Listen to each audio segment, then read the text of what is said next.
My daughter had her wisdom teeth removed, and the anesthesia made her admit something terrifying. I, 37F, have a son, 12M, who I'll call Nathan, and a daughter, 14F, who I'll call Anna. A couple of months ago, I took Anna to a private hospital for a procedure to have 4 of her wisdom teeth extracted. Teeth that were well embedded in her gums, necessitating the use of a general anesthetic. Necessitating a visit to an all-hours private clinic, given the state of the impacted molars. There were unforeseen delays with other surgeries that day, which meant Anna spent hours sitting and waiting. Waiting in agony for what ended up being an extremely late surgery. It was an involved and, admittedly, quite frightening process that lasted a couple of hours. Now, anybody who's seen the aftermath of such a procedure, whether in reality or from a sadistic, filmmaking parent on YouTube, knows that it often leads to wonky, witty remarks. Though I didn't personally have a recording phone at the ready, I'll admit that I was hoping for some bizarre wordplay after the procedure. Instead, my daughter uttered something vile. Before I repeat her confession, I need to give you some context. My husband, Ed, used to go whitewater rafting with our 2 children and his brother, Darren. Some years, I'd go with them, but work commitments often clashed. Anyway, Ed wasn't a particularly strong swimmer, so I always felt a little uneasy about the idea of him out on such unforgiving water without me. And, in late 2022, my worst fear came true. A strong current pulled my husband under, and by the time Darren had recovered his body, it was too late. Ed drowned. The following months were awful, but Anna changed the most severely. To eke even a handful of words out of her became a rarity, but that didn't stop Uncle Darren from trying. From helping the family to heal, in the wake of Ed's passing. It was no surprise to me when he offered to come to the hospital with us, keep Nathan company whilst Anna endured her long procedure. So, around 11 in the evening, when my daughter woke from the anesthesia, all of those factors were filling my mind. "Hello, darling," I said softly, using a pinky to hoist Anna's sweaty bangs out of her rolling eyes. "How are you feeling?" Anna's doped-up face observed me absently. But within the teary pools of her wandering eyes, there swam thoughts. Loose, disconnected thoughts, but thoughts that still meant something. And when she opened her mouth to speak, words spilled from her puffy cheeks. "The house looks empty," Anna said in a half-muffle, wafting both of her hands at the right-hand side of the hospital room, which was an unlit space lined with empty beds. "We're not at our house, sweet pea. We're in the recovery room," I explained. "This is a hospital, remember? And you've got this massive space all to yourself, so I suppose it does seem quite empty." Anna responded incoherently. "You've had your teeth removed," I continued. "And you're going to feel a little out of it whilst the drug wears off, honey." "Where's the man?" my daughter asked in that low, disoriented moan. I smiled. "Dr. Addis? He's doing the rounds. But Joyce is here. Remember her from earlier?" The young nurse, fiddling with various instruments on a trolley, looked up and beamed. "Hello again, Anna. Everything went well, and you're being really brave. I'm going to run a few tests now. Make sure you tell me if you feel any pain or sickness, okay?" No. Anna groaned. "The man. She must miss Dr. Addis," Joyce giggled. I looked at the nurse apologetically. "Sorry." The woman grinned widely and shook her head. "Don't be silly, Mrs. Carey. I was only teasing. Anna, I'm sure Dr. Addis will be back soon, but the man." Anna insisted loudly. "Nathan didn't see, sweetie." I began. Then my daughter's wide eyes shot to me, and she slurred her wretched confession. "Dad didn't drown. Don't tell Mom. He says he'll kill us, if I tell Mom." There followed silence. A special silence which pressed heavily on the skin, weighing both Joyce and me to the floor. The nurse clearly felt something in Anna's words. Something more than drug-induced nonsense. Where is the man? My daughter whispered, and I finally understood that she was not talking about Dr. Addis. Uncle Darren and Nathan were sitting in the corridor. That horrifying thought circled my mind as I processed what Anna said. A string of supposedly drug-induced words. That was what any rational person would believe, or, at the very least, want to believe. But a memory came to the forefront of my mind. Christmas Day, 2023. Darren made a pass at me. Gin and hormones, Cynthia, he sheepishly promised after I spurned him. That was all. I chose to accept that explanation, given that our entire family had already been through so much, but it never sat well with me.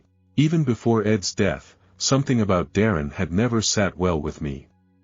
He forced himself upon our family after the death of my husband, his own brother. Injected himself into the main artery of our lives. And relatives should be there for a grieving family, obviously, but he tried, time and time again, to go above the call of duty. He continuously turned up at our house to take us for luxurious meals at restaurants, incessantly coaxed the children into letting him sleep over at our home, would manipulate me into agreeing, feeding Nathan, primarily, with ideas that it would cruel for them to send me home at such a late hour. Sometimes, at night, I'd hear footsteps from the hallway. Wake in a sweat, quaking in fear as I wondered whether I'd left my bedroom door ajar. And once, I was certain I opened half-sleeping eyes to see a figure sitting on the chair in the corner of the room. But I told myself it had been a dream, one fever dream of many. Anna. I feebly whimpered. Do you know what you just said? Was it true? My daughter loudly shushed me, trying to lift a finger to her lips, but her dozy limb only half cooperated. We don't speak about it. He says he'll hear if we speak about it.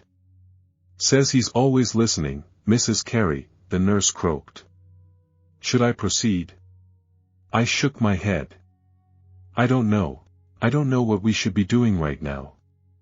Anna, was this a dream that you had? Please tell me that this. My daughter interrupted, showing a scar on her forearm. This wasn't from the or. It was from him. My face turned pale as I eyed the faded scar on my daughter's arm. A scar that Darren claimed Anna had acquired from her or after it hit a rock, causing a large, jagged splinter of wood to cut into her flesh. Before the accident, Anna talked. Talked, and talked, and talked. She hadn't been that way for 2 years, but an influx of anesthesia had reopened those old gates. I saw that in my daughter's tearful eyes. She wasn't aware of herself. Wasn't aware that she'd confessed a dark secret to her own mother. But the words were true. I didn't doubt that. Mrs. Carey. Joyce continued, still seeming uncertain as to what she should say or do. I'm going to find my son, I said calmly, standing from the bedside chair. Please watch Anna. My daughter's eyes grew as she finally seemed to identify my face. Mom. I seized her hand and squeezed. Everything's okay, sweetie. Just let Joyce look after you, okay? Right. Everything's okay, the nurse agreed weakly, as if I'd said the words for her benefit. I'll do those tests now. I rushed into the corridor and barreled forwards. But I was so lost in my thoughts, so lost in the laces of my Converse, that I didn't lift my head until I'd almost stumbled into the row of blue, plastic chairs at the end of the hallway. Mom. Nathan gasped, swiveling in his seat to look at me. What's wrong? I'd been too frightened to look ahead, too frightened to wear a false smile and act as if all were well. But there was something far more frightening about seeing my son sitting alone, in the middle of the row. It was, of course, a blessing to know that I could snatch his hand and scoot him away without facing his questioning uncle. But it terrified me, nonetheless. After all, Darren had gone somewhere. Mom, slow down. Nathan pleaded, attempting to wriggle out of my handhold as I rushed towards Anna's room. I was ready to tear my daughter out of her bed, regardless of the nurse's advice. Sorry, Nathan, I panted as I showed the door open. But I didn't finish that thought. The recovery room was alarmingly quiet. Anna's segment, semi-partitioned from the rest of the space by a thick curtain of green fabric, was the only lit section of the large area. One solitary fluorescent light hummed loudly above my daughter's bed, the only sound in the room. I rushed over to my daughter, who'd been left unattended, and cried, "Where's Joyce?" Anna looked at me with teary eyes. "She's here." Rather than unpacking that, I pulled the duvet off her robed body. "We're going home now, Anna. Come on. Nathan and I will help you stand." My son lifted his half-conscious sister with his shoulder under her arm, and I ran around to the other side of the bed. But before I managed to grab Anna from the left-hand side, I slipped, trainer's soul squeaking unbearably on the tiles below. Fortunately, my hand reflexively reached outwards and gripped onto the green curtain for security. I didn't want to look down. And when I did, I wished I hadn't.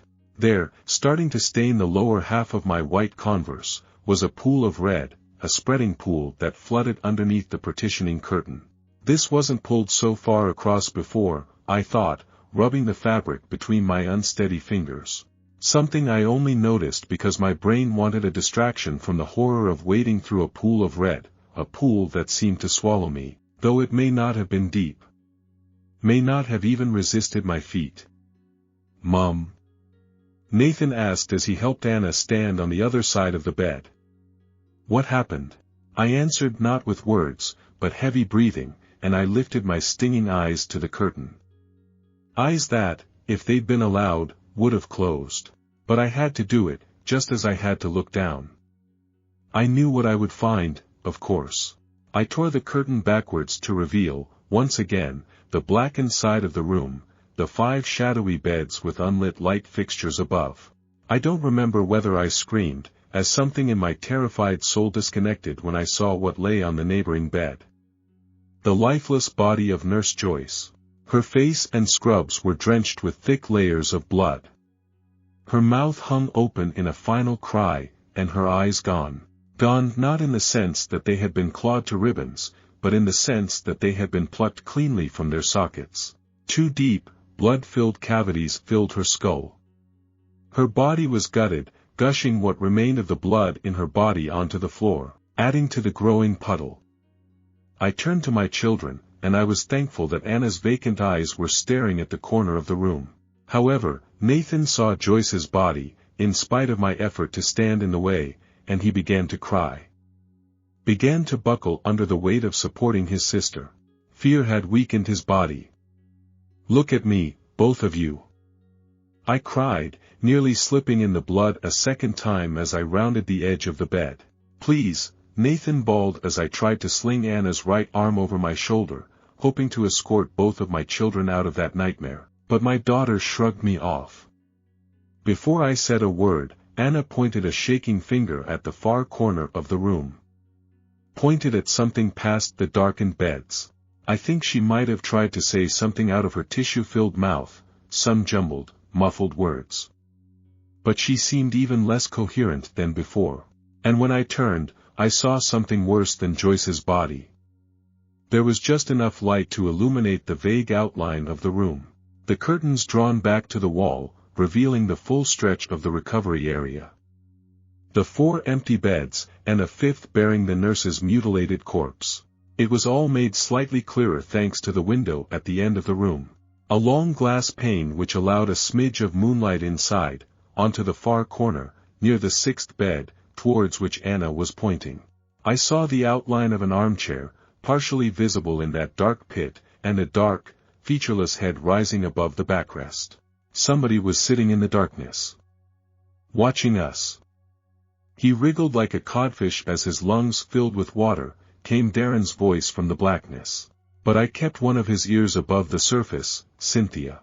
That way, you see, he could hear me explain, in great detail, all of the beautiful things I was going to do to you." "Run!"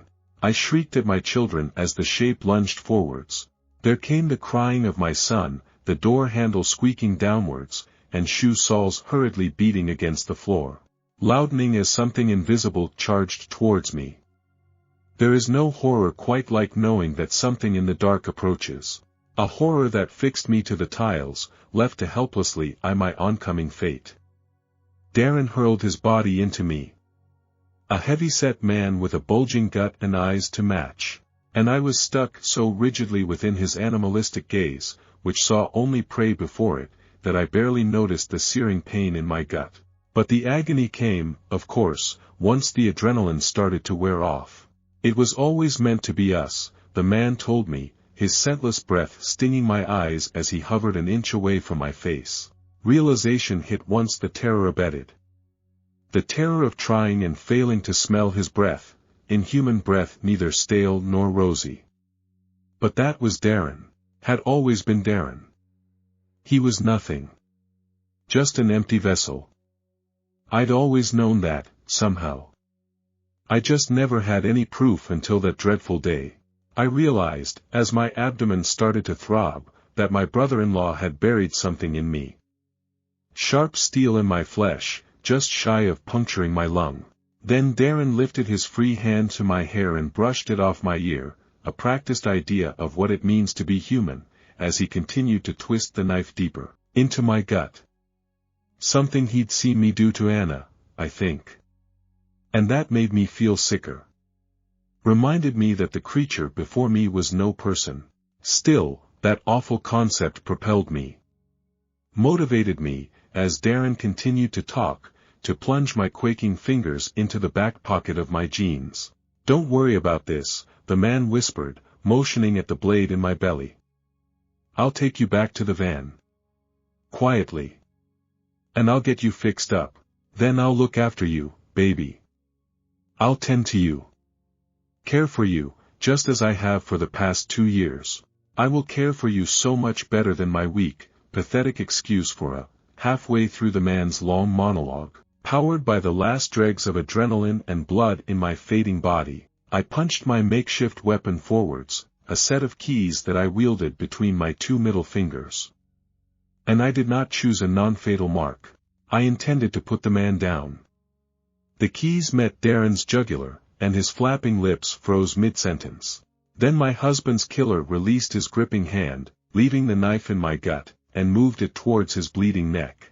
Tried to cover the wound as he stumbled backwards, spluttering specks of blood. I moved with his body as he pulled away, fearing what would happen if I were to lose that opportunity. I jabbed those keys into his jugular repeatedly, intending to inflict as much damage as possible. Intending to stop Darren from ever hurting my family again. I didn't want him to rot in prison, as I knew I would forever live in terror of him finding me again. The next time, he wouldn't have kept me alive to do as he wished with me. He would have ended me. Above all else, I wanted Darren to drown as Ed had drowned. Worse, in fact, as he drowned in his own blood. They say his airways filled with it. That was an indicator of the extent to which I wounded him. The authorities say I stabbed Darren 46 times. Let his neck a mangled mound of skin and blood. He was pronounced dead before the arrival of the police, responders called by Dr. Addis, who dialed 999 as soon as my children found him in a nearby corridor. He did, of course, rush to Darren's aid. Such was his oath. That was why I'd ensured that there would be no salvaging my brother-in-law. You see, I knew that it would never end. Even once he ended, it stayed with me. That fear. I will always hear, as I lie in my room at night, Darren's unholy confession of what he did to the love of my life. Will always hear an unspoken confession of what he was going to do to me. Stories number 2. My Uncle Matt never existed. My family and I have been going through a very strange experience over the last couple of months. It's hard to even put into words or explain what is going on. I guess I can just start off from where it all started to feel off. A few months back my family had a big get-together. My parents both have 2 siblings. They all got married and had some kids. Well, all of them except Uncle Matt. He never got married or had kids. That means I have 10 cousins. My aunts and uncles all live within 2 hours of us, so we've all grown up together. That being said, we don't normally have all my aunts and uncles in a house at once, This was a rare occasion to have a family meal when they were all free.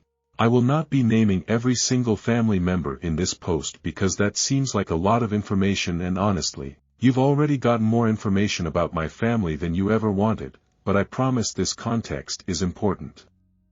Okay, enough with my babbling. Let's talk about what happened that weird night. My parents and I went over to my Aunt Margot and Uncle Ken's house for a barbecue in the backyard. The backyard felt loud and chaotic. I tried to stay out of the way and get the night over with. I was honestly just there for the free food. We were all sitting down at a big table outside. I was so focused on making sure none of the napkins went flying in the wind I wasn't listening to the conversation. My Aunt Margot came over to the table with a plate of really burnt hot dogs. My mom immediately started to laugh at the sight of them. Is burning food genetic or something? How on earth do you guys always do that to food? The Jensens need to leave the cooking to the Millers, my mom said with a sarcastic giggle. Uncle Ken looked at her confused. What are you on about, Liz? Uncle Ken snapped back. I mean, Margot burnt the hot dogs and Matt always burns food when he cooks. Remember, we had to ban him for months from cooking because we had to order takeout like 3 times in a row. Everyone at the table laughed, recalling their memories. Sighs of recollection bounced back and forth from person to person when my dad spoke up in Aunt Margot's defense. Honey, what are you talking about? Matt is your brother. I really shouldn't have to remind you of that. My mom rolled her eyes in response to my dad. I spoke up because I was suddenly confused about which side of the family Uncle Matt was actually on. You would think I would naturally just know that, but all my aunts and uncles act like siblings and call each other their siblings. My grandparents often refer to their son-daughter-in-laws as just their kids, so it isn't something I always think about. Wait, I'm confused. Whose side is Uncle Matt on? What is the joke? I don't get it. I asked, but was only met with a laugh from all the parents at the table. I finally got an answer from my mom following the silence of the joke that somehow went over my head. Don't be silly, baby, Matt is your dad's brother. As the words left her mouth, half the table looked confused. Liz, what are you talking about? He is on your side. He is a Miller, my Aunt Margot said as she scraped off the burnt edges of her hot dog. Okay, now I'm with Amanda. I don't get the joke, my mom said while looking at me with narrow inquisitive eyes and then at the rest of the group. Wait, everyone slows down, Aunt June said, speaking up for probably the first time in the night. This is dumb. Matt is not Liz and I's brother. He has to be on the Jensen side of the family. I sat at the table watching my family in silence. Their eyes darted back and forth. They stopped laughing and were all just scratching their heads. After a few minutes, my mom got out her phone. She found an old family photo from when she was a kid. In the photo were her, my grandparents, my Uncle Paul, and my Aunt June. Nothing out of the ordinary. After looking at the picture, Aunt Margot got out her phone and looked for an old childhood photo. Aha! Found one, she stated as she showed off the photo on her phone. Yet again, the photo was normal. It had my grandparents, my dad, Aunt Margot, and Aunt Susan. The next hour consisted of both sides of the family going back and forth showing photos. None of them with Uncle Matt in them. I had a few of my cousins there, but they all lost interest once they ate. I, on the other hand, couldn't be pulled away. I was engrossed in learning where the heck Uncle Matt came from. They kept talking back and forth. They figured maybe he wasn't anyone's sibling.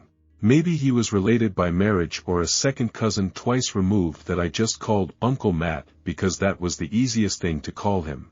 We all have a relative like that, right? I know an easy solution you might be thinking of is to just call him up. That's also what I said, but he was working and they didn't want to interrupt him, but guess what? I needed answers, so I decided to call him. However, when I looked at my phone I couldn't find him in my contacts. I looked through it multiple times. I remembered texting him about something a few days back, so he should have been in my text history. Still nothing. After being weirded out by his contact being gone, I mentioned out loud that someone should call him. Regardless of him being at work.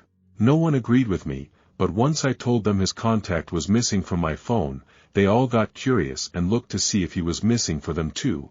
We were all in shock to find him missing from all our phones. The family started to dig through their camera rolls and any digital libraries they had to try and find any photo of him. Uncle Andrew thought he had a photo of the back of him, but we soon found that we all remembered him looking differently. Uncle Andrew showed a picture of the back of a bald man who looked pretty tall. Aunt June called him crazy and recalled him having long curly red hair. It wasn't like we hadn't seen him in a year or that he was some kind of distant memory. I saw the guy last week. He came over to my house to help me with some homework, and I can tell you he didn't have red hair or no hair at all. He was, well, shoot. I can't remember what he looked like now that I think about it. It was safe to say we were all creeped out. As the sun went down and it got chilly out, the group moved inside. Normally, this is when everyone would go home, but I saw Aunt Margot start a pot of coffee. It was going to be a long night. The air was tense and full of unease. None of the adults wanted to go home until they had answers. I could tell the adults wanted to talk more but didn't want to worry the younger cousins. My older cousin Maddie clearly didn't care about anything that was going on. She just wanted to sleep. We convinced her to take my 3 young cousins into the basement so they could all get some sleep. But not me, I was invested. Uncle Matt and I are close. We see each other all the time. How could I not have a shred of evidence that he even existed? As my cousins shuffled downstairs, all the adults huddled around a big whiteboard Aunt Margot slapped on the kitchen island. They started to write down everything they could remember. What he looked like, the last time they saw him, memories of him. None of it was coherent. It seemed he was a completely different person in all our memories. Even if it was a memory where multiple people were around. One of the only things that we could all agree on was that the Jensens always thought he was on the Miller side of the family and the Millers always thought he was on the Jensen side. My mom recalled a story of Matt and my dad going to a lake to fish, but the hook got stuck on Matt's hat and went flying. My dad told us he remembered my mom telling him the same exact story many times. Everyone had memories of stories where he was on the other side of the family. Soon everyone was on the phone with a new family member trying to tell them the situation and asking what they thought about everything. My aunts and uncles were talking to realities on the phone I didn't know I had. Relatives that probably only met Matt a couple times at best. All I heard was one dead end at a time. No one knew where he came from or where he went. So the big question was, who is Matt? Was he just some random guy who weaseled his way into the family? Telling one side of the family one thing and the other side another? Or was it something so much worse? As the sun came up that Saturday morning we were all still scratching our heads. The deeper we got into who Matt was, the more freaked out everyone got. I was honestly surprised they let me stay with them all night long. The more digging everyone did, the farther away we felt. The more rabbit holes we went down, the less real he seemed. We couldn't find any evidence that he ever existed.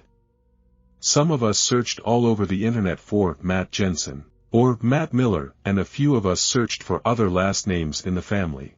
Of course, it was kind of hard to know who we were looking for given we didn't know what he really looked like. After hours of discussion, we compiled a list of attributes that never wavered about Uncle Matt. He was a man, he never had a mustache, he was tall, he was bad at math, and he loved Jim Carrey movies. That might seem like a random grouping of facts, but that's because it was. We couldn't even remember where his house was. Some of us completely forgot and others remembered different houses. It didn't matter. We weren't going to start knocking on doors to find a man we were concerned never existed. We started to believe that as soon as we began to question who he was, he just simply started to fade away into nothingness. Like it was some kind of self-destructive on his own consciousness. It was around 9 a.m., that morning when people started to fall asleep on couches. The night before started with everyone being determined and saying the night wouldn't end until we found Uncle Matt, but here we all were. Exhausted and with little to no answers. It felt like accepting defeat by napping on the couch, but we couldn't do much else. At 11 a.m., we all woke up to the sound of my cousins playing in the next room over. We all sat up and rubbed our eyes. You could practically see the gears turning in everyone's heads as they woke up from their stupors. I could tell when they realized their memories actually happened and it wasn't just a weird fever dream. My Aunt Margot stumbled to the kitchen while yawning and started to dig in the pantry for something substantial the kids could all eat. It was clear they had already raided the cookie stash.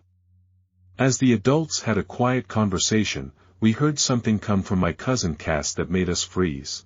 "Yeah, remember last night when Uncle Matt gave us all those cookies? It was so much fun," my small cousin said with a hop and a skip. "Wait, Cass, get over here and say that again." My Uncle Andrew yelled in an attempt to sound intimidating but came out with a voice crack. Cass walked over to us looking like a confused puppy who just got yelled at. "What did I do wrong, Uncle Andrew? I thought if Uncle Matt offered us cookies, I could have them." "Cass, you are not in trouble. This is very important. Are you telling me Uncle Matt was with you guys last night?" Uncle Andrew tried to say in a gentle tone to not scare Cass. "I mean, not the whole night, but he brought us all cookies and put a movie on for us. Then he said he wanted to go hang out with you guys upstairs," Cass told us with a quiet voice. Everyone started to frantically look around the room, looking for any evidence of him being there last night. We quickly asked the rest of the cousins if they saw Matt and some kids did and some didn't. I noticed something when I started to count the objects in the room. There were 10 adults and me upstairs last night. So, there should have been 11 people in total, but I saw 12 plates out with the leftover crumbs from our late-night pizza, 12 spots laid out for sleeping in the living room, and 12 mugs or cups of coffee. He was here last night. As I mentioned what I found, my dad said he remembered seeing him last night. He said Matt brought him some water.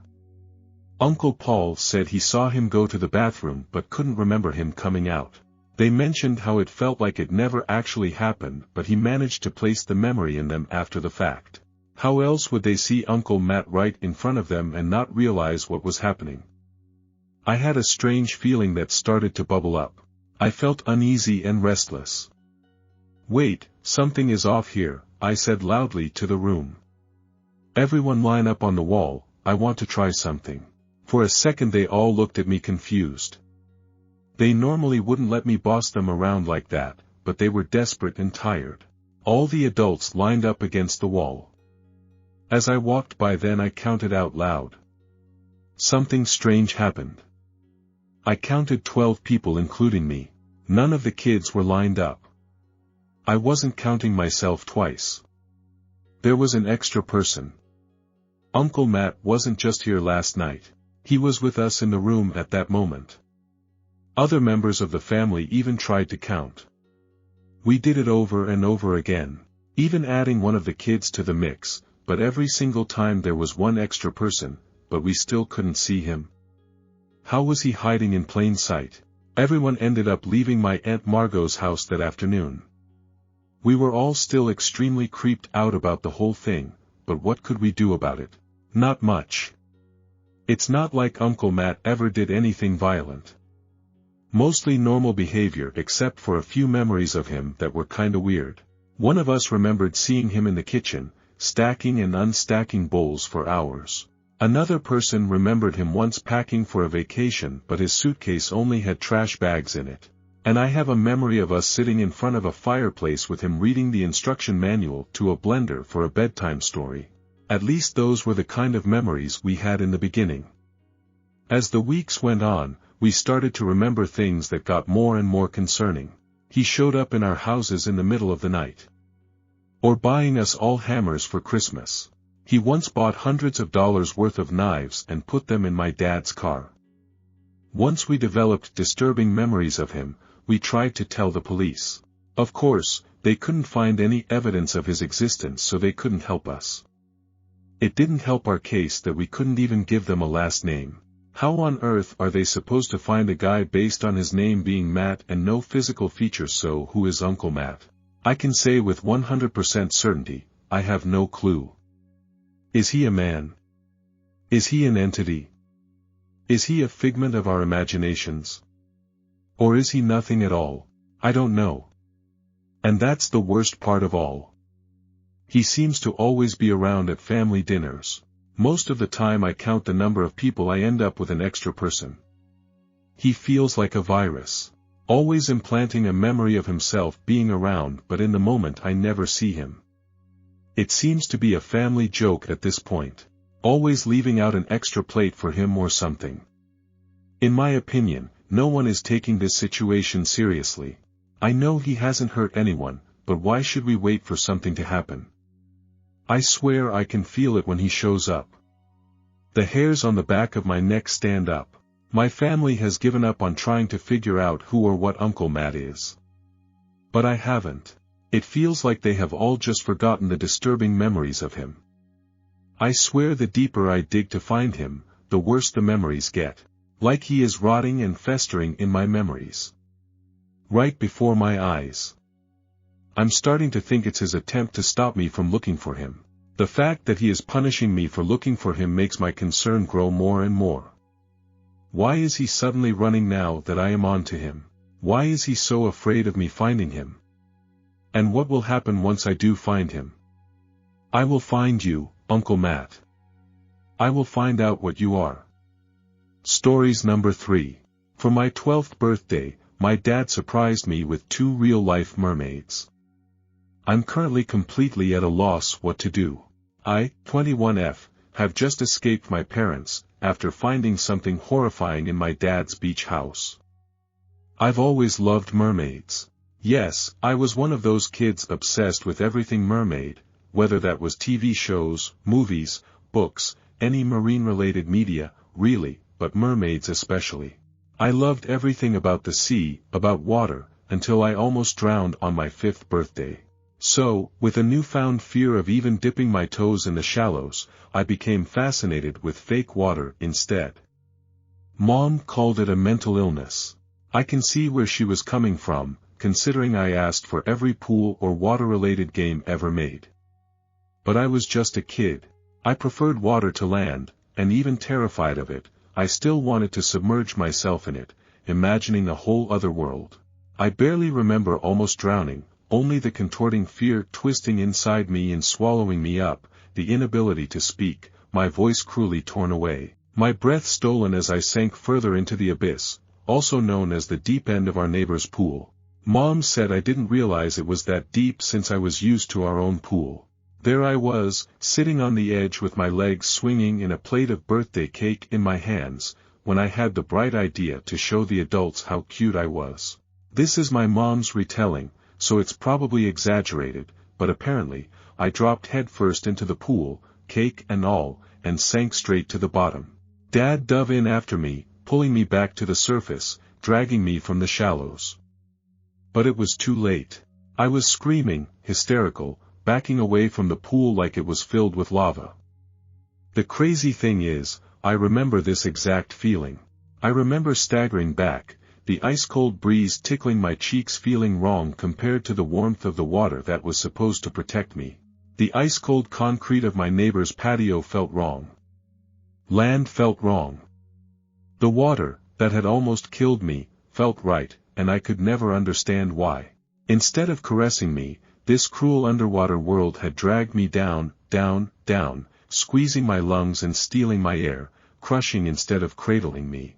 I avoided water and didn't go near any pool after that, even ours, the very one I used to spend every spare hour splashing around in. When Mom tried to bathe me, I insisted on the water being ankle deep, with her using a cup to rinse my hair as I tilted my head back, squeezing my eyes shut. According to Mom, I would scream until my throat was raw if there was too much water. Even washing my hands and brushing my teeth, I remember timing the flow just right, so I could stick my toothbrush or soapy hands under, count 3 elephants, and then dive out of the bathroom. I flooded the floors on multiple occasions when I forgot to turn off the faucet. But still, somehow, I was fascinated with water itself. I loved how it was still, how it ran and trickled and filled my cupped hands. According to Mom, I told my therapist I wanted to be a fish. However, my therapist had a sort of resolution. She leaned forward and grabbed my hands, squeezing them tight. "Okay, Sadie, well, if you're scared of real water, why don't you try fake water?" Which, I guess, is how my mermaid obsession started. My therapist started me with little kids' games about solving puzzles underwater, and immediately, I was hooked. Through my fascination with digital water, I found mermaids, beautiful, human-like fish people who could breathe underwater, living in vast, towering cities deep, deep under the sea.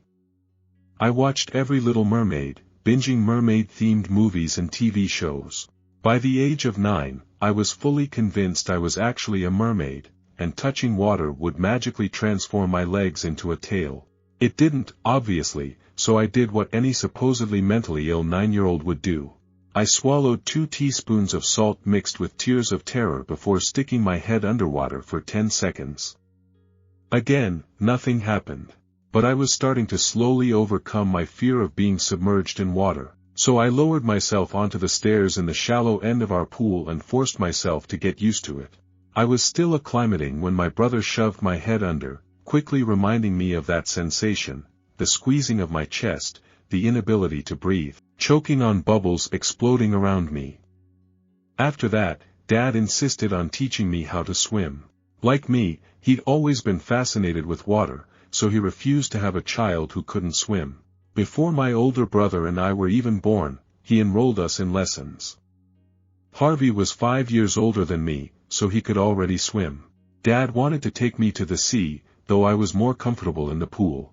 However, my swimming classes were short-lived. I barely learned how to keep my head afloat, when Dad left in the middle of the night and never came back. But, neither did my brother. I woke up around midnight to Mom hysterically crying. I discovered the next morning that Dad had taken my brother hookah diving without proper equipment, and Harvey was in the emergency room. Initially, I was told my brother was very sick, which, obviously, I believed. I was playing Sonic with my brother only yesterday. In my head, he was just sick in the hospital. I spent the day expecting him to drag himself into my bedroom at any time, knock something over, call me a name, and run away. But the house was empty. Mom didn't come out of her room. Not even to take me to school. Instead, I watched Cartoon Network all day. I poked my head in my brother's room, and it was a noticeable mess, clothes strewn everywhere and a half-packed suitcase. When I asked to see Harvey a few days later, Mom told me he was dead. Brain dead, at least. She explained it the best she could, choking on her own words. Harvey had gone too deep, and when trying to resurface, his blood had bubbles and his brain had popped. I don't think she was mentally okay enough to explain to her 9-year-old daughter that her brother was dead. Yeah, no, considering she used our soda stream and a grape to demonstrate the accident with a hysterical smile on her mouth, almost like she thought it was funny. I didn't find it funny. Watching the bubbles in the water and my mother pop a grape between her index and thumb with a huge grin on her face was actually fucking traumatizing. I know people grieve in their own way. Even as a kid though, I was confused when my brother didn't get a funeral. Dad did come back, but only to try and justify his trip with Harvey. He said it was a once-in-a-lifetime opportunity and that he was just doing what was best for his kids. I already despised him for taking my brother away, but the way he talked about him, insisting that Harvey loves the water, made me want to scream. He was wrong. While I was obsessed with water, my brother had steered away from it, especially the sea. Mom called him a psycho and threw him out. Dad moved to the other side of town, and it was just Mom and me once again. For a long time, I hated my father. I ignored his letters, calls, texts, and the mermaid figurines he sent me for my birthday. I didn't understand grieving, and worse, post-grieving. Did such a thing exist? I understood that I was sad, and sometimes I was happy, before feeling guilty for catching myself smiling. I missed him, so I got a diary. I wrote to my brother, telling him everything and nothing, sometimes just what I did that day, or telling him how Mom was. I started attending group therapy. One girl said she forgave her father for killing her mother in a car crash, but her words became entangled in my mind, frustrating me, bleeding into confusion and anger I couldn't control. How could she forgive something like that? I asked her after, and she shrugged and said, it wasn't his fault. But it was my dad's fault, I told her, leaning forward in my chair. He killed my brother. The girl, Mia, I think her name was, I could never read her name tag, it was either Mia, or Mira, folded her arms, shooting me a glare. Well, maybe you should forgive him. When I asked Mom in the car on the way home, she said the exact same thing. It was an accident, Sadie, Mom said. Your father took your brother diving, and he wasn't ready. She averted her gaze, her hands tightening around the wheel. Harvey asked him to take him out during a storm. Something ice-cold trickled down my spine. But you said, she said Harvey didn't want to go diving. There wasn't a storm that night. I would have heard it. She said my brother hated the ocean, and he wanted no part of it. Mom's eyes darkened, and she opened her mouth like she was going to speak, before changing the subject, flicking on the radio. Do you want to get takeout tonight? I wanted to question her, but I didn't even know what to ask. But then I was questioning my own memories. Did Mom say what I remembered, or did I mishear her? It took me a long time to realize maybe Harvey's death wasn't Dad's fault after all. After a while of therapy, and listening to other kids' stories, I started to wonder if hating him was the right thing to do. Mom was talking to him civilly, at least. The two of them met for coffee every Saturday, and Mom seemed like she had genuinely forgiven him. The other kids asked me if my mom was over Harvey's death. But I guess laughing was inappropriate. Grieving is an individual emotion. Mr. Prescott, our therapist, kept saying, when I was on my knees giggling into the prickly carpet. Was my mother over my brother's death? Yes, of course she was. That's what I told my friends, who I made sure stayed far away from our house. Mom was fine, I told everyone. She was completely fine, and definitely not slowly losing her mind, insisting on buying a giant aquarium for her room and named her new pet flounder fish Harvey. Mom isn't crazy, I told myself, which became my mantra. She just had her own way of grieving. Besides, I did like Harvey. He was pretty cool for a fish, always waiting for me behind the glass when I got home from school. Mom isn't crazy. That's what I told myself, again, when I caught her opening the tank and trying to fish Harvey out of the water to hold him. Unlike other fish though, he didn't freak out or squirm, instead staying cupped in her hands.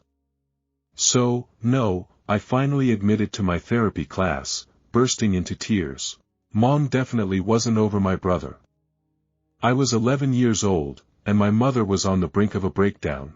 She worked all day every day, and on weekends all she talked about was either work, or Harvey the fish, often pausing so he could join in conversations.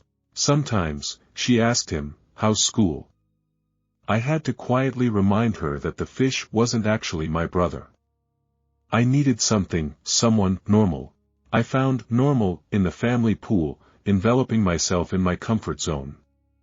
Over the years, I taught myself how to swim, envisioning my tail again.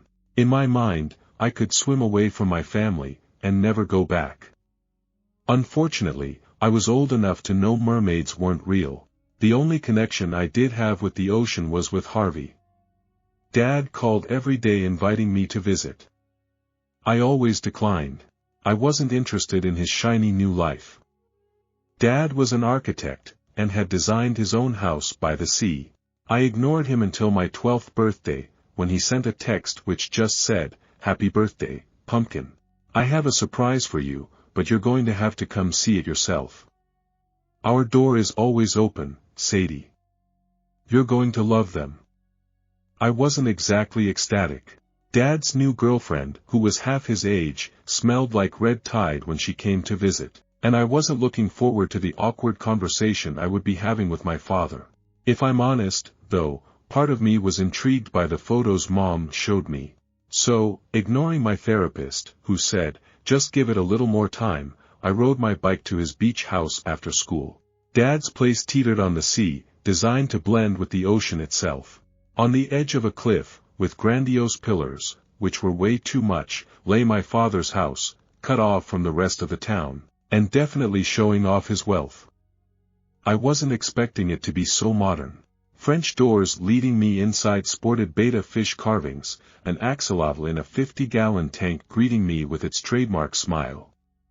I was hesitant at first. If I fully walked inside, I wouldn't be able to leave without having a painful conversation with my father. But running away seemed childish, even for a soon-to-be 12-year-old. I admit, I was impressed. If these were the lengths he'd gone to get my attention, well, he had me hook, line, and sinker. Dad had designed his house to resemble an aquarium. The hallway was illuminated with a soft blue light, every wall a different tank filled with a variety of fish. It was almost like being in real-life Animal Crossing. Farther down, glass floors mimicked the deep ocean, filled with tiny flounder swimming below. I've always been afraid of heights, so stepping on flooring resembling the deep ocean, twisted my gut, and yet filled me with exhilaration. Like stepping across an underwater world. It was both beautiful, and way over the top. But that was Dad's MO. We always had to have the best pool when I was a kid. Sadie. Dad's voice startled me when I was staring, transfixed by everything around me. I didn't know what to look at first. Everything was water-themed. Even the stairs. It was pretty, sure, but it didn't look lived in. The walls were filled with fish, a beautiful display of marine life showcased on every corner. I found myself pressed up against schools of Nemo fish spiraling in scarlet streams, stealing away my breath. Beautiful. But there was nothing that made this house a home, stained coffee cups and magazines strewn all over the floor. That was Mom's house. Dad's was more like a museum.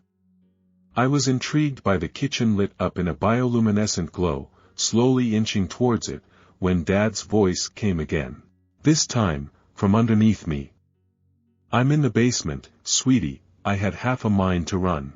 It hit me that I didn't want to see my father, I just wanted to see my surprise. The teenage brain is selfish, but I had my reasons.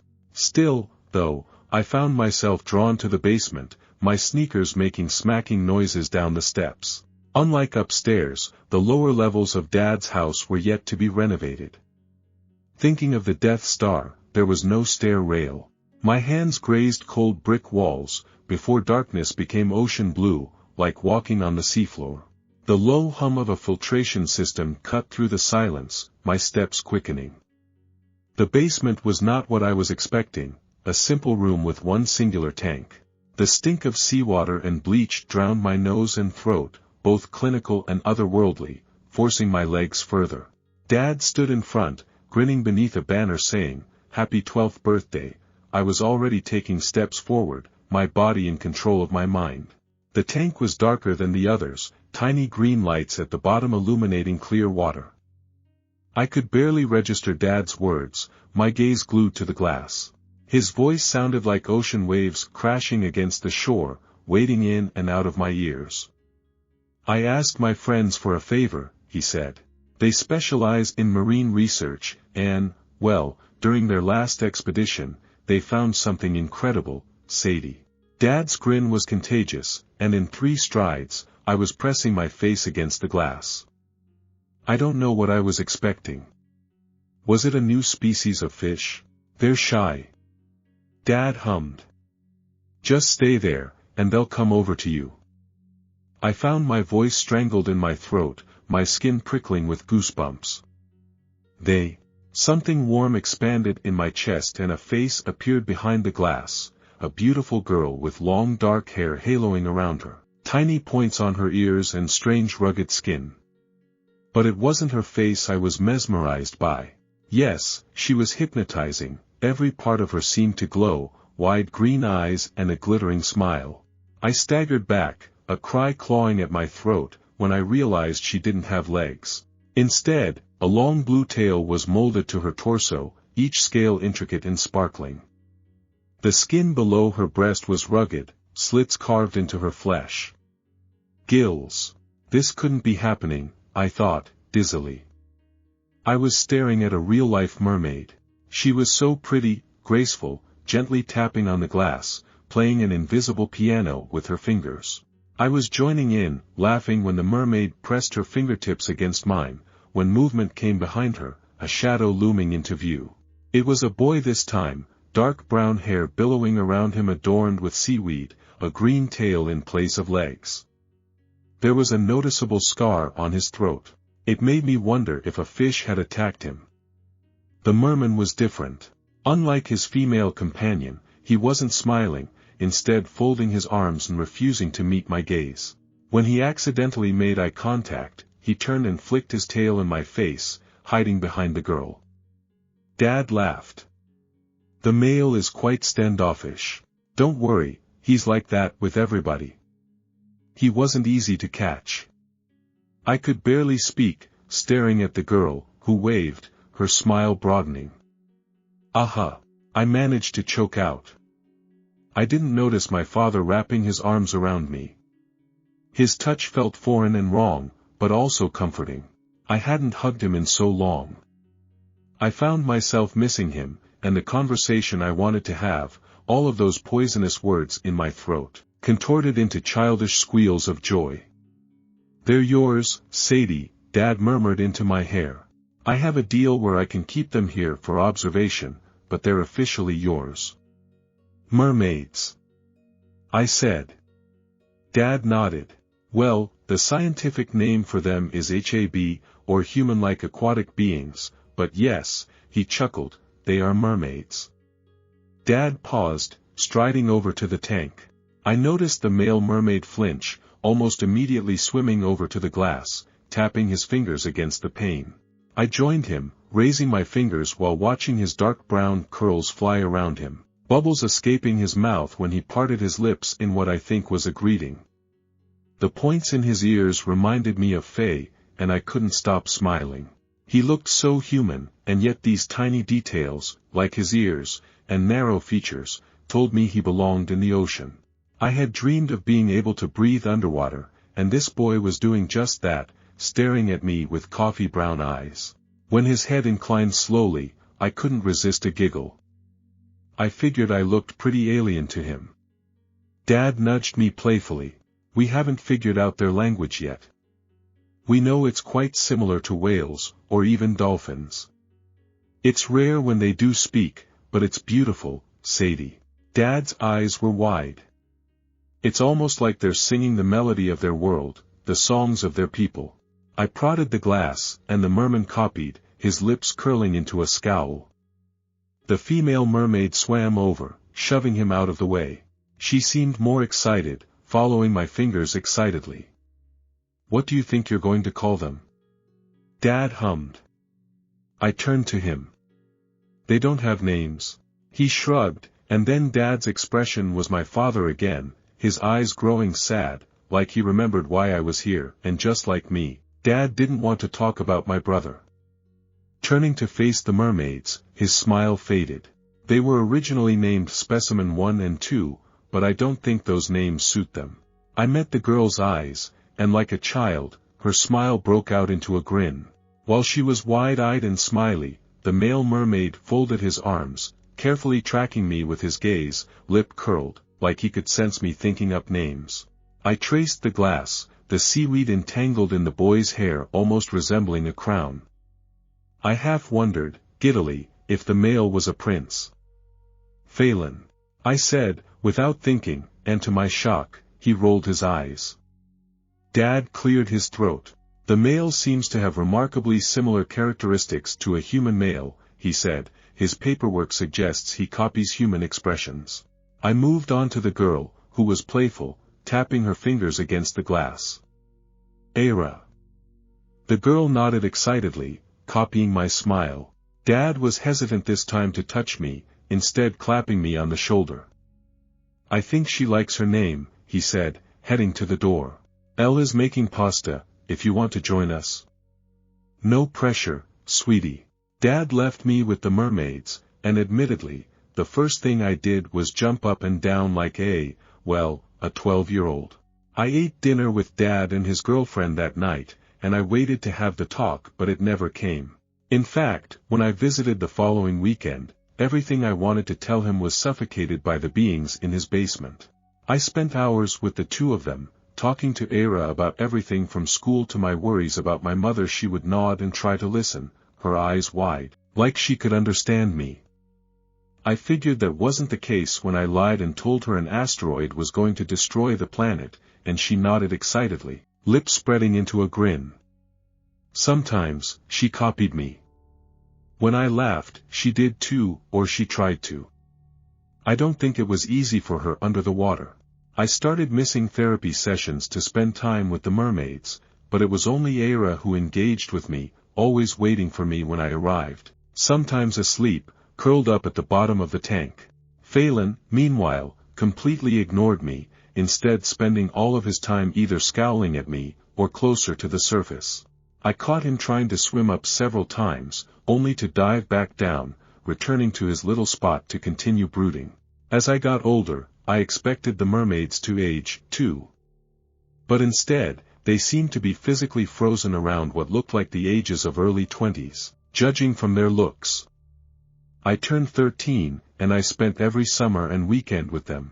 Dad told me to entertain them, try and get them used to human activities, so I introduced them to my phone, pressing it to the glass. While Era seemed impressed by literally everything, Phelan did his signature eye roll, as if saying, "Oh, wow, it's a weird device with a light. I've already seen one." Dad did say the male mermaid was talented at mimicking human expression, so I figured Phelan had seen a phone. So, in my quest to impress this stubborn mare boy, I showed him a TV, and then my Nintendo 3DS. He didn't seem interested in the TV, but his eyes lit up when I showed him Pokemon. I think it was the bright colors, but his eyes seemed glued to the screen, following my little character. I made an unspoken pact with him. I showed him Pokemon, playing it with him every time I visited, and he stopped with the scowling and the rolling of the eyes. Phelan didn't stop being an asshole, but every time I stepped into the basement, it was him who was waiting, eagerly, his face pressed against the glass. When he saw me, the merman leaned back, pretending he wasn't waiting for me. I showed him a new game, Zelda, and he surprised me with the smallest of smiles, his eyes glued to my screen. Era sometimes joined us, but she grew bored easily, either falling asleep, or swimming up to the surface. After introducing him to video games, Phelan was a lot more animated. I was 14 when I dragged myself, once again, to Dad's beach house. It was my first year of junior high, and I had nobody to talk to about the mermaids. When I visited them, Phelan was on the surface, leaning against the side, his head comfortably nestled in his arms. I noticed the tank was open, so it must have been feeding time. Every day around 5 p.m., Dad opened up the tank, dropping in what looked like mutilated fish guts and little flakes. Phelan always ignored the food, while Era immediately dove for fleshy entrails, stuffing them into her mouth. Phelan needed a little coaxing, so Dad thrust a long metal pole into the water, gently nudging the merman towards the food. That day, there was no sign of my father, and both mermaids were on the surface. Phelan, with his head in his arms, and Era, looking lost, her eyes wide. It was the first time I had seen her without her excited little grin. Phelan must have sensed me, since his head jerked up when I dropped my backpack on the floor. This was the first time I'd seen him fully on the surface, but when he locked eyes with me, I realized he was panting, struggling to breathe, his fingers gingerly prodding at his throat. The air must have been hurting him, I thought.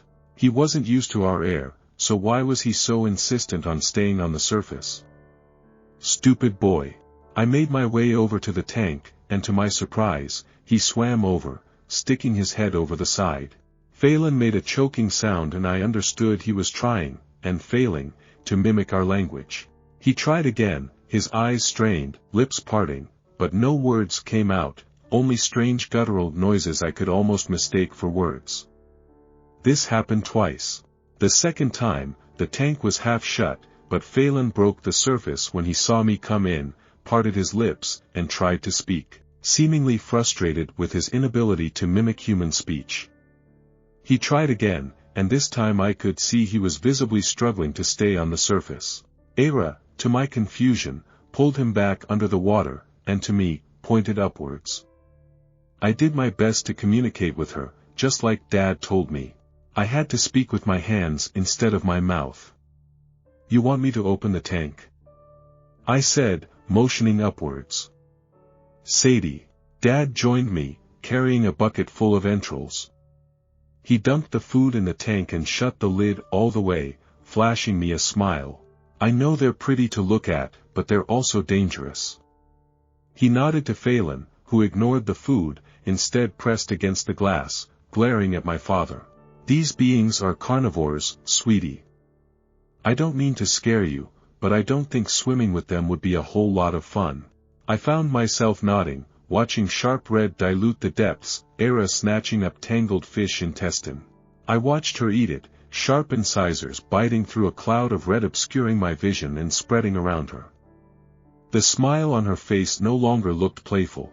She looked happy to be eating, and something ice-cold trickled down my spine when her eyes met mine, this time not with curiosity, but something else entirely, something I was in denial of. After that day, I guess I started to grow up. The mermaids in my dad's basement were beautiful, yes, but all signs pointed to them also trying to lure me into their tank. Dad didn't say they will eat you, but he did supervise my visits from then on, making sure I kept my distance. The two of them didn't change, but my childhood fantasy of friendly fish people darkened to a more plausible reality. Phelan and Era were not my friends, nor were they my presents. I was the naive prey who was almost fish food. I stopped visiting after Phelan started gesturing me inside their tank. I wanted nothing to do with them. Growing up, I still saw them during holidays. But the basement was filling up with other things, my dad's belongings and my toys from childhood. I saw them once before college, the two of them slamming themselves against the tank when I walked in. I couldn't tell if they were excited or hungry. Era's eyes were almost sad, her lips parting as if to say, "You left us." Phelan tapped the glass, cocking his head. I noticed his scar was bigger. Maybe Dad accidentally caught it when he was coaxing the merman to his food. I think Phelan knew it was a goodbye. He didn't understand the concept of college, and I wasn't going to try to explain it to him. I left them like that, and never went back. Over these years, I wondered if Dad had released them back into the sea. Ever since I left home at 18, I've been flying to and from college every couple of months, due to a respiratory condition that came out of nowhere. I thought it was the mold in my college dorms, but when I moved to another room, I still found myself waking up, choking on air, like my lungs refused to work. Numerous scans informed me I'm completely healthy, and all the doctor can give me is an inhaler. I was supposed to meet with a specialist in town anyway, so I figured I would pay Dad a visit. I headed back to Dad's beach house with the excuse to pick up some old trinkets I left behind. There was no sign of him, so I let myself in, making my way down to the basement. Dad had changed the lighting to a duller blue, and immediately, I was comforted with the familiar stink of salt water and strong bleach that smelled right. The stairs were wet, I noticed, slowly making my way down to the basement. The tank was still there, illuminated in dazzling blue. But it was bigger. I saw Era before she saw me, and I noticed a change in her. She wasn't smiling. Instead, the mermaid's eyes were alert, her fingers tapping against the glass. "Hey!" I greeted her, a cough I couldn't control taking over. Era jumped, startled, when I knocked on the glass. Her gaze found mine, and something twisted in my gut. Her expression was wild, contorted, and not what I remembered. When she pointed upwards for me to open the tank, I shook my head, biting back the urge to say, "Nice try." I could tell she hadn't eaten yet. The tank was fresh, so my dad was yet to feed them. "Where's Phelan?" I asked, remembering how to talk with my expression. Era didn't respond. With a stoic face, she pointed upwards again. The absurdity of me talking to my childhood mermaid friend sent me into fits of laughter which became a coughing fit. When I spluttered out a cough, her eyes widened, and I swore her gaze flicked to my torso. With the mermaid mostly ignoring me, I went in search of my trinkets I left behind in one of the towering boxes filling the basement. I was looking for my music box, and an old mermaid figurine Harvey had given me for my 5th birthday. I found myself going through memory lane diving into boxes of old toys, and my endless collection of mermaid memorabilia. Shoving aside holiday decorations, I stuck my hands in another box, pulling out a folded yellow dress. The dress was cute, but I didn't remember wearing it. I thought maybe it was Elle's, but it was way too small. Elle was a curvy woman. Throwing the dress aside, I pulled out cargo shorts this time, followed by a short-sleeved band shirt, and a Lakers cap covered in dust. With the clothes in my hands, I had a sudden hysterical thought that these were my brother's clothes. But he was dead. He died when I was 9 years old. I could feel my hands starting to tremble, digging deeper into the box. This time, a backpack with a tiny Pikachu attached to the zipper. I went through it, pulling out workbooks and crumbled schedules, a bottle of water and a crumbling sandwich covered in mold. Opening the workbooks, I flicked through pages and pages of intricate handwriting. A stress toy was at the very bottom of the pack, collecting dust. I could sense my breathing starting to accelerate when my hands grasped a bright green handbag filled with makeup, a dead phone, and a laptop. But it was right at the bottom of the box, where I found the nail in the coffin that sent bile shooting up my throat. 2 college IDs. The first, neat and looked after, on a red string, belonged to a scowling 22-year-old English major, Matthew Whittam. The second ID tag, covered in scribbles and doodles, was 23-year-old Quinn Cartwright, a smiling brunette, who, according to her tag, was a film student. The tag slipped out of my hands, and I puked, heaving up my mediocre dinner. Era and Phelan. The beings in the tank were not mermaids. They were human. Before I could stop myself, I grabbed the clothes again, the yellow dead with noticeable smears of red on the collar, and the cargo shorts torn and bloodied when I turned them inside out. I don't even remember standing up. With the ID tag in my hands, I stumbled over to the tank, pressing Era's identity against the glass. But she didn't even recognize herself, slowly cocking her head to the side. This hurt, a pang in my chest physically squeezing my lungs. This time, I opened the tank, and the girl broke the surface. She didn't speak, because she couldn't, instead flailing her arms.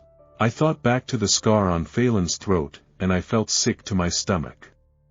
Instead of speaking, Era pointed to the door, her eyes wide and desperate. "It's okay," I told her calmly. "Where's Phelan?" When her eyes narrowed to slits, I caught myself. "Matthew," I corrected, quickly. "Where is Matthew?" Before she could respond, my father's voice sounded from upstairs, followed by what sounded like muffled screaming. Era's head snapped to me when the muffled screaming grew closer, my father's footsteps following. I could hear the sound of something wet hitting concrete, like a tail. Era pointed towards a box, and I understood, diving behind the door. The wet slapping noises continued, all the way down the stairs, before my father appeared, a bloody apron over jeans and a shirt, dragging along a figure. It was another guy, lying on his stomach, blood spilling from his lips and nose, streaking down his bare torso. I had to slap my hand over my mouth. I could still see the guy's legs, or what used to be his legs, twisted into something resembling a tail. His ears still looked human, the sharp points almost looked man-made. Dad dragged the boy across the floor, panting. "It's okay," he told the boy who was half human. The guy was struggling to breathe, like a fish out of water. "Once your lungs have gotten used to the water, you'll adapt." When he yanked the boy by his grotesque legs slowly morphing into a tail, the boy coughed up something that dripped down his chin. His eyes were wide and unseeing, his arms dead weights by his side. Dad carried the boy, bridal style, up a ladder to the surface. I thought he was going to throw him in, but instead, my father pulled out a knife. "It's okay," he kept telling the guy in sharp breaths, "I know it hurts, but you won't be able to adapt if I don't do this." I could see Ara watching, her hand over her mouth, as my father dragged the blade across the boy's throat, slicing it open, and dumping him into the water. The boy sank, his body bent in an arch, sharp red blooming around him. He was dead. His tail was limp, his arms dragging him down. Ara caught the boy, cradling him in her arms. Dad watched, a smile pricking on his lips. The merman jolted in Ara's arms, his eyes shooting open, and when he breathed by habit, clutching his chest, a stream of bubbles flying from his mouth. When the nameless boy caught hold of himself, he pounded his fists against the glass, lips parting in a silent cry. Dad ignored him, dumping fish guts into the water, and forcing him to eat them. It struck me why Phelan and Ara were only alert when they didn't eat. My father was drugging their food, keeping them docile. He had cut their voices directly from their throat, carved into their bodies, cruelly molding them into my stupid fucking childhood fantasy. When my dad left them, Ara tried to tell me to stay to help her calm down the new merman, who kept pounding his fists against the glass. But I think part of her wanted me to hunt down her companion. I knew from the panicked glances she kept sending me that she was worried for him. Dad said his office was out of bounds when I was a kid, and I never thought much of it. When I pushed through the door, which was surprisingly unlocked, I realized why. All around me, bathed in clinical white light, were towering tanks filled with both human and fish parts, floating torsos and severed heads, victims no longer with identities. Dad was studying how to combine the two. His notes were strewn everywhere, screwed up and thrown in an overflowing trash can, and stuck to the wall. I found Phelan pinned to a surgical table, a tube stuck down his throat. The human boy cruelly twisted into something inhuman, and yet my father was sadistic enough to continue the facade, leaving the seaweed entwined in his curls, like he was a circus act. There was a sensor above him, every movement he made setting off a sprinkler, soaking him. It was when he didn't move, which glued me to the spot. When his tail dried up, I panicked, reaching to wave my arm in front of the sensor. Instead, however, to my shock, his tail started to change, contorting and morphing into something that resembled legs, but were more grotesque, cruelly stitched to his torso in a horrific attempt to change from a mermaid into a human boy. When the sensor activated, soaking him again, Phelan's body jerked, and he choked up splattered red splashing the tube. His eyes flickered open, and he opened his mouth to speak. But his words were gibberish, his voice an incomprehensible hiss. I remembered how to move. Police. That was my first thought. I needed to get the cops. I tried to leave, stumbling over to the door, but something caught my eye. Another tank, and floating inside it, an all too familiar face. But he wasn't supposed to be so limp, so wrong. Unmoving. Harvey's body had long since decomposed, and yet pieces of flesh still remained, still my big brother, and yet his body wasn't. Cruelly ripped apart and stitched together, a mutilated fish tail attached to his torso. His skin was covered in mismatched scales, like a virus taking over, shredding him apart, only leaving a slimy, green-tinged substance coating him. Harvey was dead. But the thing stitched to him, entangling decomposing flesh, was still alive. I got out of there, and then the house in 4 single breaths. I ran home. I woke up yesterday unable to breathe, this time choking up blood. Mom wasn't there. When I stepped into the shower, I pieced together my thoughts and what exactly I was going to tell the cops, without sounding crazy. But when my fingers grazed the skin of my torso, just below my breast, I could feel 3 singular gashes in my skin. Feeling the other side, there they were, splitting my flesh apart, warm to the touch, and yet somehow feeling natural. I can't believe I'm saying this, but being in water feels better. I can finally breathe. But I find myself stumbling when I'm trying to walk, and I'm terrified. I keep getting out of breath, and my skin feels too dry. Like it's sucked of moisture. I tried to get into the basement earlier, and unsurprisingly, it's locked. There's no sign of Mom or Dad. The only thing I have right now is Mom's stupid pet fish. I feel like I'm suffocating on air. You have to help me. Please help me save the people trapped in my father's basement. Stories number 4. Every year we play a game where we write secrets and guess whose is whose. This year someone wrote, "I'm going to murder one of you." Every year, we have this cabin trip, and every year, each of us writes a secret and puts it in the hat. After dinner we dump all the secrets out and start guessing whose is whose. It's a fun activity that always teaches us new surprises about each other. Whoever guesses the most secrets correctly wins a basket. What the basket contains is different every year. Everyone donates a gift. This year, for example, my wife donated a box of fancy chocolates, "so that Kim stops eating yours," she joked to me. Dan often was the winner. A jovial extrovert, he was the glue that kept our friendships together long after college. Melody won the basket nearly as often. An analytical thinker, she kept samples of our handwriting, and she usually spent quite a bit of time analyzing the slips of paper to try to ascertain who wrote which secret. Then there was Zuri, who always made sure the basket had a bottle of very expensive wine. She didn't even drink herself, but she liked the rest of us to have a good time. She was a terrible guesser. Kim was our resident joker, always donating something silly to the basket, like the world's spiciest chip or a giant gummy bear. He won the basket only once before. Steve was the blandest guy imaginable, and usually donated something boring, bath products or pistachios or coffee. He never really got our in-jokes or quite fit in with the group. Our tradition's been going on strong 10 years now. We've always had a good time. And that's why what happened makes no sense at all. My wife dropped me off at the cabin on a Friday evening. Kim, Steve, Dan, and Melody arrived, each putting slips in the hat. Zuri couldn't make it this year, but wine came with a note for us to enjoy ourselves. After dinner, we pulled the slips out of the hat. 5 slips of paper with our 5 secrets that read, "I have a secret crush on someone. I spent 52 cents on the prize I bought for the basket. Smiley face. I have a star named after me. It's a girl. I'm going to murder one of you." We read them all aloud, laughing and shouting guesses until we got to the last one. Everyone went quiet. Someone wondered if it was a joke. We all looked at resident joker Kim, but he said his was the 52 cents one. Everyone began snatching their slips, until each of us was holding a slip except me. "It's Mia," they all said. "Mia's planning a murder."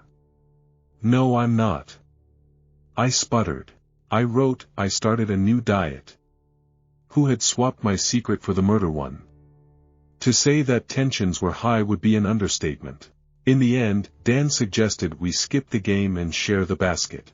But everyone's mood was sour except for Kim, who happily ate all the chocolates and drank half the wine bottle himself. I wondered if he really did put that murder slip in there as a prank, just so we'd wind up splitting the basket and he'd get a share. But the next morning, we woke up and found Kim lying blue-faced and wide-eyed in the bed, vomit staining the pillow and sheets beside him. And suddenly we were all screaming, panicking, wondering which of us had done it. We hurled accusations while waiting for police. "The wine," said Dan. "He was obviously poisoned." "It must have been the wine." "Maybe it was the chocolates," said Melody. "But they weren't even out of the plastic wrapping." I said. "It was the wine," Dan insisted. "Think about it. One of us wrote that incriminating secret, right? But Zuri's got an alibi because she's not here. The police look for someone involved in the game. And she gets away with murder in the perfect crime. Okay, but how does she get the slip of paper into the hat if she was never here?" said Melody. We reviewed the secrets again. Steve had a secret crush, Dan's wife was having a little girl, Melody had a star named after her, you know those are scams, right? I told her. Mine was still missing. That's how all suspicion suddenly turned on me. When police arrived, everyone was interviewed. I was the prime suspect, even after I told police someone swapped out my secret slip about a new diet before we drew them from the hat. I even searched the trash cans and recycling but couldn't find mine to prove my innocence. The remaining papers were turned over to check for fingerprints. The authorities took the wine bottle and what was left of the chocolate box too. My friends all thought I was a killer. I knew one of them was. Later that evening, when I was finally back home and still wondering who had lied, the dog was whining to go out, so I grabbed a coat and took him out. And suddenly everything clicked horrifyingly into place. We had all been right. Dan was right about the perfect alibi. Melody was right about the chocolates, not the ones in plastic wrap in the basket, but the ones in my bag that were supposed to be mine, that Kim stole like he did every year. And I had been right that my slip of paper had been switched. Fear coursed through me as I pulled a crumpled slip of paper from the pocket. I started a new diet I'd put on my wife's coat by mistake. Stories number 5. I went cave exploring with some friends. I'm the only one that survived. I used to think Mammoth Cave was just another adventure, a tick off our list. It was supposed to be fun, a weekend to explore the shadows with my best friends, to test our nerves in the endless dark. But somewhere down there, under miles of stone, something went wrong. Now, one of us is missing, and I swear. I can still hear him calling. We'd been going for hours, our voices echoing through the tunnels, each one mocking the confidence we had when we started. There was me, Sam, and my friends Luke, Jared, and Ben. Ben was always the daring one, the first to wander ahead, the one who'd get us into trouble just to laugh it off. But when he didn't come back, no one was laughing. It's strange. We retraced our steps, searched every crevice, calling his name until our voices scraped raw. Nothing. Just an endless silence, heavy and swallowing. And then, the faintest echo, like Ben's voice, drifting from somewhere deep in the shadows. Luke was the first to hear him calling. He stopped dead, his hand shooting up as we walked, telling us to listen. We froze, straining against the thick silence. Did you hear that? He whispered, his voice barely louder than a breath. None of us had, but as we stood there, letting the silence settle around us, we heard it, a faint, distant call, almost swallowed by the stone around us. It was Ben's voice, unmistakably. He was calling out, the sound barely reaching us but bouncing off the cave walls in strange, warped echoes. The direction was wrong, though. The call wasn't coming from where we'd last seen him, it was coming from one of the tunnels we hadn't even traveled down. But maybe, somehow, the paths were connected. It wasn't impossible for cave tunnels to intersect. We were probably about 2 miles down at this point, so deep that the silence felt alive, closing in around us. The chill in the air seeped into our bones, and every breath echoed back like a reminder of how far we'd come. The walls felt tighter here, the space around us shrinking with each step. Our lights cast shaky beams on the rough stone, cutting through just enough darkness to keep us moving. We'd packed extra batteries, sure, but even with the supplies, an uneasy feeling twisted in my gut. Still, leaving wasn't an option. Ben was down there somewhere, and we couldn't just abandon him in the dark. We walked down a few hundred feet, calling out Ben's name into the dark, then waiting in silence, hoping for any kind of response. The cave swallowed our voices, leaving only the faint drip of water somewhere far off. Then, after what felt like ages, we heard him. It came from behind us. What the fuck? Luke whispered, his voice tight and shaky, eyes darting back toward the path we'd just covered. Jared, louder than any of us, shouted back, "All right, Ben, you can stop messing with us now, man. This isn't funny, bro." I wanted to believe it, that Ben was just messing with us, hiding in some shadowed nook and waiting to jump out. But as I stared into the empty tunnel behind us, a chill crept over me. I couldn't shake the feeling that somehow, it wasn't really Ben. We backtracked, our light slicing through the shadows as we searched every inch of the area. We moved slowly, scouring every nook, every crack in the walls, but there wasn't a single trace of Ben. Not a footprint, not even a scuff mark. He was just gone. Eventually, we returned to the central cavern, slumping down on the cold stone to catch our breath and regroup. I told the others what had been gnawing at me, the dread curling around my thoughts. But Luke was quick to brush it off. "Oh, come on, man, you know Ben is just fucking with us," he said, his tone forced, like he was trying to convince himself as much as me. "Well, how did he end up back here, then, when he was down there before?" I shot back. "I'm telling you guys, something isn't right." Before anyone could answer, Ben's voice echoed again, faint but unmistakable. This time, it came from the tunnel we'd seen him go down first. "Come on, guys, this way." His voice drifted down the rocky corridors, a lazy drawl that somehow felt wrong. Jared sprang to his feet, shouting down the tunnel, "Screw you, Ben. When I see you, I'm gonna beat the shit out of you." Then, we heard it, a low, chuckling laugh, the sound echoing, but from a completely different tunnel. Luke and Jared exchanged glances, the bravado draining from their faces. It was like the air had thickened, and now they felt it too. Something was off. A chill crept over all of us, settling in our bones as Ben's laughter faded into the shadows. We huddled together, whispering hurriedly about what to do. The idea of leaving came up quick, but Luke shut it down fast. "We can't just leave Ben down here, guys," he insisted, voice firm but edged with unease. Jared shook his head, glancing toward the distant exit. "I'm going. I'll call the cops and tell them our friend's missing. I'll come back with a search party." It wasn't a bad idea, honestly. Part of me felt relief at the thought of professionals with equipment and experience. But Luke wouldn't budge, his jaw set, determination in his eyes. He wanted to keep looking, convinced that Ben was close, just around the next corner. Jared didn't wait for more argument. With a last look back, he took off down the path toward the exit, his flashlight bouncing along the walls until he was out of sight. Luke and I stood there in silence, the weight of the decision hanging heavy between us. Eventually, we decided to search a little longer. Just a little longer, we told ourselves. After Jared disappeared from sight, Luke and I ventured down the same tunnel Ben had vanished into. We called out, voices barely steady, and after a moment, Ben's voice drifted back, faint and distorted, like it was caught in a slow echo. The sound seeped out of a dark, narrow crevice ahead, just wide enough for us to squeeze through.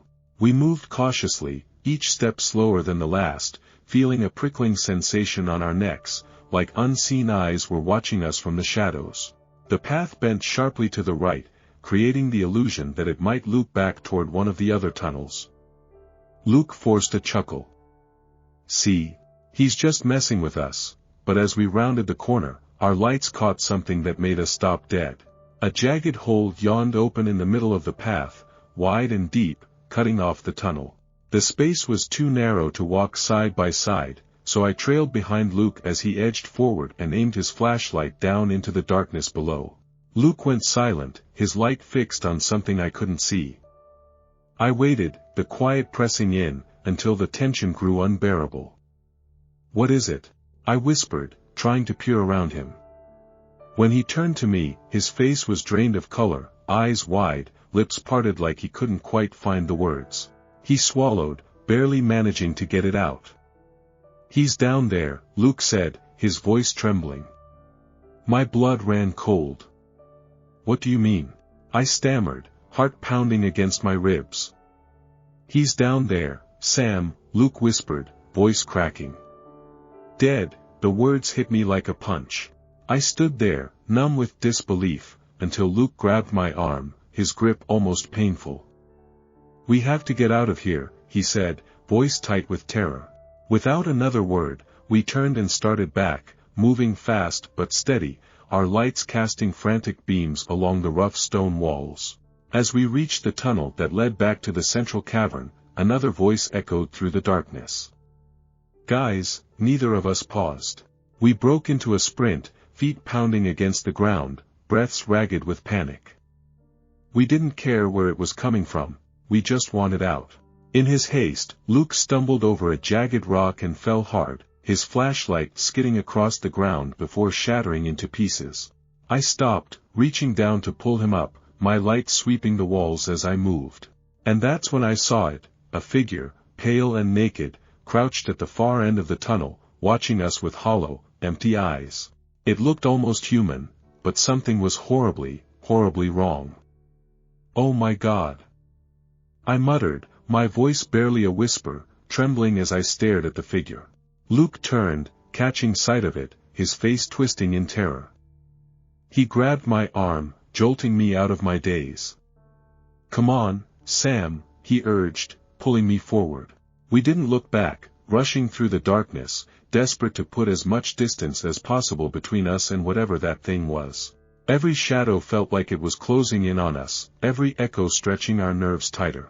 As we reached the main tunnel that led out of the cave, we saw a figure lying on the ground ahead. Jared. He was sprawled face down, motionless, his flashlight lying a few feet away, casting an eerie glow on the stone. "Oh God!" I breathed, heart racing as we knelt beside him. He must have tripped, maybe knocked himself out in his rush to get out. But when we turned him over, the breath left my lungs. His face was unrecognizable, crushed and bloody, as if something had beaten him down, over and over. The horror of it froze us in place, and I could barely think, only feel the cold grip of fear sinking deeper into my bones. That's when we heard it, a voice drifting from the shadows, but this time, it wasn't Ben's. It was Jared's. "Come on, guys, this way," the voice called, soft and taunting. I swung my flashlight toward the sound, heart hammering, and there it was, standing just beyond the light's reach. Pale, humanoid, but wrong in every way.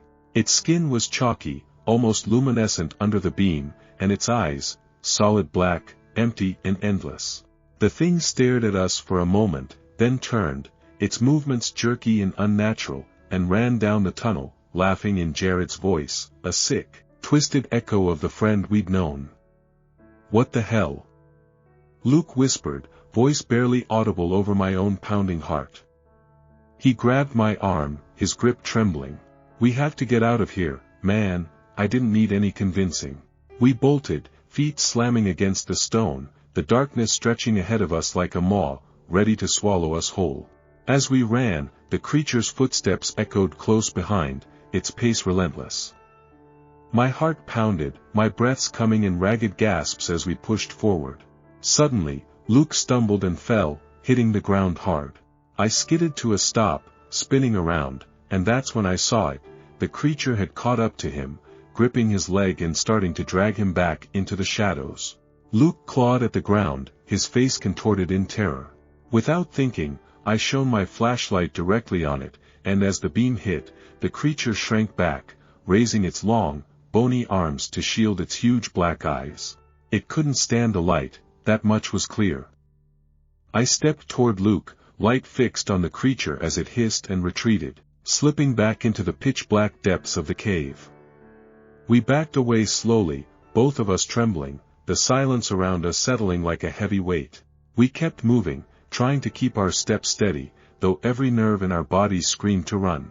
Luke fumbled in his bag, pulling out his spare flashlight, and now, with both beams cutting through the shadows, we scanned every crevice, every dark corner around us. The creature was silent now, but its presence clung to us, a feeling so thick it was hard to breathe. We both knew it was still near, lurking just out of sight, watching and waiting. Minutes stretched on, each one more suffocating than the last. But then, just as panic threatened to take over, we saw it, the cave entrance, a sliver of remaining daylight spilling in, piercing through the darkness like a lifeline. It was so close, a beacon of hope after the nightmare that had nearly swallowed us whole. We made it, or at least, we thought we did. Step by step, we edged closer to the exit, the sunlight drawing us in, so close I could almost feel its warmth. But just as we reached the final stretch, the creature dropped down from above, a blur of pale skin and black eyes, crashing into Luke and sending him sprawling to the ground. I whipped around, frantically aiming my light, but it was too late. In an instant, the creature pinned him down, smashing his head against the stone with brutal force. Paralyzed for a split second, my mind screamed at me to act, to do something. But instinct took over. I turned and ran, abandoning Luke's final, muffled cries, leaving my friend behind. Tears streamed down my face, blurring my vision as I pushed myself forward, barely seeing the light ahead. When I finally burst out of the cave into the fading daylight, I collapsed to the ground, gasping for air, chest heaving, and the weight of loss crashing over me. The tears came hard, unstoppable, as I lay there, shattered, knowing I was the only one who'd made it out. As I forced myself to stand, steadying my breath, I heard it, Luke's voice, faint and choked with fear, calling out from the depths of the cave. "Sam, please, help me." I froze, every instinct screaming at me to ignore it, to remember what I'd seen, to remember that Luke was gone. But hearing his voice, broken and desperate, twisted my insides. The guilt clawed at me, sharper than any fear. I had left him. I had abandoned him. The pleading continued, soft but relentless, each word pulling at the frayed edges of my sanity. Some part of me wanted to turn back, to run into the dark, convinced he was waiting, that I could still save him. But another part, a colder, darker part, knew the truth. It wasn't Luke. It was the creature, mimicking his voice, sinking its claws into the last threads of hope I had left. And yet, what if, somehow, it really was him? The thought tore at me, leaving me stranded there, helpless and shattered, unable to move forward or look back. Finally, I forced myself to turn away from the cave, each step heavier than the last. I had to leave. I had to get out and tell someone what had happened, no matter how impossible it all seemed. But as I reached the edge of the forest, the realization settled in, I couldn't tell them the truth. They'd never believe me. No one would.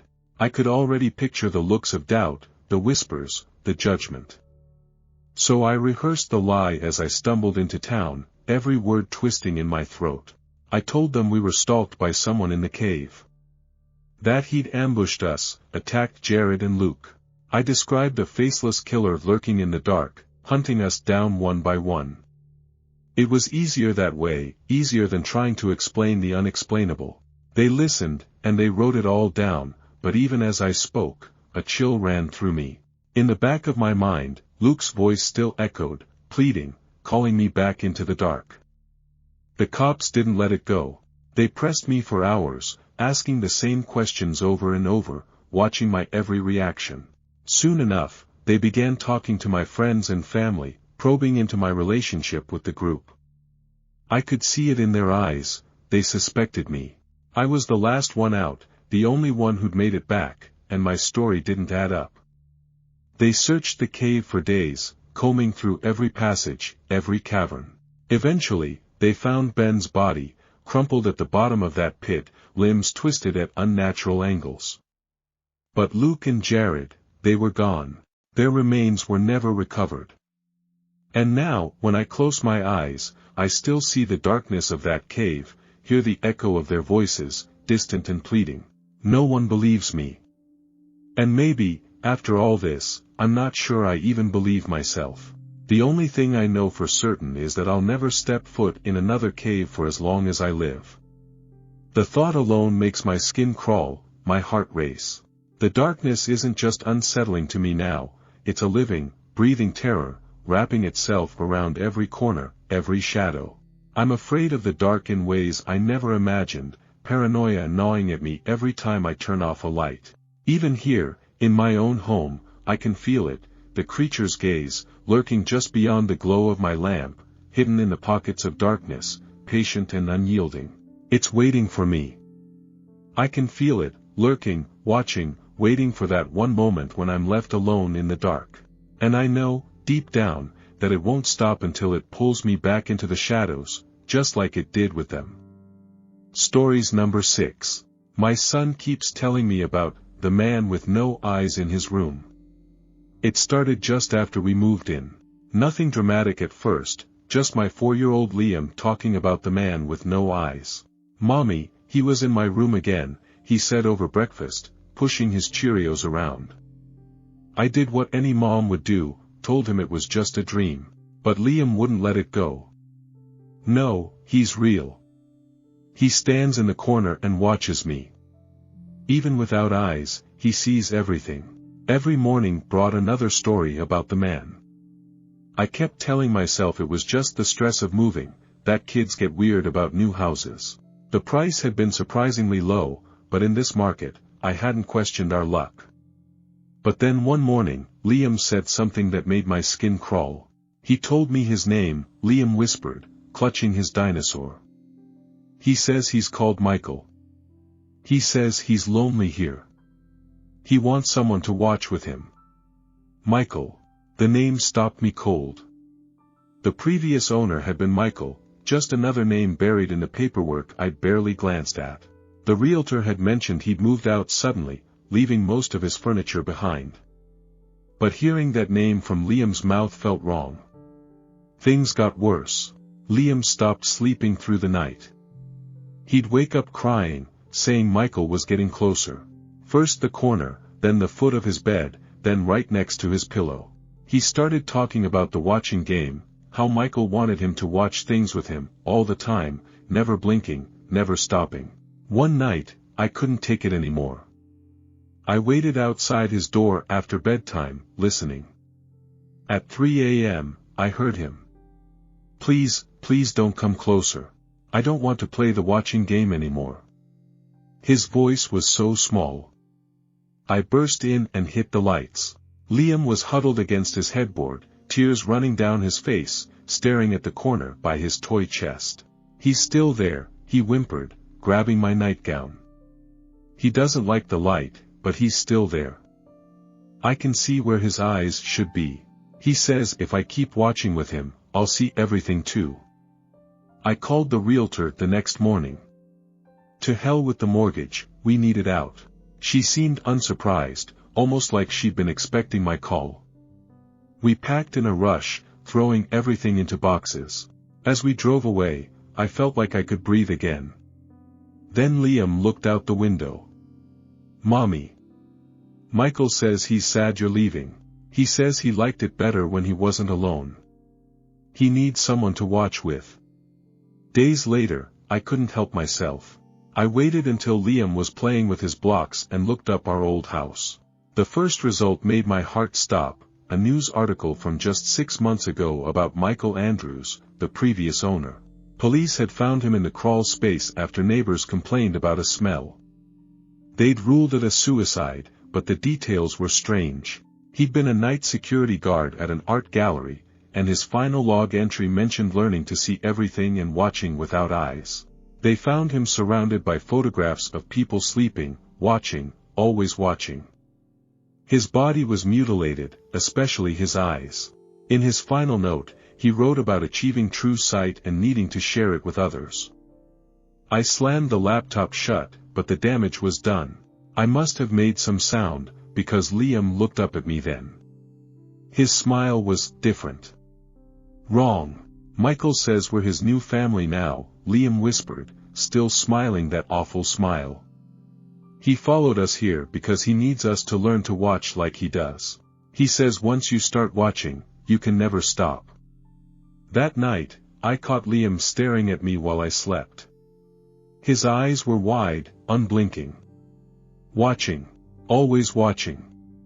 Stories number 7. I learned a secret about the Bermuda Triangle, but I wish I hadn't. Ever since I was a kid I've been fascinated with the ocean. My mom hated it. She used to tell me all the time if God intended for us to know about the ocean, He wouldn't have put so many obstacles between us and the bottom of it. I thought that was a bit reductionist, but when I insisted on studying biological oceanography and ocean engineering, she was as supportive as she could possibly be.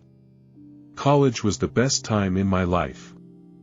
I loved my studies. My mom and I even bonded over it as she let me tell her all about what I was learning about the ocean. Even though she didn't love the field I chose, she still pitched in for my education and encouraged me to live at home until I was done. She was my biggest supporter. 2 weeks after I graduated college my dad died, and with his death my mom seemed to lose all her will to live. She tried to hold on for me, but every day I could see the light slipping from her eyes a little more. She died the day after my interview for my dream job, and to this day I'm convinced she did that on purpose. She knew her time was coming, and she waited so I wouldn't miss my interview. My friends always tell me that's a little morbid, but when I light candles for my mom's spirit I can feel her there with me and I know it's true. Anyway, I got the call with the job offer a few days after her funeral, another small blessing that I knew came from her, and despite wanting to just lay down and give up on everything I accepted the job.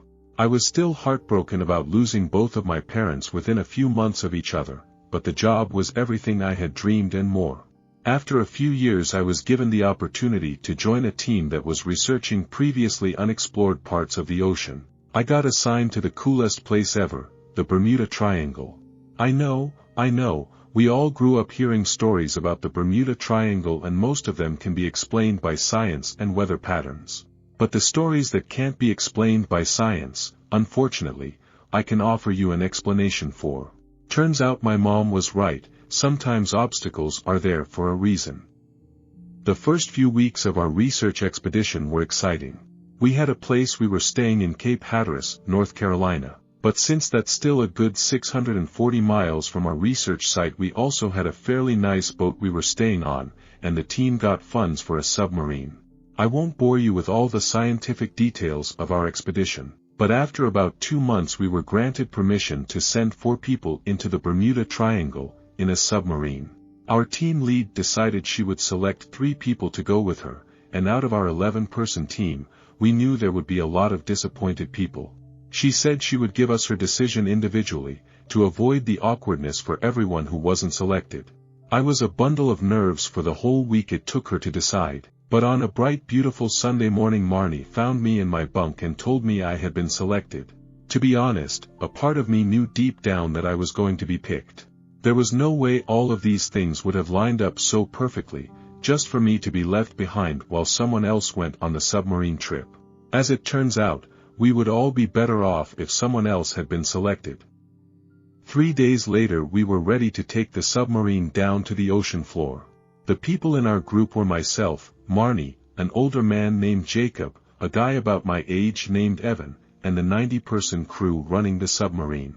We all had our hopes for what we would discover, but I think everyone was just elated to be a part of something so big.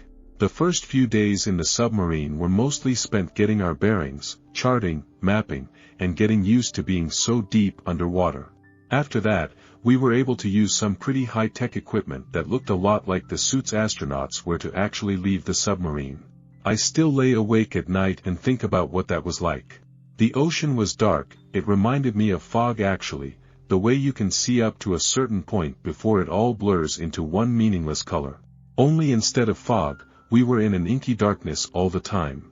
I could see a few feet in front of me at any given moment, the wonders of the ocean hidden behind a cold, wet, dark veil, all there for me and my team to uncover. After a couple days of collecting samples and specimens Jacob and I made a huge discovery. Caught between a rock and the ocean floor was a scuba suit, in a design neither of us had ever seen before. Our suits, top-of-the-line equipment not currently available to the public, looked a lot like space suits. This one looked like a toddler had tried to copy what we were wearing, but lacked the ability to really do it justice. The hands looked like mittens, almost exactly the way a small child would think to draw them. The helmet was oddly oblong and looked like a large bucket with holes cut out for the eyes and mouth.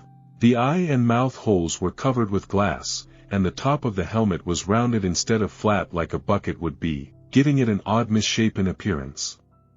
The body was misshapen as well, with a barrel-like torso and uneven arms and legs. While I couldn't tell what the helmet was made from, it was clear that the body seemed to be made out of leather. The helmet and body almost seemed suctioned, or glued together. There was no zipper, no buttons, no way I could see to dismantle it in order to put it on. More importantly, it was clear the suit was very old, but it showed none of the signs of damage that something like that should have after sitting at the bottom of the ocean for so long. Jacob and I glanced at each other, then rushed toward the strange sight as if we were both thinking the same thing. We worked together to move the rock off it, then cleared the debris that had gathered around the suit, mostly fish bones and small carcasses. We did so in complete silence, but despite the lack of words I knew we were both beyond excited. Whatever this was, we were on the cusp of an incredible discovery. We freed the strange-looking diverse suit and carried it back to the submarine. An hour later Jacob and I stood with the rest of the crew, everyone hovered around the table we had placed it on. We had debated for a while if we thought it would hold up, bringing it out of the water and into a strange atmosphere, and Marnie logically decided we needed to resurface as quickly as possible, so we could get the suit to a temperature and moisture-controlled storage facility. She told the submarine captain, and he said he would prepare us to resurface first thing on the following day. In the meantime, Marnie told us to work our asses off to get as much done as possible before departure. She told us that if the submarine went back down she would probably give other people on the team the opportunity to be on the crew. That was disappointing, but I agreed it was only fair. We put the suit in the storage room we had reserved for samples, locked the door, and went back to work. That night was when the first unusual thing occurred. Around 1 in the morning I woke up to piercing shrieks and raced out of my bunk, into the hallway. One of the crew members, Rodriguez I think, was kneeling on the floor clutching his head and screaming. The captain knelt next to him, trying to talk over the sound of his screams, but all we could hear was Rodriguez repeating over and over the eyes, its eyes. Nobody knew what that meant, but his fear was both palpable and contagious. The captain assured us that sometimes people struggle with being underwater for very long, and Rodriguez would get the best medical and psychiatric care possible once we got back to the surface. He insisted we all go back to bed, and everyone complied, slinking off to our bunks like a bunch of chastised children. The first thing I did in the morning was go back to the captain and ask if Rodriguez was okay. The captain smiled in greeting and assured me that Rodriguez was a bit sick, but they were sure he would be just fine. I thanked him, and as I was leaving I heard him call out, "If God wanted us to explore the ocean, we would have gills." It was my mom's favorite joke. Every time I talked about new advances in oceanic technology she would say that to me with a smile and a pat on the arm. I turned around and stared at the captain. I said, "What was that?" He was already facing away from me, and glanced back over his shoulder. "Sorry, what?" I knew my face was tight, my voice reflecting my nerves. "What did you say?" "As I was walking away, you said something about exploring the ocean." He gave me a concerned look. "Are you okay, Dr. Williams?" I didn't say anything. I nodded, every muscle in my body feeling like a tense rubber band. Yes. I'm fine, thank you." I guess I was just lost in my thoughts. As I walked out he muttered, "Can't have another crazy on my ship." I made my way back to the sample room, which was once again unlocked, and joined Marnie where she stood next to the area we had reserved just for the diving suit. Marnie had sent Evan out after Jacob and I came back to chip some pieces off the rock that had pinned the diving suit to the ocean floor, and he had also collected some bits of detritus around the area as well, like fish bones, and other carcasses. I walked over and said, "Have you had a chance to crack the suit open?" Marnie smirked, knowing I was messing around, and said, "Right, because I want to be the ocean version of the guy who destroyed the city of Troy." "No, but there's the craziest thing." I lifted an eyebrow and Marnie went on, "I don't think there's a body in here." I looked over at the diving suit and felt a strange pang of fear shoot through me. How did it get down there then? Marnie shrugged, unbothered. "Maybe it dropped off a boat or something. We might never get an answer to that, but we can do some testing on it to see when it was made and what it's made from." I scooted away from the wetsuit, the room feeling claustrophobic now. "Have you had a chance to run any tests, or are you waiting until we resurface?" Marnie started to answer, when the door opened and a sheepish-looking crew member walked in. He said, "Doctors, I'm sorry to bother you, but I have some bad news. We aren't going to be able to resurface today after all. We're experiencing serious technical issues." Marnie and I both looked at each other, mirroring the panic on each other's faces, and in her best stern voice she said, "Define serious issues." The crew member glanced over his shoulder as if he was waiting for someone to step in and take over for him, then he replied, "I'll let you have that conversation with the captain. All he told me to pass along was that we're experiencing some strange weather that's interfering with the radar, and he doesn't feel safe resurfacing until it passes. He can lower us back to the ocean floor so you can continue your research though." Marnie sighed and passed a hand over her face, looking weary. "Yes, tell him that would be good. And please update us at your earliest convenience." She stressed the word earliest, with a look on her face that always made lab assistants duck their heads and promise to do whatever she asked. The crew member was no different, and he turned to flee quickly. Before he could escape I said, "Wait. What about Rodriguez? Is he going to be okay?" The crew member went pale and said, We don't know. Captain Cameron says," he stopped and squared his shoulders back, "he'll be fine. We'll get back to the surface as soon as we're able, and in the meantime he's fine in Med Bay." I let him run out then, and turned to Marnie who had already turned her own attention back to the samples. Before I could ask her thoughts on what was happening, she started giving me instructions, and I ran over to help her with the tests. If we had to be stuck underwater, we might as well be productive. While the equipment we had on the sub was good, it wasn't the equipment we needed to safely test the material of the suit, so we focused on analyzing the other specimens we took from the site instead. As we worked, I felt like the suit was a third person in the room, watching and judging silently as we worked. Jacob and Evan joined us at some point, and the four of us made plans for how we would use our time until the sub could resurface. Marnie was mostly frustrated that we didn't have a timeline. She wanted to map out as much time as possible, but hesitated to do that if she didn't know how much time we had. Jacob and I encouraged her to schedule our days as if we were going to be staying for the full 5 days we would have had left, and promised to do all her top priority items first. With that settled, we went to the mess hall for dinner. When we got there I noticed that there seemed to be fewer people than usual. Rodriguez was missing, obviously, but I also noticed one of the female crew members I had started bonding with was gone too. I grabbed my food and sat down across from someone I had seen talking with her before. I smiled and said, "Hi, I'm Mara Williams, one of the researchers. Do you know where Claire Mason is?" The crew member, I thought his name was Reynolds, gave me a weird look, then shook his head, stood, and left his half-eaten tray of food where it was. I watched Reynolds walk away, feeling equal parts confused and irritated. A few minutes later Marnie walked over and grabbed my arm. In a harsh whisper she said, "You need to come with me." I stepped out into the hallway, feeling anxiety wringing my stomach like a dish rag. Marnie didn't say anything, but we walked down the hall until we reached sick bay. Once we got there, Captain Cameron stepped out with a concerned look on his face. I had last spoken with him that morning, and in that time it was as if he had aged 20 years. He waited for us to step inside, then shut the door and said in a hushed voice, "Thank you both for coming. I'm sorry to be treating this so clandestine, but I have some concerns. I think you'll understand." He took a deep breath before continuing. "We seem to be having a problem with psychosis on board. You both saw what happened with Rodriguez. In the last 24 hours, we've had 2 more crew members experience the same thing. That may not sound like a lot, but when you're on a machine like this one, you need every person to be in the best health possible." He stepped aside and we saw Rodriguez, Claire, and another crew member I thought was named Anderson, all laying in their beds. They were asleep, they seemed peaceful. Cameron continued, "They're sedated. Every time they wake up they start screaming again, and we want to keep this quiet from as many people as possible.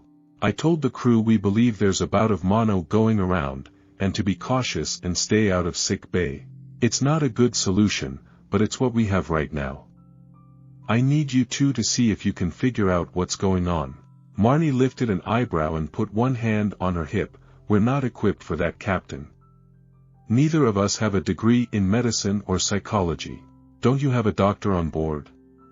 Captain Cameron gave her a look that I can only describe as pure desperation. Our medic isn't equipped for this either. And we don't have a psychologist for this expedition because it was supposed to be a short one. Please just do blood tests, something. Work with our medic and use any of his equipment that you need to. Figure out what's going on. Captain Cameron left and I turned to Marnie and said, this all started the night after we found the diving suit. Do you think we brought some kind of bacteria into the ship that's making people sick? Marnie winced. Shit. I hope not, but maybe we did. I'll go take a sample from it to see if there's anything weird. You go finish your dinner. She started to leave, then stopped. And Mara, do not speak a word of this to anyone. We want to keep this quiet. I sulked back to the mess hall, feeling like my trip of a lifetime was slowly blossoming into a nightmare. I finished my food, then went back to sick bay to check in with Marnie. She wasn't there, and the medic was back but he hadn't seen her either. Concerned now, I went back to the storage room. Sitting on the floor in the corner of the room was Marnie, tears flooding her cheeks, her eyes looking hollow and glassy. I ran to her side. Marnie. Marnie? Are you okay? What's going on? She didn't speak, didn't move, just sat there like a shell of a person. I ran from the room, to the sick bay, and told the medic what was going on, then went to the control room to look for the captain. When I told him what happened to Marnie, and what our suspicions were, his face grew hard. He said, lock the room you've got that thing in and don't let anyone touch it. If one more person gets sick, I'm making you and your team get rid of it. And I'll make you bleach the entire storage room to make sure no one else gets sick. I apologized for all the trouble, agreed to his conditions, and left to update Evan and Jacob. I know Marnie told me not to, but with her out of commission I needed as much support from the rest of our team as possible. When I got to the men's bunk area, Evan and Jacob were both there looking tense. They motioned me inside and we huddled together on Jacob's bed. Jacob leaned in and whispered, about 20 minutes after you and Marnie left we heard more screaming. Rugen this time, he was in the hallway near the storage room clutching his eyes and... Jacob hesitated as if he wasn't sure how to explain it. He was begging for forgiveness. I don't know what about or to whom, but he kept saying I didn't mean to, I'm sorry, over and over. Evan took in a shaky breath and said, we tried to help, but the person you were sitting with before Marnie grabbed you, I think his name is Reynolds, he pushed us away and told us not to say anything. My mind reeled. It seemed like something about the suit really was making people sick. Maybe Rugen had gone into the storage room for some reason. Or maybe, an even worse thought, the bacteria on the suit that was causing this had migrated from the storage room somehow.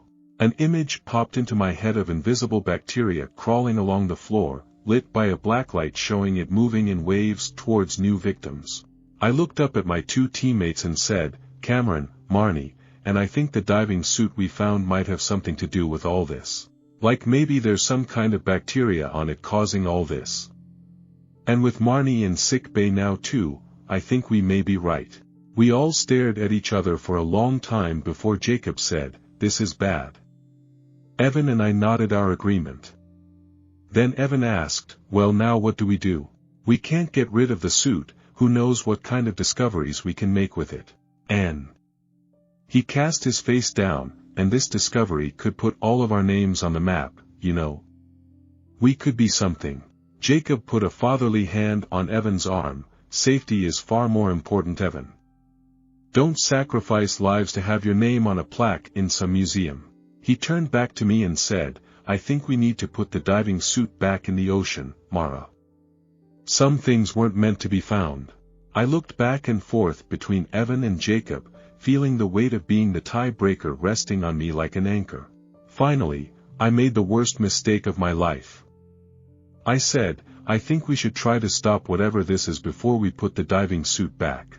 We came all this way, and I think it's what Marnie would want. I could tell Jacob wanted to argue with me more, but when I mentioned Marnie he closed his mouth and lowered his eyes. We agreed to meet in the storage room in an hour to try and find a way to keep the suit quarantined so no one else would get sick. The running theory was that some kind of bacteria was causing encephalitis, swelling in the brain, that was causing hallucinations and catatonia. We didn't have the right tools on board to properly diagnose them, but it was a good place to start. The three of us split up to look for supplies that might help. Evan left to look for cleaning supplies, I went to med bay to get masks and gloves, and Jacob simply said he had an idea and ran off on his own. We had agreed to meet up outside the men's quarters again, which were thankfully on the other side of the building from the storage room.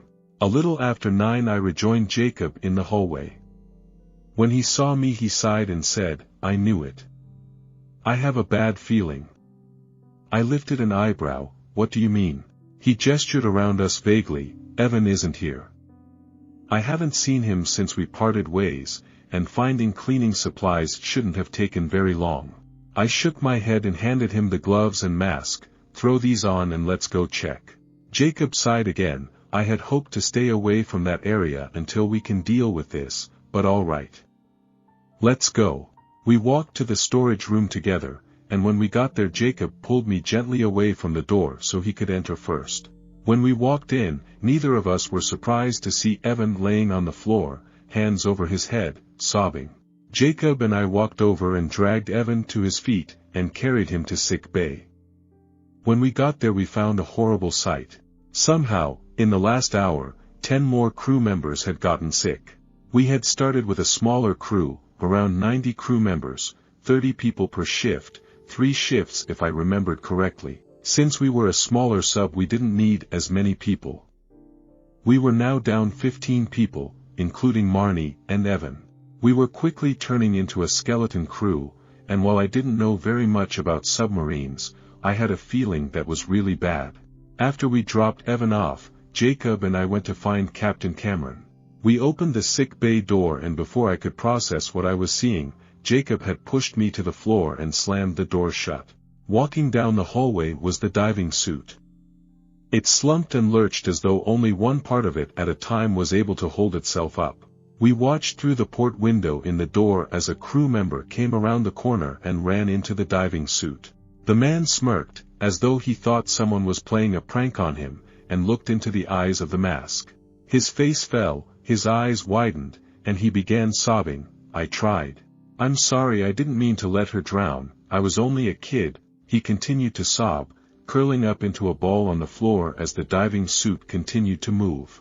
Jacob pulled me away from the window and placed his back to the door, blocking the port. We stared at each other in silence for a long time before he said, "Okay. This is bad, and hard to believe." I nodded, feeling panic wrapping its cold clammy hands around my throat. "What's happening? Is someone in the suit?" Jacob took slow, steady breaths and I did my best to copy him. After a few minutes he said, "I don't think so. I don't know. I don't think we can explain this." He turned and looked out the window again and took a deep breath. "We need to get back to the men's bunk. I grabbed our wet suits and I think we'll need them." I was able to manage a small smile. Jacob was a good person to have on my team. We made our way out of the med bay, both of us shielding our eyes with our hands to avoid looking directly at the eyes of the suit. As much as I wanted to believe there was some logical answer, it seemed like people were having breakdowns only after looking in its eyes. We moved slowly, taking small careful steps as we walked down the hallway. We could hear more screams echoing around the ship. They seemed to be coming from the other side of the ship, which was good, but it wouldn't be hard for the creature to catch up with us. We finally got to the bunk room and Jacob threw the door open, both of us barreling inside quickly, and we collapsed to the floor in a relieved heap. Jacob was breathing heavily, his face red, and I was worried he might have a heart attack. I found a bottle of water and passed it to him, then waited for him to recover. Finally his breathing steadied, and he nodded to me gratefully, then pointed across the room to where 3 diving suits sat on his bunk. I rushed forward and carried his over first, then grabbed my own and put it on. Once we were both fully suited up I turned to Jacob and asked, "What now?" He gave me a stern look and said, "We have to get that thing off this ship. It's too risky to try and contain it." I felt the words like a deep blow and hung my head with shame. "You're right. I'm sorry." Jacob put his hand on my shoulder and gave me a tight smile. "We'll make this right, don't worry about it too much." We both put our helmets on and stepped into the hallway. Jacob carried the body of the third diving suit, I carried the helmet, and we made our way towards the control room, hoping Captain Cameron would be in there. The plan was to find Captain Cameron, and get the word out around the ship that the thing could only hurt you if you looked into its eyes. We still weren't entirely sure what happened if you looked at it, but what we had seen so far was disturbing enough that neither of us wanted to try. I followed Jacob through the ship, as he led us away from the screams, taking a more circuitous route to the control room as we avoided the shambling creature. When we arrived at the control room, Captain Cameron beckoned us in with a relieved look on his face. There were 11 crew members crammed into the small control room, and once we joined them we were officially at capacity. We handed Captain Cameron the diving suit and explained the plan. He nodded, looking grim, and said, "That's better than risking anyone else's safety. How about I lead the creature towards the exit hatch as a distraction? You two just get over there safely and wait. Novak will watch the cameras in there and release the hatch once you three and the creature are safely inside." He gave us a pitying look. "I wish I didn't have to put you two in so much danger, but I don't see another option." Jacob and I both nodded resolutely, and I said, "It was my decision to bring this thing on board. I want to do what I can to make it right." Jacob put his hand on my shoulder and said, "I was involved with that decision too, and I second this one. Let's fix our mistake." Captain Cameron nodded, slipped into his diving suit, and the three of us stepped into the hallway. Jacob pointed to the right and then at Captain Cameron and nodded, then pointed to the left and gestured for me to follow him. We made our way down the hall, towards the exit hatch. It was a sealed, pressure-controlled room that we could use to come and go for specimen collections. It was also exactly big enough to hold me, Jacob, and the creature. The few crew members we passed, we warned about what was happening, and told them to hide somewhere safe and keep their heads down. I was starting to get nervous about the number of people we had sedated in Med Bay now. I don't know exactly how many people it takes to run a submarine, but with people dropping like flies we had to be down to the wire. It wasn't long before we could hear scraping and shuffling coming down the hallway towards us. Captain Cameron rounded the corner, walking backwards with his head down. I glanced at Jacob and realized that if the thing pursued Cameron instead of us we would never be able to get rid of it. I stepped away from the doorway and put myself between the creature and Captain Cameron. It didn't break stride, but when Cameron shuffled off to the side it didn't change course to pursue him. I took over, walking backwards, until I made my way into the isolation room. It shambled after me, but didn't stop when I put my back against the wall. It kept moving towards me until it had me pinned against the exit hatch. I kept my eyes down but called out, in a shrill voice laced with panic, "Jacob, it's got me pinned." Just as I finished speaking I felt a hard slam, and glanced up just enough to see the creature reeling back, before slamming its head into my helmet again. I watched in terror as a small spider web appeared in the glass. The creature put its hands on either side of the helmet to hold me in place just as Jacob was able to open the hatch behind us. Water rushed in and the creature was sucked out into the inky blackness. I had been able to get a good look at its hands before it was sucked out, and my stomach sank with dread. I was almost certain the suit was stitched from human skin. Even with that fresh panic, I was thrilled. Gravity and physics took care of the problem for us. Then a leathery hand reached back inside, wrapped itself around my ankle, and yanked me into the cold dark ocean. Despite our depth I could tell a storm was raging above us. The water would briefly light up with a lightning flash, revealing the tide battering everything in its path on the surface. I could only see the creature when the lightning would flash, but I could tell it was trying to get back to the submarine, with me in tow. I fought and kicked, trying to get away, but the grip it had on me was inhuman, making all my struggles to get away seem meaningless. I was about ready to give up hope when I saw something come down on the creature's hand. Jacob had found a large rock, and brought it down on the wrist part of the suit. It weakened the thing's grip just enough for me to get away, and I crawled backwards. In the momentary flashes of light I could see Jacob fighting to get away, and I began searching for a rock too. I could see the spider web in my helmet growing, and I knew it wouldn't be very long before the pressure would break through and drown me. I found a medium-sized rock and fought against the water pressure to lift it. At some point Jacob got free from the creature and helped me lift the rock, and together we carried it to where the creature was pinned by the rocks Jacob had been able to grab, struggling to free itself.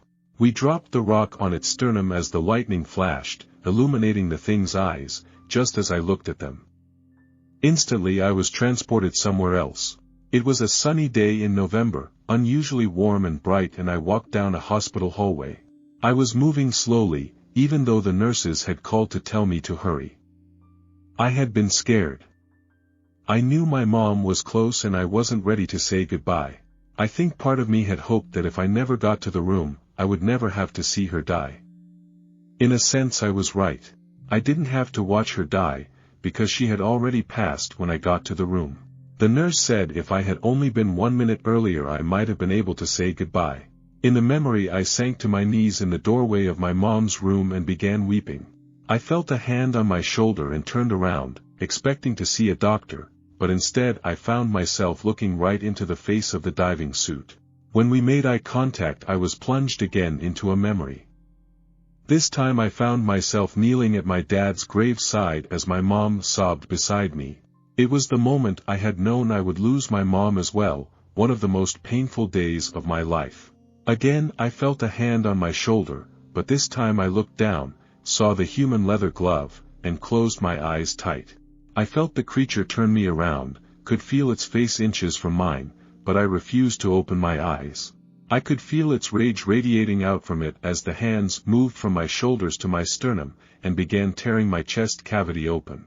The fingers sank into the soft skin and tissue between my breasts, biting through the meat of my flesh and wrapping around my bones. I could feel my rib cage bending and instinctively opened my eyes as I screamed. I was instantly plunged into another memory, this one from the time I had dealt with a stalker in college. But this time I was ready, and as soon as I felt the creature's hand on my shoulder I bolted. I ran through the hallways of my old college, until it faced into the green and gray of the cemetery my parents were buried in. I forced myself not to falter as I ran past my crying mother, the creature still shambling after me. The cemetery faded until it was replaced by the hospital, and I continued to run despite the burn in my chest and arms. I reminded myself it was a dream, a hallucination, but the terror remained. After what felt like years the hallway faded into black, and I woke up. When I woke, I was in a regular hospital bed. Marnie was in the bed next to me, the curtain between us pulled back. Her face looked drawn and tired, older than I remembered. I took a moment to get my bearings, then pressed the call button for a nurse. A nurse wearing light purple scrubs walked in, and lifted her eyebrows in surprise when she saw me. She said, "Oh my God, you're awake. This is incredible, let me call your doctor."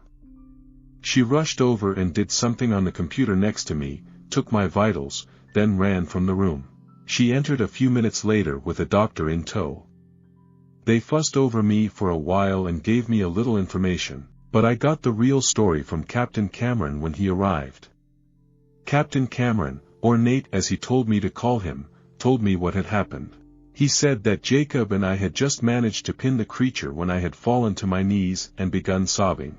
Jacob carried me back to the submarine and put me in the isolation chamber.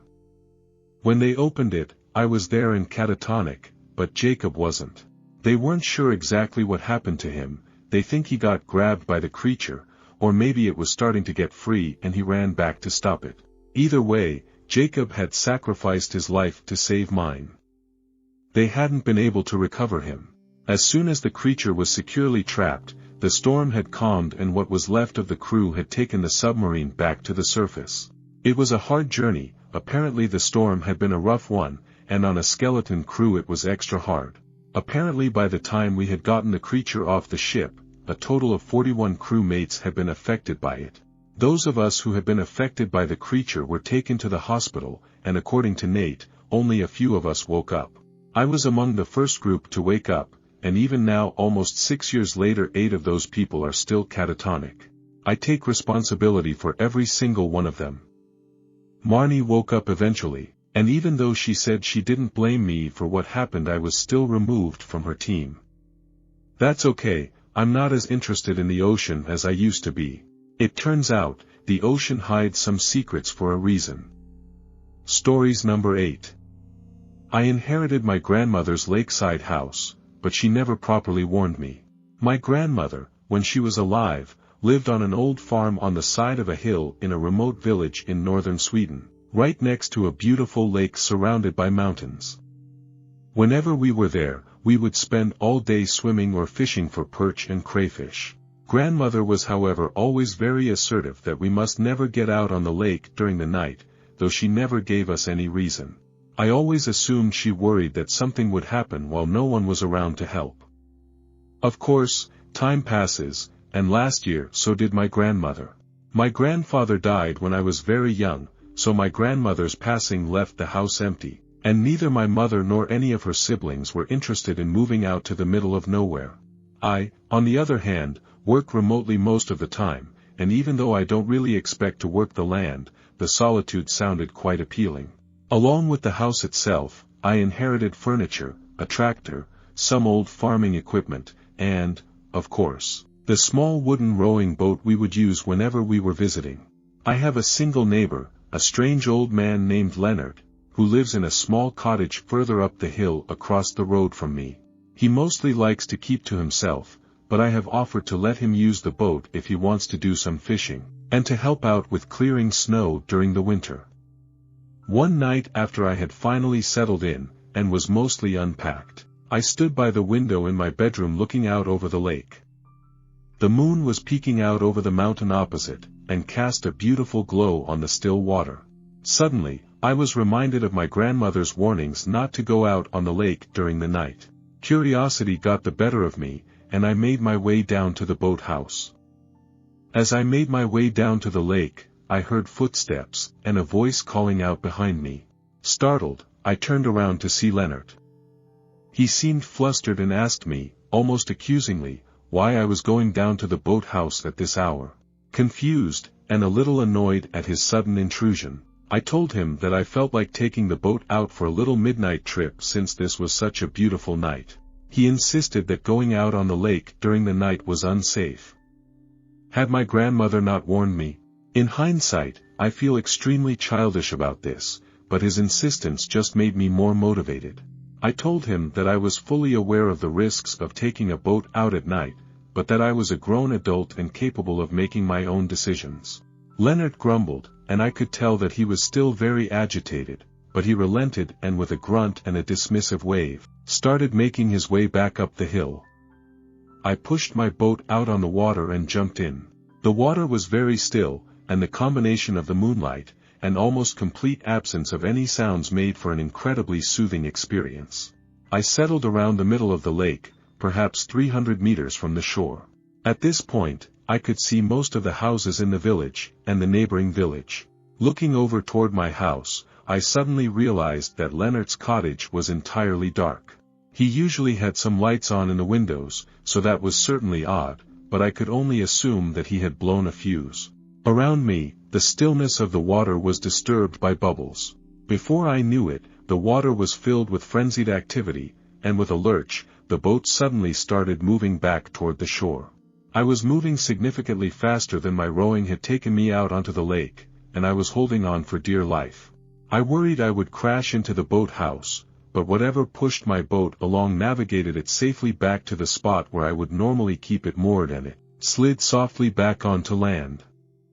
I stood up, scared and confused, and looked around.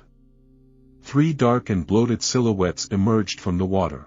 In the moonlight, they looked almost like soldiers in ghillie suits, but they clearly wore no diving equipment. They approached swiftly, and grabbed me. The creatures smelled vaguely of fish and decaying vegetation, and they spoke in a language I could not comprehend.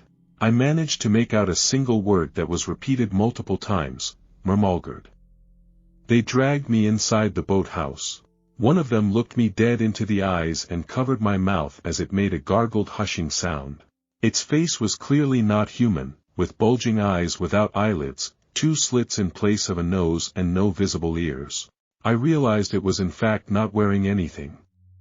However, its leathery dark brown skin seemed to mimic the appearance of decaying leaves. Of course, I was scared nearly out of my mind at this point, but for some reason I didn't attempt to flee.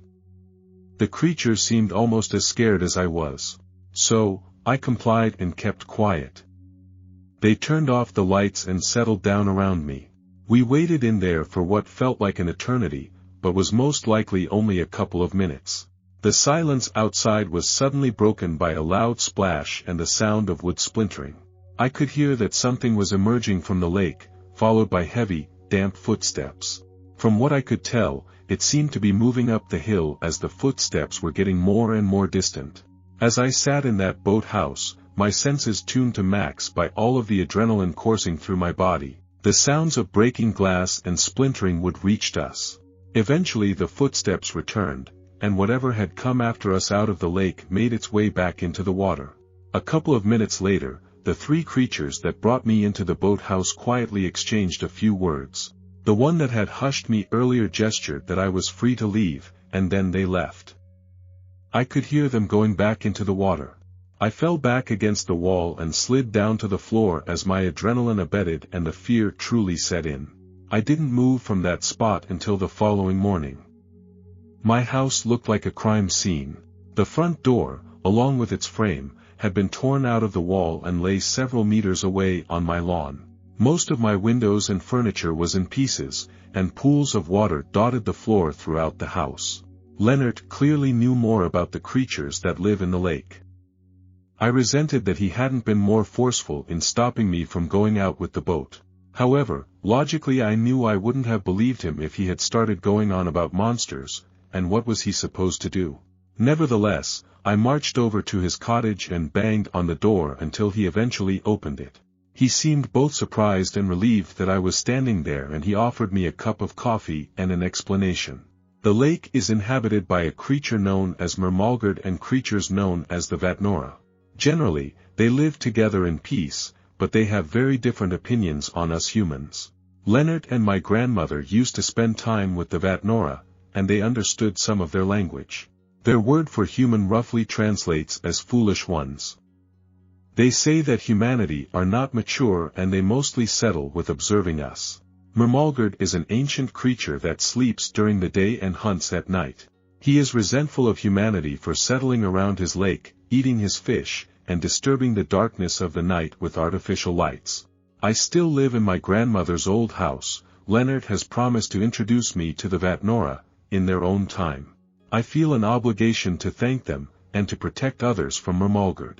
I will never go out on the lake during the night again, but I feel strangely safe to do so during the day. Stories number 9. They never listen. They never believe. But I'll keep trying, because that's all I can do. That's all I've ever been able to do. I've been working in this textile factory for 40 years now. I've seen them come and go, both the living and the dead. When Sarah walked in that morning, bright-eyed and full of hope, my heart sank.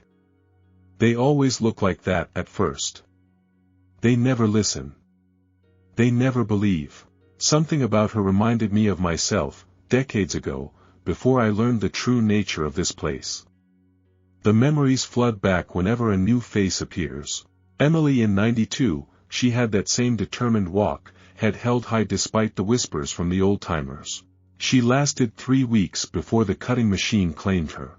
Maria in '98, her laugh could light up the whole floor, until the day she answered a call for help that came from no living throat. And then there was Kate in '03, Lisa in '07, Amanda in '12. The list grows longer every year, and I force myself to remember each name, each face, each story. Someone has to carry their memories. I watched Sarah fill out her paperwork, her hand steady and sure. If only she knew what those forms really meant, not just employment agreements, but potential obituaries waiting to be written. The factory hasn't changed much since I started here in 1985. The same industrial lights flicker overhead, casting long shadows between the rows of machinery. The air still carries that distinct mix of cotton fibers and machine oil. But now it carries something else too, whispers, echoes, and the lingering presence of those who never left. I remember my first day like it was yesterday. Margaret, the floor supervisor then, had given me the same tour I now give to others. She'd seemed distracted that day, her eyes constantly darting to empty corners of the room. I understand now what she was seeing. She didn't make it to retirement, lost to the cutting machine in '93.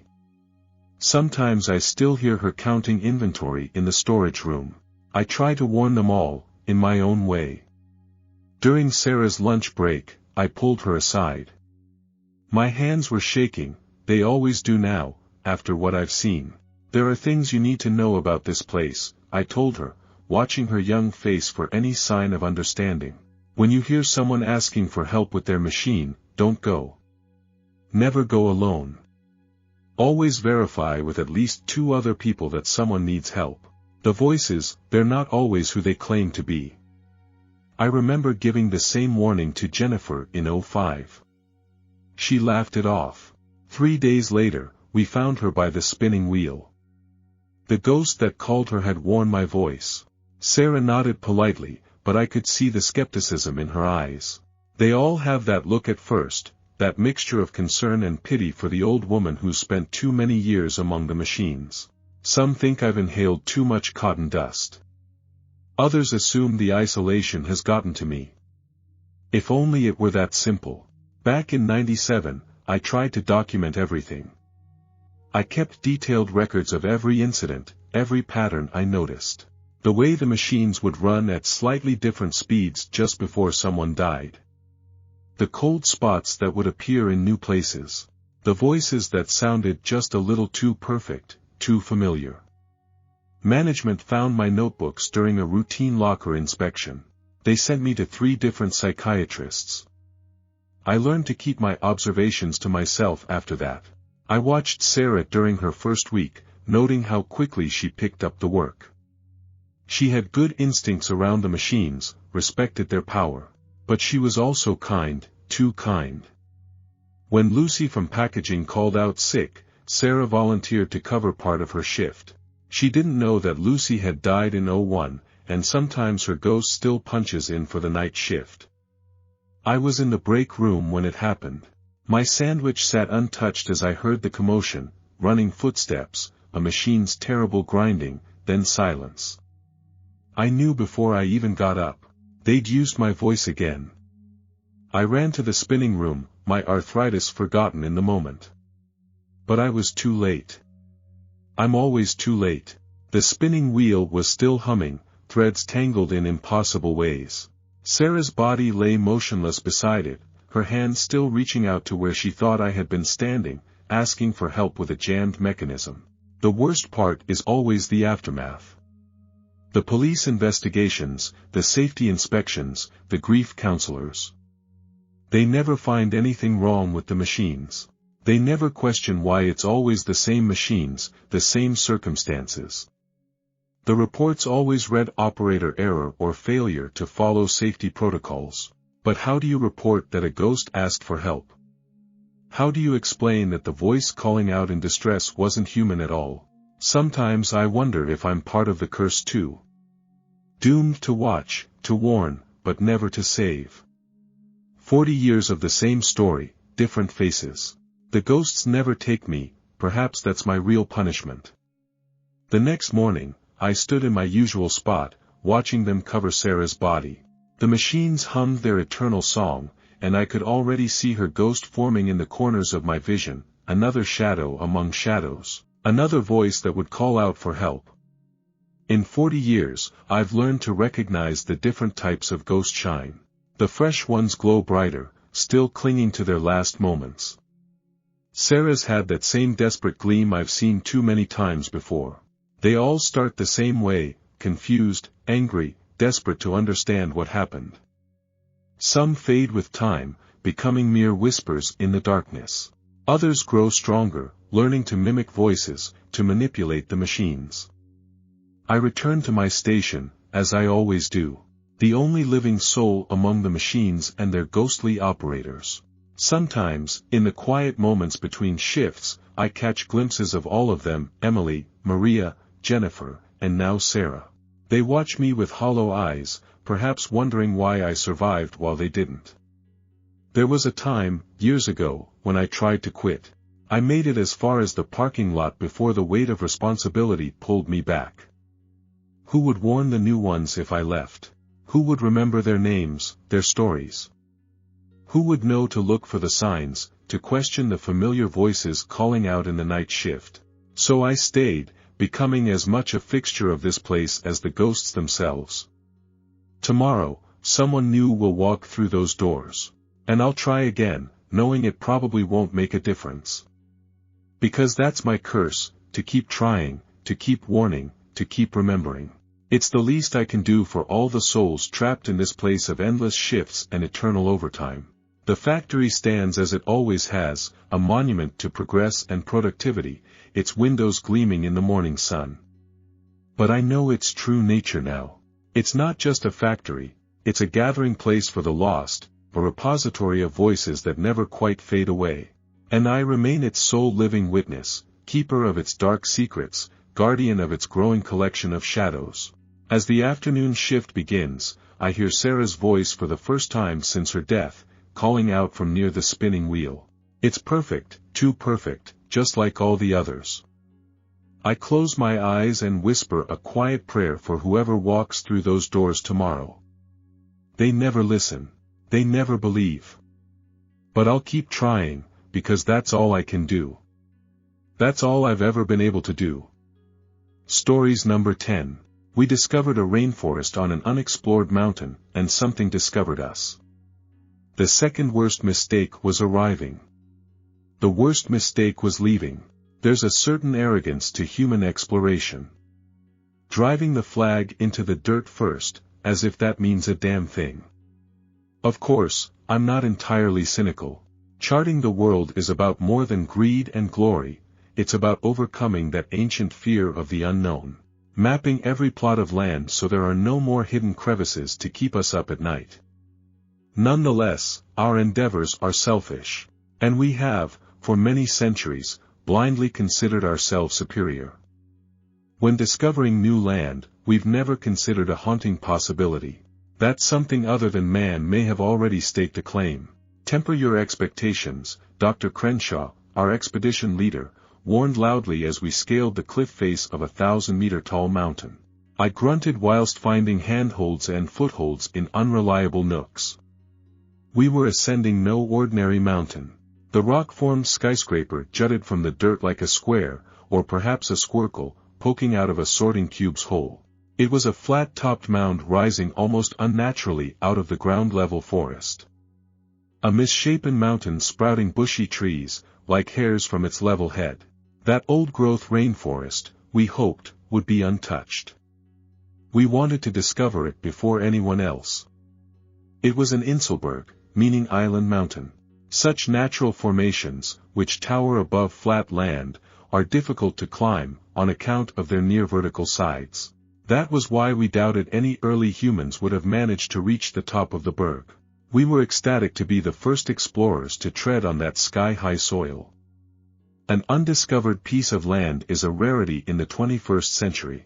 It took nearly 2 hours to reach the mountaintop. Crenshaw was the first to disappear over the sharp edge. He crawled onto the grass, unclipped his carabiner, and gasped loudly, prompting Howard Williams, Rachel Garcia, and me to speed up a little, as we were eager to experience that momentous event for ourselves. I was the second to cross the threshold and see the rainforest in reality, rather than a photograph. I pushed up from the grass with my palms, and my jaw fell as I stood. As I witnessed the splendor of the wooded ocean ahead, a canopy of leaves nearly entirely blocking out all sunlight, creating a sense of calm in the forest. A sense of peace that we were about to disturb. This was a team of biologists and researchers who had spent years following in the footsteps of others. We did not stop to think. We were all enchanted by the possibility of doing something original. The possibility of making history. "What do you think, Steph?" Howard asked, collecting our climbing equipment. "It's pretty," I said, brushing mud and debris off my clothes. He rolled his eyes. "I was hoping for something a little more, scientific." And I was hoping for more than 30 seconds to conduct my research, Howard, I teased. He chuckled and replied, "That's fair." "I'm eager to see this cave," Rachel said. Dr. Crenshaw pointed ahead. "Well, if we push ahead, we'll be in and out long before nightfall." "You seem confident," Howard said. "Do you need a moment to get your bearings?" "Not at all, Williams. I've been studying the aerial mappings religiously for the past month," Dr. Crenshaw said. "To the detriment of my health, I must admit. Yes, it was a little disconcerting to have a yawning man climbing directly above me," I pointed out. "But, after watching you work for so many weeks, I don't doubt that you would be able to sleepwalk your way to this cave entrance." Our leader laughed, letting a glimpse of emotion loose. "I won't argue with that, Smithson. Come on. Let's get moving." Crenshaw was such a tightly wound man. I was relieved to see him letting his muscles loosen. Letting himself enjoy something. He rarely looked joyous. His hunger to climb this Inselberg in Mozambique was driven by necessity, not desire. It was an itch he simply had to scratch, no matter how apprehensive he felt. He wasn't a cold man. In fact, I'd always viewed him a little as a father figure. Stoic and silent, but layered. I wanted to help our leader. Wanted to ease some of his anxiety about the excursion. That was why I rushed through the tall, mopane trees of the forest, which formed a sun-obstructing canopy overhead. Rushed to catch up to Crenshaw. The man was twice my age, but barely broke a sweat. His pace was hard to match, so I settled for tagging along just behind him. "This is a historical moment," I breathlessly said. Crenshaw grunted. If. I repeated between heavy pants. "If we haven't been beaten," he finished.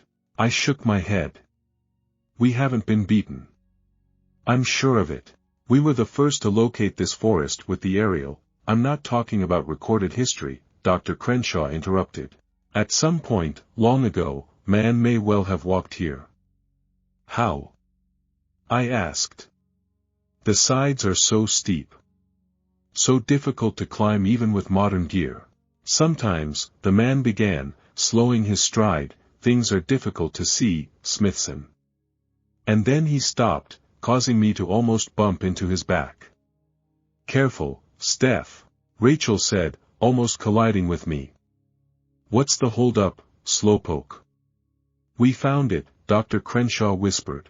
The leader stepped aside, allowing the rest of the team to see what he had found. There was a hole in the dirt, the entrance to the cave. To a pocket within the mountain.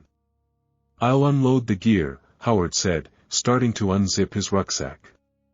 "No need," Crenshaw replied, pointing his torch into the chasm. "Look." The four of us crept towards the edge of the cave entrance below our feet, and we followed the bright beam. It illuminated a walkway protruding from cave's inner surface. A slope of rock hugging the wall and spiraling downwards. Not a single member of the team spoke for the next 30 seconds. Our gazes traced every surface revealed by the beam. I did not know for certain, but I presumed the sloping walkway continued right to the bottom, as the torch did not illuminate the cave's floor 100 feet below. Eventually, we all accepted the hole's inescapable purpose. "A stairwell," Rachel whispered. Crenshaw nodded. "Yes, Garcia. A stairwell." "So, we're not the first," Howard sighed. "All of that effort, to find a long-lost remnant of our ancestors," Dr. Crenshaw finished, taking a tentative step onto the stone slide. "That doesn't seem like a good idea," I said. "We have no idea how old it might be. It's more than a primitive staircase," the leader announced, bouncing his boot soles on the sturdy slope. "It feels sturdy. Just imagine the advanced craftsmanship necessary to construct something like this, Smithson. Those ancient hands could have merely carved a tunnel into the cave's wall, but the attached stones joined them together to form an intricate ramp. Imagine what marvels might lie below." Howard and Rachel followed their leader into the entrance, but I frowned and firmly stood my ground. "It doesn't feel right." What kind of prehistoric civilization would have been able to achieve this? None of my team members answered. And I realized, as they kept walking, that I would either have to follow or be left alone. Left in a forest which did not fill me with as much wonder as I had expected. I chose to follow. I hurried to catch up to my colleagues, hardly noticing that they had stopped walking. Had stopped to stare in awe at the wall. Careful. I laughed, echoing Rachel's earlier caution as I nearly bumped into her. There's no handrail up here. She pointed at the wall. Look at this, Steph.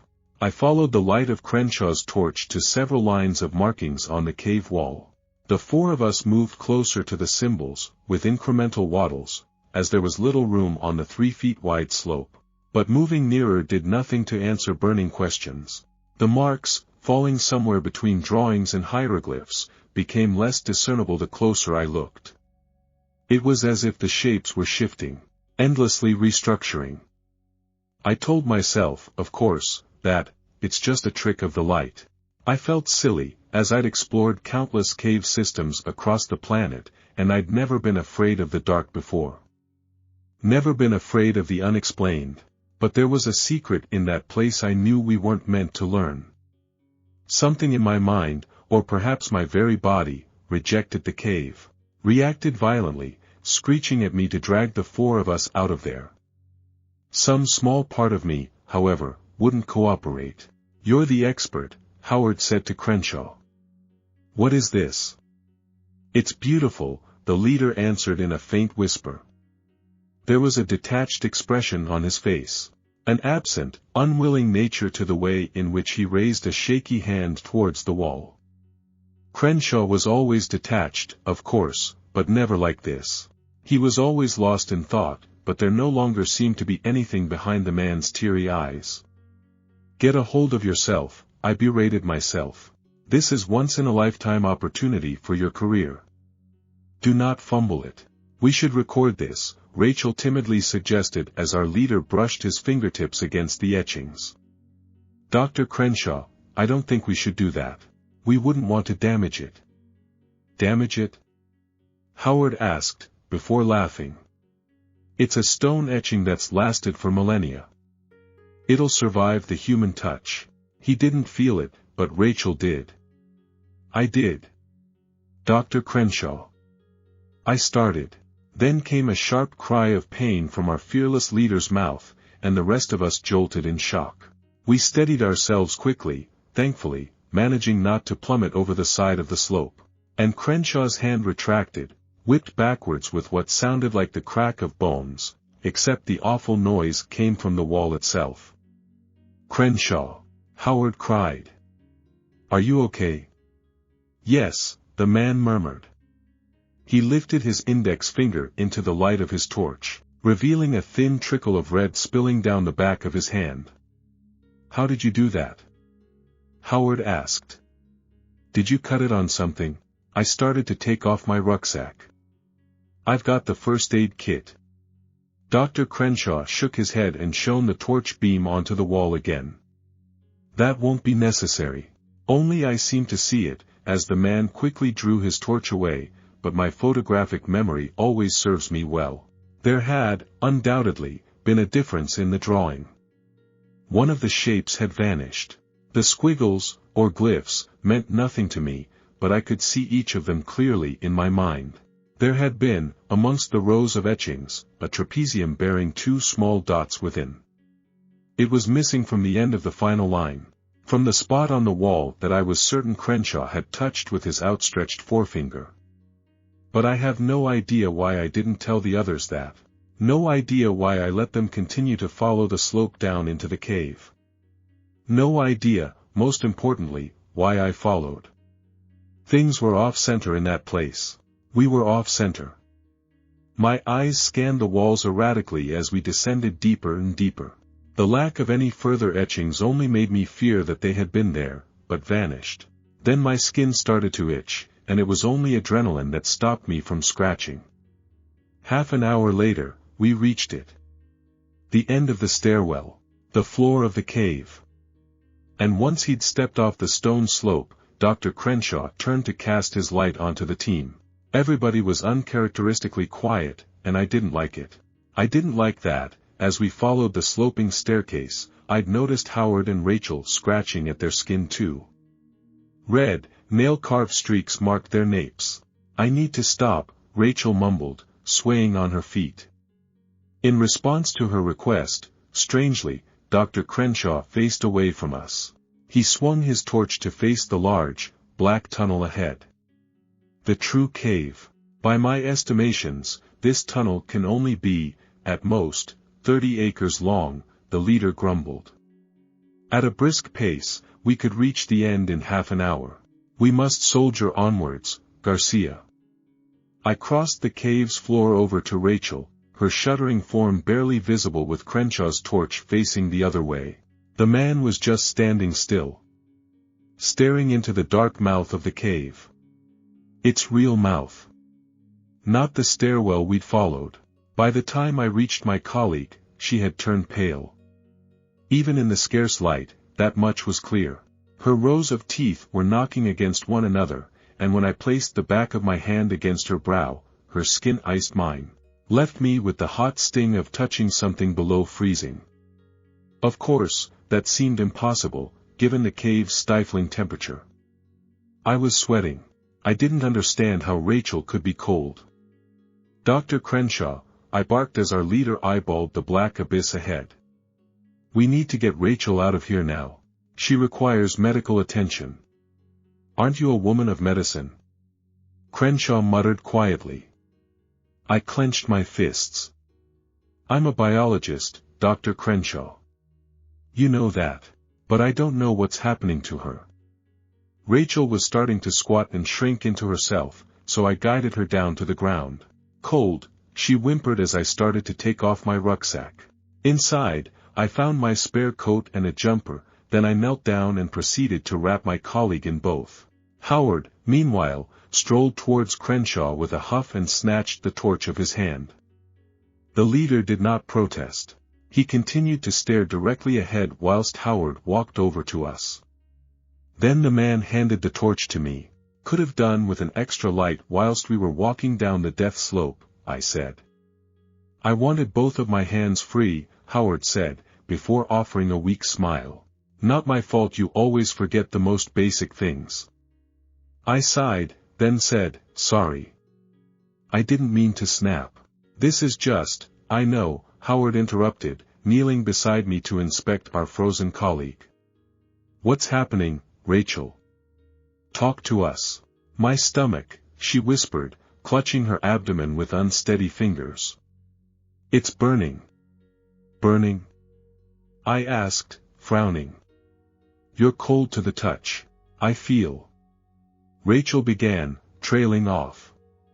Howard reached towards her stomach, then stopped. "We're going to need to take a look. Is that okay?" Rachel nodded, so our fellow researcher proceeded to peel back the bottom of her shirt. But his hand near immediately let it drop, and I tensed in disbelief. I had expected swollen skin. Maybe a bruise, a cut, or something that would explain what was happening to Rachel. Something within the realm of science. What I had not expected was to see Rachel's ribcage. To see a hole in her flesh. Howard and I finally let loose a joined screech as we saw the hole in our friend's stomach start to enlarge. Skin, around the opening's edge, was vanishing into thin air, as if it were being consumed by invisible teeth. The ribcage itself bore growing gaps from the invisible nightmare gnawing away at Rachel from the inside. And behind that disappearing skeleton, there were no innards, not even desecrated innards. In the emptiest of Rachel's skin outfit, there were crystals. Bulky, blue crystals stained with a smattering of reddish-brown. Howard threw up so instantaneously that he didn't manage to turn away, and a thick stream of vomit filled our friend's body. This revolting sight, of course, sparked a round of projectile expulsion from my own crying lips. Once Howard and I had finished, I moved the torch beam up her body so we wouldn't have to look at the awful, widening opening any longer. Rachel's face, completely devoid of color, looked back at me. Her eyes were harrowing. Full of pain, but not quite pleading for an end, as she seemed unaware of what was happening to her. Thankfully, she was too weak to look down. There came the sound of Crenshaw's footsteps disappearing into the black tunnel. He was exploring without any light at hand, seemingly tiring of waiting, and I looked up for a moment. Stared into the blackness, eyes tracking the sound of his fading steps. Now, with no more adrenaline coursing through my veins, I am aware that I felt something. Something at the very far end of the tunnel. Something large, still, and malevolent. Something watching. Something, in spite of its great size, naked to the human eye. What's wrong? Rachel whined, her skin's shade transitioning from white to blue. Nothing. I lied quietly. How the fuck are you still alive? Howard yelled, sending himself into a splutter of coughs. Stop it, Howard, I begged, before turning back to her. You're okay, Rachel. Everything's going to be okay. There are so many of them, she whispered, eyes beginning to roll into the back of her head. I shivered. So many of what? My colleague smiled as a trickle of watery liquid squeezed out of her tightly closed mouth. Not blood, as she seemed to have nothing left inside. It wasn't really a smile, of course. The muscles moved her lips into the right position, but it was muscle memory. She wasn't happy in that moment. She wasn't even Rachel anymore. Whatever grinned at us, it lifted a finger and tapped the blue, lifeless temple of my colleague. They're up there, she giggled, tapping repeatedly. Upstairs. Chattering to each other. I hear them. Even now, they're still so, and then Rachel, or whatever remained of her, extinguished. I wailed in horror and sorrow, though the knot in my chest had, admittedly, loosened. To see Rachel's torment end was a blessing. Famished, Dr. Crenshaw said, completing the lifeless woman's unfinished sentence. Without a moment's hesitation, I shot the torch upwards and looked away from Rachel's corpse. The expedition leader had not vanished into the blackness of the cave. Or, if he had, he'd somehow silently returned to his original standing position at its mouth. His back, once more, was turned to us, and he eyeballed the empty tunnel ahead. Dr. Crenshaw was not the same as he had been, however, which drew more horrified yelps from Howard and me. The back of our leader's head was missing. His skin bore an open wound which seemed to be growing wider and wider as something unseen munched away. They're up there, Rachel had said. Howard and I no longer wanted answers. We rose to our feet and crept backwards, reversing towards the slope. We're going to get help, Howard feebly promised as we both started to turn, preparing to hastily ascend to safety. I kept my torch beam on the floor below, illuminating Dr. Crenshaw, who still refused to turn and face us. But as Howard and I followed the spiraling staircase upwards, the side of our leader's body came into view. The side of his face. Once we were near directly above the frozen, mutilated man, Howard clutched tightly to my shaking body, and I leaned over the edge of the slope, casting the torch downwards. Please stay there, I weakly requested, eyeballing the statue beneath our feet.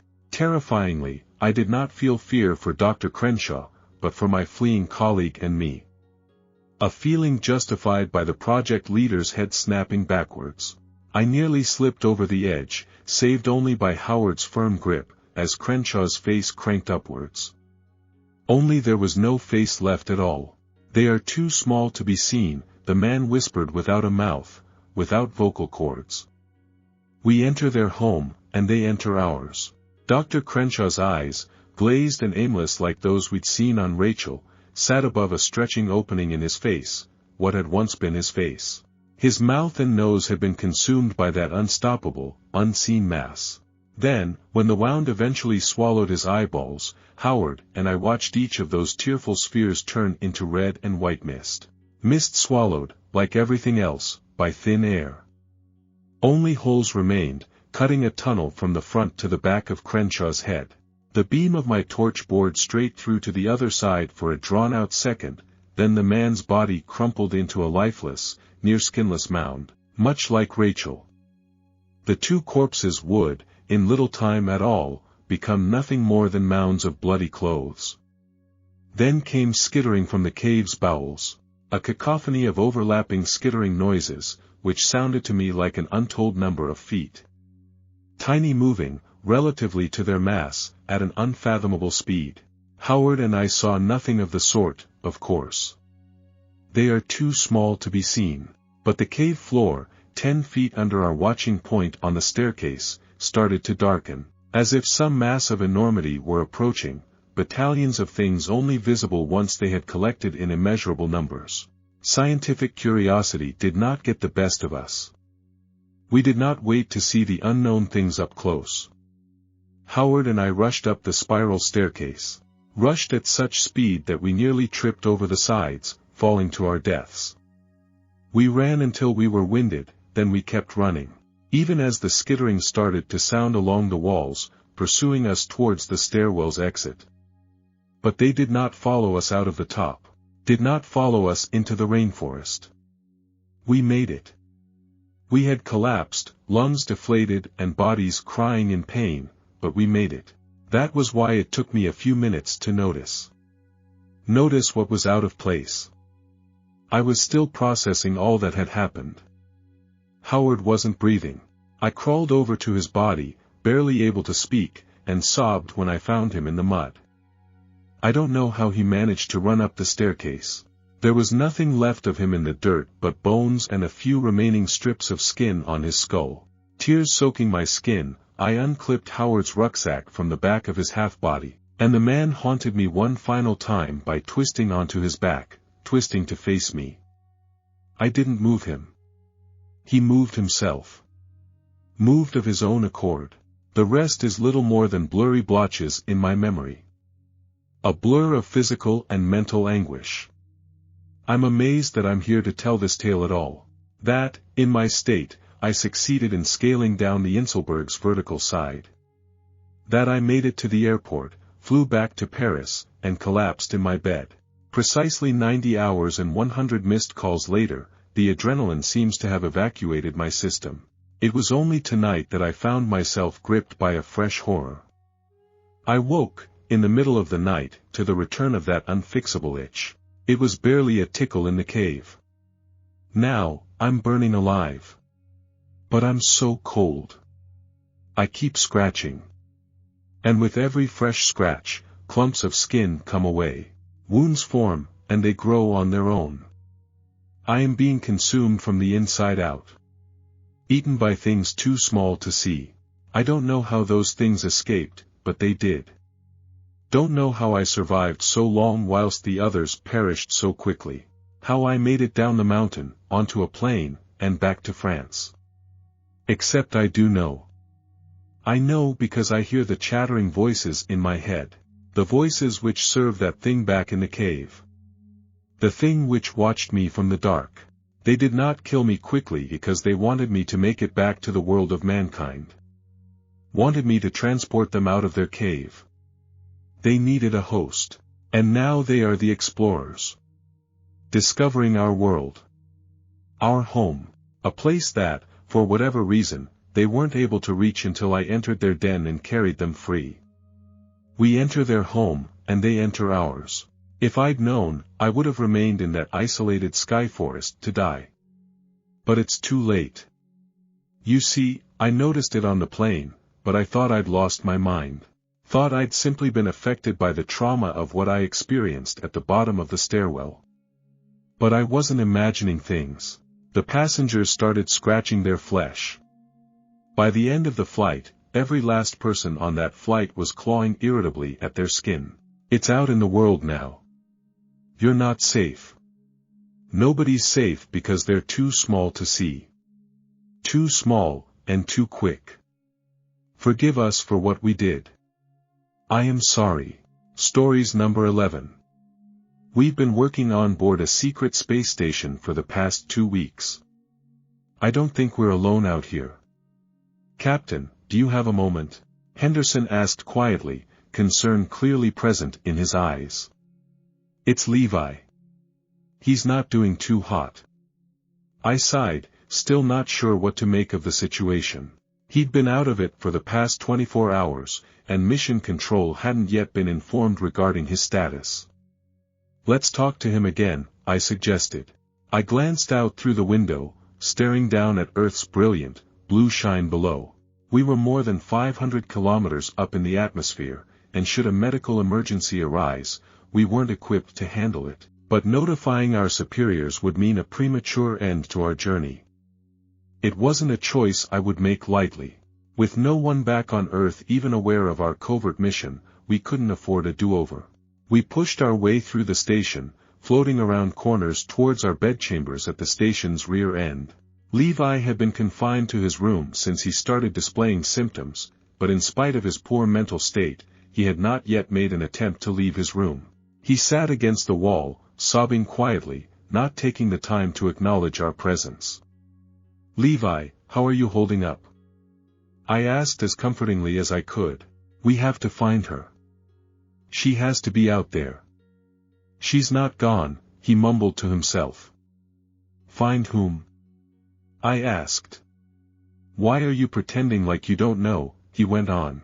"Carrie is out there. She needs us." I glanced over at Henderson. We shared a confused expression before redirecting our attention back to Levi. His eyes were bloodshot, heavy bags lining their underside. Even under heavy sedation, he hadn't slept a single minute. "Levi," I began, "there is no Carrie. There's just the four of us here, and we haven't had an EVA in over a week. There's no one outside." "There can't be. How can you say that? How can you look me in the eyes and pretend like you don't know?" It was a discussion we'd had on more than one occasion in the past day, repeating it would only serve to exhaust all of us. And getting increasingly worried by the minute, we excused ourselves and locked him back inside his room. Though stuck in his bizarre delusion, Levi made no attempt to resist his confinement. We returned to the bridge, where Adriana Lowe was waiting for orders on what to do next. "What do you think?" I asked. "Mental break?" Henderson suggested. "I just don't know what set it off." "What about a tumor? Neurological disorder?" Lowe asked. "The company put us through a barrage of medical tests, including an MRI. Unless he grew a brain tumor in the past 2 weeks, that ain't it," Henderson replied. "It's only been a day, and," Henderson was interrupted mid-sentence by a bang reverberating throughout the station, appearing to originate from the outer hull. "What the hell was that? Did we just get hit by something?" Lowe asked. "Not a chance, anything up here would have torn through the exterior," I replied. "Check the computer. Confirm that nothing's malfunctioning." Lowe pulled herself over to the control panel and started performing a systems check. Though no alarms had been triggered, there were a handful of non-emergency errors, enough to prompt a worried expression on Lowe's face. "Captain, we've got a problem." Already by her side, I started reading over the alerts. "We've lost contact with the TDRS?" I half asked, half stated. "I can't realign the antennas, only 4 of 6 are even operational." "We can't contact mission control," she said. "I don't understand," Henderson began. "Didn't Levi check this yesterday?" "It's just a minor power failure, isolated to the communications array. Probably a blown circuit," Lowe explained. "That's the bang we heard?" I asked. "Wouldn't have been that loud. None of the alarms went off either, so no fire," Lowe went on. "What do you suggest?" "Not sure yet, we just have to find the damage. I'm sure Levi was working on the solar array electrical supply yesterday. In his state of mind, he could have easily crossed some wires, since they run through the same sections as the antennae," Henderson suggested. "I'll get the repair logs," I said. "Lowe, have a look at the wires in the meantime." Grabbing the repair logs, I started flipping through the handwritten pages, looking for the last entry. All of us had taken our turn maintaining the systems during our 2-week tenure aboard the station, mostly 1 or 2 sentences to confirm that everything was in order. I didn't even need to check the signature, seeing as I had become well acquainted with our team's handwriting during our several years of training. Henderson's, Lowe's, Levi's, my own, but an entry by a 5th, unknown person caught my eye, with loopy handwriting and an unintelligible signature. It was an entry by a person not stationed aboard the CSS. But before I could examine the entry any further, a loud knock was heard, as if something had slammed against the station's exterior. The sound was loud enough to garner the attention of our entire team, but none could come up with a plausible explanation of what had caused it. Until the sound repeated, and Henderson had an idea. "Lo, you said 2 of the antennae were non-operational?" She nodded. "The way they were installed, it's mostly clinging to the station by the cables running them. It's possible the base detached, causing them to dangle around and periodically slam against the hull." We waited as the sound repeated, coming from approximately the same spot. Henderson could be right, and it meant fixing the problem would require a session of extravehicular activity. "Don't worry, I'll go outside and fix it," Henderson said, as if he could read our minds. "An unauthorized EVA session. Mission Control won't be happy," Lowe chimed in. "How are you planning to contact them to ask permission?" "Captain Foley is in charge. He can make the call," Henderson replied as he gestured towards me. I could only nod in agreement. "We don't exactly have another choice." "Right, let's get to it then," Henderson said as he started heading for the airlock. We accompanied him to the inner hatch with its preparation chamber equipped with spacesuits and tools. He quickly got dressed and entered the airlock, hesitating for but a moment to glance back at the 3 remaining suits. "There's only 4 suits in total," he pointed out. "There's only 4 of us here," Lowe said.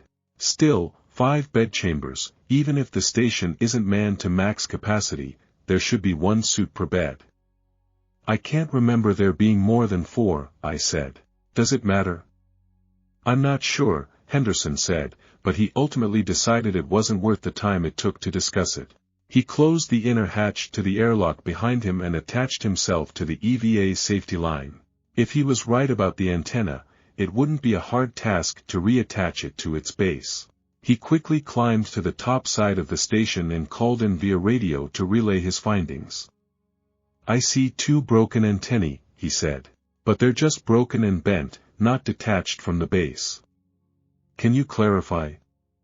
"I mean, the noises we heard, it couldn't have come from the damaged antennae. It looks more like something tried to rip it out. There's no impact damage." "Can you repair it?" "Yeah, absolutely. Give me 30 minutes. Have Lowe look at the wiring in the meantime, there's bound to be some damage to that as well." "I'm on it," Lowe said, allowing me to stay on the line with Henderson. "It's weird, though. There's nothing out here that could explain the damage nor the banging sound." "It must be coming from inside," Henderson said. "Inside? How do you figure that?" "Could be a fault with the pipes," he said. "Or maybe someone moved into the walls." He chuckled at the last quip, but I could tell he was nervous about the situation. We tried to stick to small talk to ease the tension, but Henderson had to keep his mind focused, and I didn't want to distract him from the task at hand with conspiracy theories. Still, my mind kept reverting back to the handwritten entry in the repair log, written by someone not present on the ship, though clearly dated more than a week after we arrived in space. "Captain, I know you're thinking about the repair log. I could tell you noticed the aberrant entry." "I saw it too. I wanted to say something earlier, but I wasn't sure what to make of it." "Did you recognize the signature?" I asked. "No, but it made me think," Henderson began, only to stop dead in his tracks. "Henderson." He remained silent until I repeated his name over the radio. "I think I see something," he explained. "Yeah, there's definitely something outside. It's moving." "What do you see?" I asked, not yet understanding the gravity of the situation. "It's just like a weird silhouette. It's hard to say, it's too far away. It's definitely moving though. Shit, it's getting closer. Jesus Christ, it's alive. Get me out, Henderson." I near yelled into the radio. "Henderson, respond." Another few seconds of radio silence, but Henderson wouldn't respond. I kept calling for him, loud enough to catch the attention of the remaining crew. Lowe came rushing back to my position, startled by the ruckus. "What's going on?" she asked as she saw me gripping the radio with all my might. "Henderson, he saw something outside. I think I tried to explain before Lo cut me off. "Henderson? Who the hell is Henderson?" What? I stuttered, confused. "Why are you roaming around the airlock anyway? There's no EVA planned for the day. We need to keep focused and fix the damned circuit so we can re-establish communication with Mission Control. You were just here 15 minutes ago. You saw Henderson exit the station," I desperately tried to explain. "Listen, Captain. I know it's been a hard couple of days, but every crew member on board Salus is still inside. Levi is resting, and we're here. There were 4 of us," I went on. "I think I would have noticed a 4th member," she argued, unreceptive to my information. "But if you're starting to act like Levi, I'm going to have to lock you inside your bedchamber, too." No. "Look at this," I said as I handed her the repair logs. "There are entries by 5 different people." "But you just said there were 4 of us." "Yes, and Levi remembers a 5th. Something is obviously wrong here, and I know it has something to do with whatever Henderson saw outside." As if interrupted by divine intervention, another loud knock reverberated throughout the station as if to support my theory. Whatever is outside is knocking on the outer hull. It knows we're in here. Lo stared at the ceiling, then at the logbook, inspecting the different entries. Though she wasn't entirely convinced there had ever been more than the 3 of us aboard the station, she was wise enough to understand that something wasn't right. "So, what do we do?" she asked. "Henderson might still be alive. I need to go outside and, no, you're not setting a single, fucking foot outside. If you're right, if Henderson even existed, whatever took or killed him is just waiting for a chance to get inside. We need to repair the busted circuit and contact Mission Control, and I can't do that alone. I need you to reboot the system as I check the wires." I could only nod in agreement. As much as I worried about our colleague, it was the only correct course of action. We were in way over our heads and would need the support of Mission Control. "Do you know where the damage is?" I asked. "All the way in the back. Which means we're going to have to stay in touch via radio. I'll call you from the bridge, then." We split up at the midsection. I headed to the front, she to the back. At the bridge, I checked through the error messages again, which were all as unspecific as they were unhelpful. But a reboot was still in order. Sometimes turning a system off and on was the proper course of action, even on board a state-of-the-art space station. "Lo, are you at the site of damage?" I asked over the radio. "Yes, I just arrived." But I realized something. "There are 5 beds." "Yeah, there always have been," I responded, recalling how Henderson had already pointed out that same fact earlier. "You don't understand, they've all been used recently. It doesn't add up." "Do you think Levi?" She trailed off. "I'm still not entirely sure what to believe, but I don't think he's crazy. We'll discuss it as soon as the repairs are done." "Get it done," I said. For the next 20 minutes, I worked on troubleshooting the system, checking for specific errors as Lo fixed the wiring and broken circuits. Things were going smoothly until we were interrupted by 3 consecutive knocks, coming from Lo's side of the station. "Did you hear that?" she asked. "It sounded like it came from your end." "Yeah, I think I see movement through the window. I'm going to check it out." "Lo, wait, stay on task. Don't worry, I'm not going outside, I'm just going to have a peek through the window." She went silent for a few moments, before calling, startled by whatever she was looking at. "There's something outside." "I don't even know how to," her voice faded. "What do you see?" "It's completely charred, doesn't have a face. It's like wait, I think it saw me." No, this can't be possible, Lo." I called, but she was already gone. I let the system reboot on its own and rushed for the rear of the station. She'd been in the middle of the final repairs as the thuds were heard, but she had seemingly just vanished from existence. "Lo, please, answer me," I yelled, but there was no one left who could listen. I searched every inch of the station to no avail, eventually finishing at Levi's locked bedchamber. He was still inside, seemingly oblivious to the horrors going on around him, but the panicked look on my face told him all he needed to know. What he had warned us about for the past 24 hours had come to pass, but it brought him no sense of satisfaction. "It happened again, didn't it?" he asked. "Lo is gone," I let out in a pathetic whimper. "I'm sorry. I can't even remember who they were. But I feel the pain of their absence." I tried to think back, but my memory had turned hazy.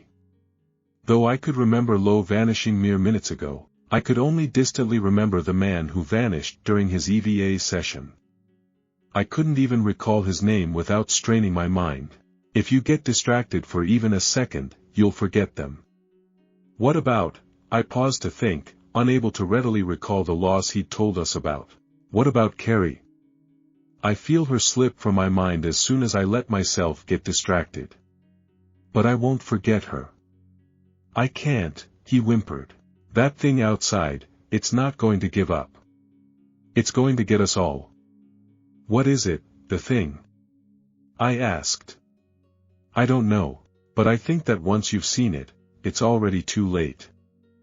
I thought back to Lo, how she had described the creature moments before she was taken, and how Henderson had seen it during his EVA. We need to inform Mission Control. We can't let this thing win, I explained. Levi seemed uninterested in beating the entity clinging to our station, but I wasn't yet ready to give up. I rushed to the damaged section, knowing that Lo had been moments away from finishing up her repairs.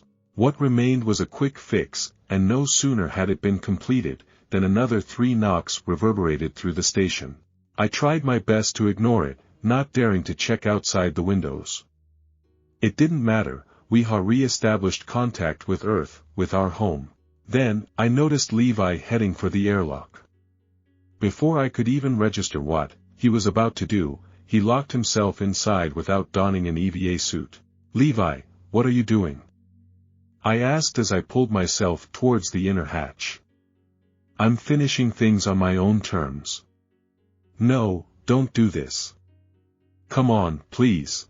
It's only a matter of time before it gets us, too. We'll be fine if we just stay inside. We don't have to give up. It doesn't matter what we do. I can already hear it talking to us. It's learning from its victims. The more it takes, the more human it becomes. I can hear it whisper, using a voice I love. I want to go out while I can still tell the difference. Levi, please." But he had no intention of listening, and opened the outer hatch without a suit, nor being attached to a tether. He was pulled out into the darkness of space, his body left to float until he inevitably got pulled in by Earth's atmosphere, where he'd effectively be cremated. To him, that was a kinder fate than meeting whatever creature waited outside.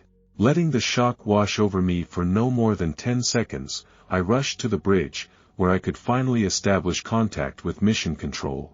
"This is Captain Foley reporting. We have had an incident on board the CSS. There have been multiple casualties. Please advise." A reply dug itself through the static, a worried-sounding man who had clearly not expected to hear from me. "What do you mean, casualties, how many? What happened?" The voice called from the other end. "I'm not sure, at least 3, maybe 4, I responded as honestly as I could. "Wait, 4? The voice asked.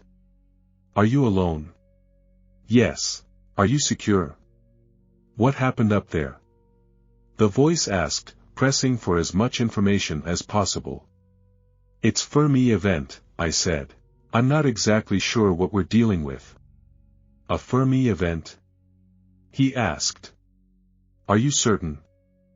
"I think so, yes." "What course of action do you recommend?" The line went silent for a moment. When the man began to talk again, the concern in his voice had been replaced by hostile suspicion. I'm going to need you to answer a few questions, beginning with your full name, rank, and date of birth. They were trying to determine if I was who I said I was. While it was standard protocol in the case of a Fermi event, it didn't comfort me. My name is Brandon Foley. I am the captain on board the Salis space station. I was born on, I explained before getting cut off by the all-too-familiar Knox, cutting me off. Captain Foley, please continue. Hold on. I ordered, because with the Knox there had come a second sound, a voice calling through the airlock radio, one that was very familiar. Captain, I need you, the voice said, calmly. Captain Foley, what was that sound? I think there's someone still outside, I explained, my mind feeling hazy, the memories of my fallen crew member fading from memory. Captain, you do not answer that call. No one is to be let into the station, the radio operator ordered. Please, let me in, the voice continued still calm. Captain, this is an order, stay on the line. But no sooner had I heard the voice of Carrie Linden, did I feel compelled to open the hatch and let her in. After all, she'd only been outside on a routine repair task, and she was the only other person on board Salis. We'd trained alone, journey into space alone, and now we were the sole two people responsible for ensuring the mission didn't fail. The radio operator in the background kept yelling orders at me, but his voice was distant and unimportant. Carrie was all that mattered. Captain, can you hear me? It's cold out here, Carrie said. I headed for the airlock, but she was nowhere in sight, still her voice was emerging from the intercom. I can't see you, I said. Just open the outer hatch. I'll be right there. The voice emerging from the radio at the bridge was barely intelligible. I could only just make out a few names he kept calling for, Henderson, Lowe, Levi, all people I'd never met. I only had one partner, and she would have been trapped in the vacuum of space if not for me. Not needing her to ask again, I pulled the lever to open the outer hatch. I wouldn't have to be alone anymore. Stories number 12. I'm a security guard at a failing mall and I just found something awful in the basement. Hey, I just got a complaint that some guy is washing his dick in the men's room sink, can one of you guys go deal with this? I had to kick the mad shitter out this morning, again. I groaned, then picked my radio up to answer. Alright Connor, but did the mad shitter try to kiss you again this time? I said, grinning into my radio like he could see me. Fuck you, she had a handful of shit ready to go. I really don't know why she hates the Gap so much. We seriously need guys posted at the front doors of this place at all times. Alright buddy, I'm almost at the bathroom, I'll get back to you. I walked into the men's bathroom, and sure enough, there was an older, homeless-looking man with his junk in the sink. Hey, man, you gotta stop what you're doing. I can't have you washing your dick off in the sink here. My dick? The man replied perplexed, not stopping what he was doing for even a second. Oh, you must mean my wand. He replied. I groaned. Whatever you say pal, just put it back in your pants, for the love of God. No can do, I'm affected by evil ailments, I must cleanse the dark juices off before it is too late. I had had just about enough of this and walked up behind the man to detain him, but he spun around with the quickness of a gazelle, startling me. I think not, he exclaimed, jumping away from me. I am a warlock of the highest caliber. I have been protecting this realm before you were a twinkle in your father's eye. Look, this doesn't have to be difficult, I just need you to go and we can put this all behind us. Did you hear that? They're back. The man screamed and started to windmill his dick around in a circle and began to piss. I ran out of the bathroom and grabbed my radio to fill my co-workers in on the situation and get some backup. There was no way in hell I was about to wrestle with a half-naked pissing lunatic in a failing mall's bathroom alone. A few minutes later I finally saw Connor and my other co-worker, Jeff, strolling down the hallway to the washrooms. Took your sweet time guys. Relax, I wasn't about to face off with your boyfriend on an empty stomach, Jeff said, sucking donut frosting off of his fingers. Connor sighed. Okay guys, we gotta work together here. We go in single file and surround this weirdo. We all agreed and Jeff, bald, buff and the most intimidating of us, went in first. Hello? Mr. Wizard? Are you? Oh god damn it, me and Connor quickly ran in and noticed the air vent had been ripped off of the wall. This asshole went down to the basement. Jeff yelled. What a pain in the ass, I guess we better go find him. Connor said, rubbing the bridge of his nose with his index finger and thumb like an annoyed dad. We made our way through the employees-only doors and down a small hallway of offices until we reached a locked set of double doors. After trying almost half the keys on the cartoonishly large mall key ring, I heard a click and a knob turned. There was a rickety old set of wooden steps in front of us leading down to basement. I turned on the little flashlight I keep on my security belt next to my taser and proceeded down the steps. Every board creaked and groaned underneath me and the middle of the steps bowed, threatening to break the deeper I descended. I made it to the bottom and began looking around for a light switch when I heard a scream followed by a crash behind me. I spun around to see Jeff had fallen through the stairs, taking most of them with him. Jesus fuck. You okay down there? I heard Connor yell from above us. I'm fine, I slipped in something Jeff said, brushing himself off. But there's no chance we're getting back up that way. Go look for a ladder or something while we look for that little shitball. I could see Connor nod and dart away from the door as me and Jeff explored the room. I found the small beaded chain from an overhead light hanging from the ceiling and pulled it, illuminating the room in a warm fluorescent glow. Unfortunately, I could now also see that the room we were in was covered with thick, wet-looking black mold that consumed the walls and ceiling. That's the shit I slipped in, it's sticking like glue. Jeff said, scraping his boot across the concrete floor. Behind me was the mall's HVAC system for ventilation, unlabeled boxes of odds and ends, a few fake Christmas trees, and a trap door that led somewhere deeper than we already were. Well, he's not in here. Let's check that out. Jeff said, pointing at the trap door. We don't know if he's down there, we should wait for Connor. Well, he's certainly not in this room, but he came this way. Jeff gestured at a piece of ventilation that had been kicked open. Jeff wrenched the heavy-looking door open and I was starting to feel claustrophobic just watching him descend the ladder. I really don't know about this, Jeff. I started to say. Oh, spooky hole in the ground, I'm shaking like Michael J. Fox. Come on pussy, get your ass down here. Jeff snapped at me. I followed Jeff down the ladder into some cement tunnel that seemed to stretch endlessly. I cautiously walked behind Jeff, being careful not to touch the mold-covered walls. Eventually the tunnel split into 3 different directions, then 3 more different directions.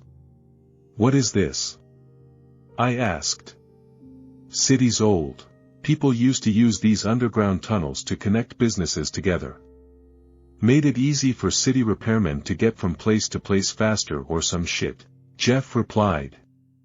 That's when I noticed the mold Jeff had slipped and had made its way from his boot all the way up his leg. Jeff, your leg, I started to say, but the words caught in my throat. Jeff tried brushing it off with his hands, but it clung to them and began rapidly spreading up his massive arms onto his face. What the foo? Jeff couldn't even finish his sentence before his mouth began filling up with that black slime. He made some awful gurgling noises and I saw the black shit streaming out of his tear ducts as he clawed at his face before collapsing onto the ground. Jeff, Jeff. I yelled. I wanted to shake him, but I didn't want that shit getting on me too. Then I heard a voice from behind me. I see it, got your friend. I just about jumped out of my skin. I shined my flashlight up to see the homeless man from the bathroom walking toward me. I warned you about the sinister things. He screamed, running up to Jeff and blocking my view of him. What is this shit? What do you know? It's from hell, it's from space. It's from the 6th dimension. The man began rambling nonsense off at a machine gun's pace. I was so distracted I didn't even notice Jeff slowly getting to his feet until his huge hands clamped over the hobo's mouth. He slid his hands into the tramp's mouth, one on the bottom jaw and the other on the top, and slowly began pulling them apart. I watched the man's flesh tearing away and heard a snap as his jaw broke. Then Jeff completely ripped the top portion of the man's head off, leaving only the bottom jaw attached to his neck. Jeff's eyes were completely black and the mold was flowing out of his mouth and nose like a faucet. Then he slowly began to grin at me. I screamed and ran, trying desperately to retrace my steps, all while Jeff thundered after me.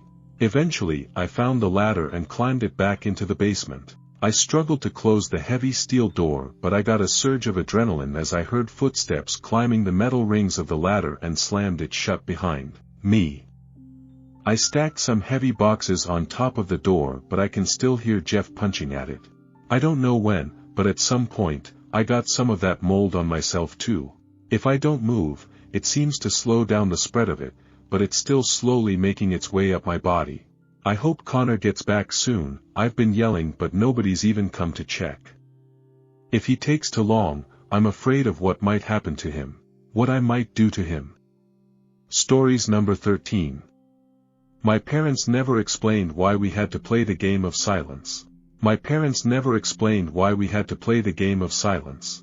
All I knew was that, every night at exactly 10 p.m., we would sit in the living room, completely still, our lips sealed tight. Dad would set the kitchen timer, and that's when the game would officially begin. We weren't allowed to make a single sound until the timer rang again. The rules were strict, and breaking them? Well, I'd rather not think about what happened when we did. I made a mistake once when I was younger. It was just a cough. One small, innocent cough. But the moment the sound escaped my lips, I felt it. A sudden, icy brush against my skin, like something sharp and cold dragging across my shoulder. My skin split open, thin and precise, like a paper cut made by something unseen. Even as a child, I knew that if I screamed, if I made even the slightest noise, I wouldn't survive the night. My parents didn't need to yell or scold me. The terror in their eyes, the pale horror etched into their faces, told me everything. That night, after the timer finally rang, my dad took me aside. "You can't ever break the rules again," he said, his voice barely above a whisper. "They don't like it." After that night, I learned to hold my breath, no matter what. The rules were simple: no talking, no moving, no noise. I never understood why. There was never any explanation, just the same old ritual. Now, years later, I still don't know who they are, but I do know one thing: when you break the rules, they can touch you. Tonight, the house feels wrong. Something in the air is different. Mom has been nervous all day, pacing the kitchen, wringing her hands. Dad hasn't said a word, but the tightness in his jaw tells me he's just as worried. My little sister, Emma, clings to her stuffed rabbit, her eyes darting around the room like she can see something the rest of us can't. The timer ticks down. The silence is suffocating. My heart beats in my chest, loud enough that I wonder if it counts as noise. I keep my eyes focused on the floor, trying to block out the rising tension. But then there's a noise, a soft thump from upstairs. It's faint, but unmistakable. Something fell. My pulse quickens.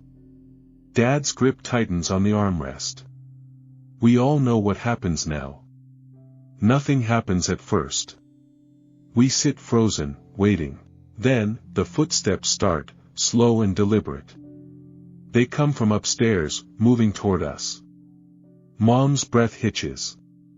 Emma squeezes the rabbit tighter. We're all on edge, waiting for what's coming next. The sound grows louder, closer. My chest tightens, fear curling around my spine like an icy hand. The door to the living room creaks open. But there's no one there. Just an open doorway, leading into the dark hallway. The coldness in the room intensifies. The air feels thick, like something is trying to push its way inside. We sit there, staring at the open doorway, waiting for something to move in the dark. The footsteps have stopped, but the tension hasn't. The room is freezing now, and I can see my breath in front of me. Emma is shaking, her fingers digging into the worn fabric of her rabbit. I glance at Dad, his eyes fixed on the doorway, his jaw clenched so tight that I'm afraid he might snap. Mom hasn't moved an inch. I want to ask her what's happening, why things feel different tonight, but I know better. The rules don't allow for questions.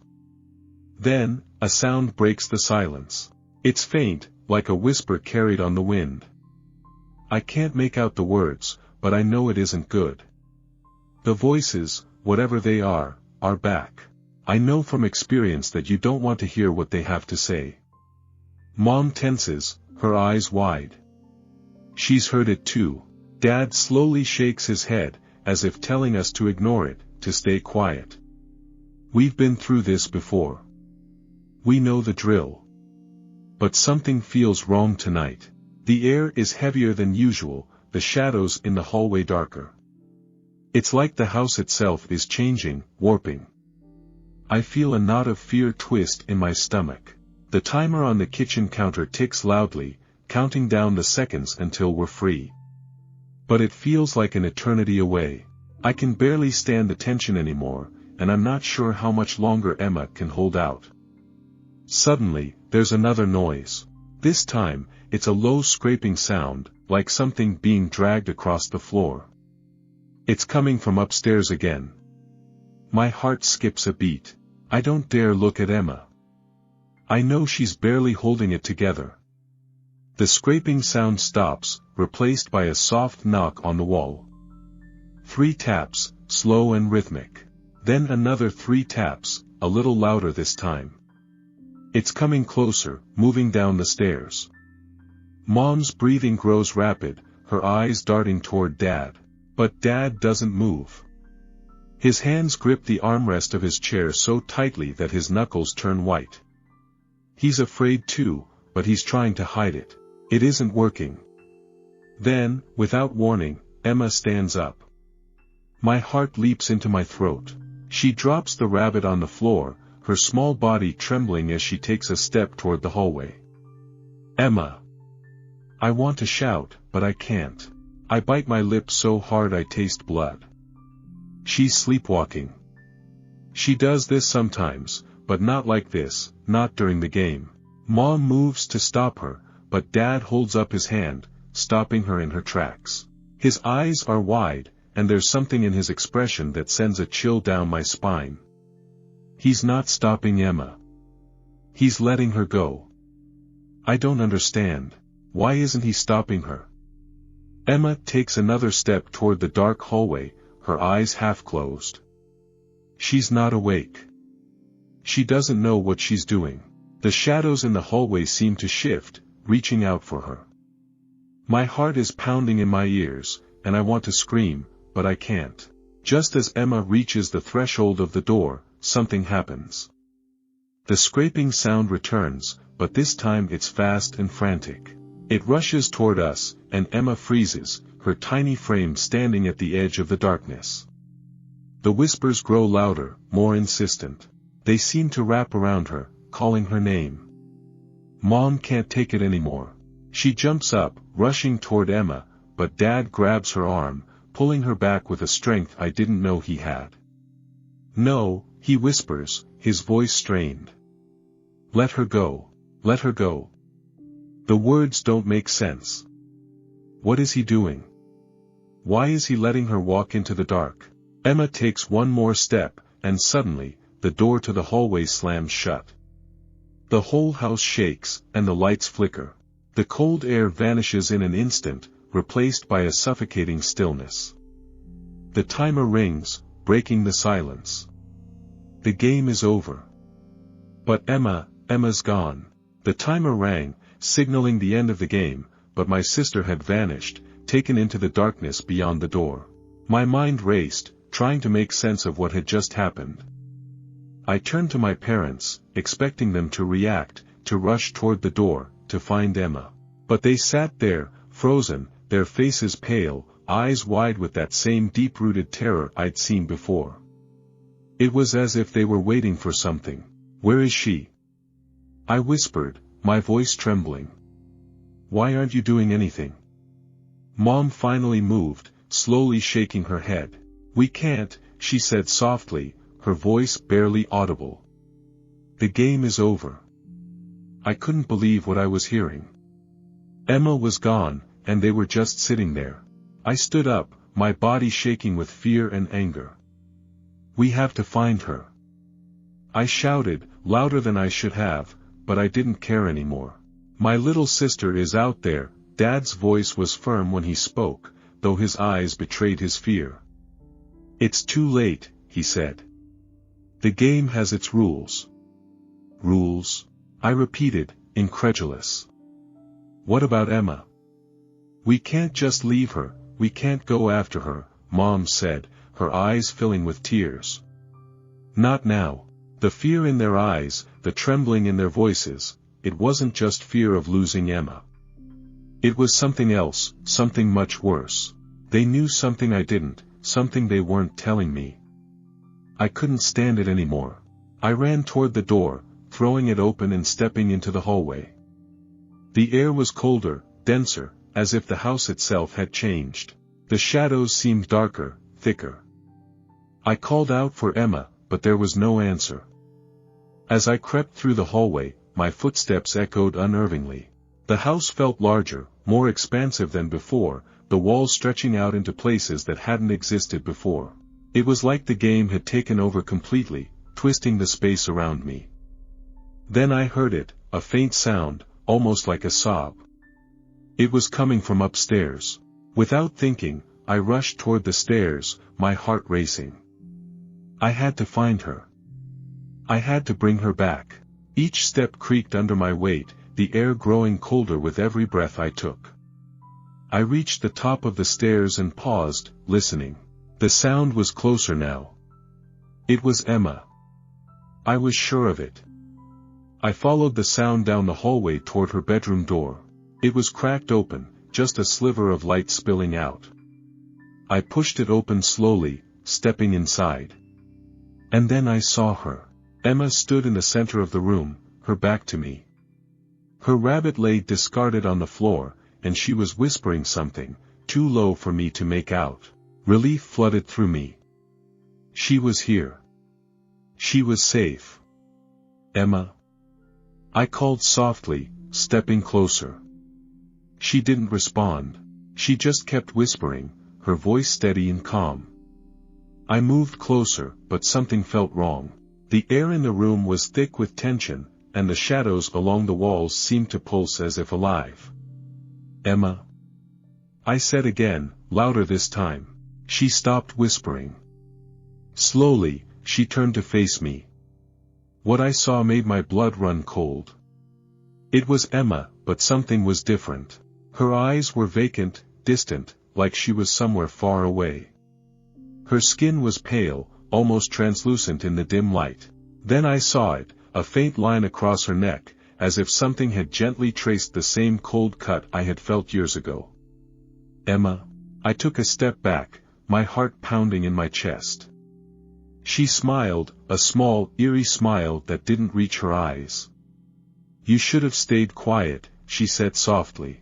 Before I could react, the door behind me slammed shut, trapping us in the room. The temperature dropped instantly, and the whispers I had heard earlier began again, surrounding me. They were louder now, coming from everywhere at once. I turned to the door, trying to open it, but it wouldn't budge. I was stuck, and the shadows on the walls began to move, creeping toward me. Emma stood still, watching me with that unnerving smile on her face. "They're here," she whispered. "They want to play." The shadows inched closer, their forms shifting, becoming more solid.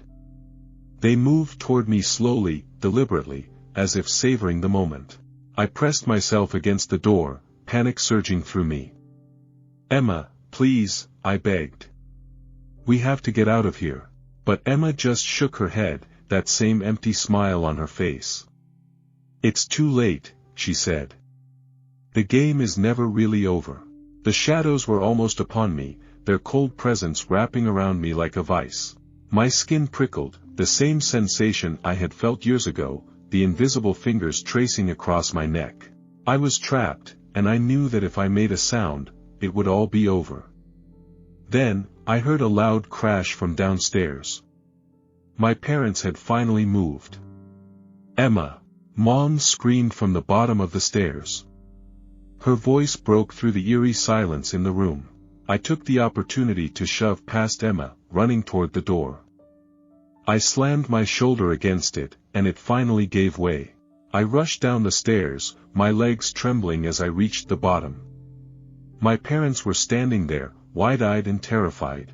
Behind them, the shadows continued to grow, spilling down the stairs like a dark fog, creeping toward us. "We have to leave," I shouted, grabbing my mom's hand. But she didn't move.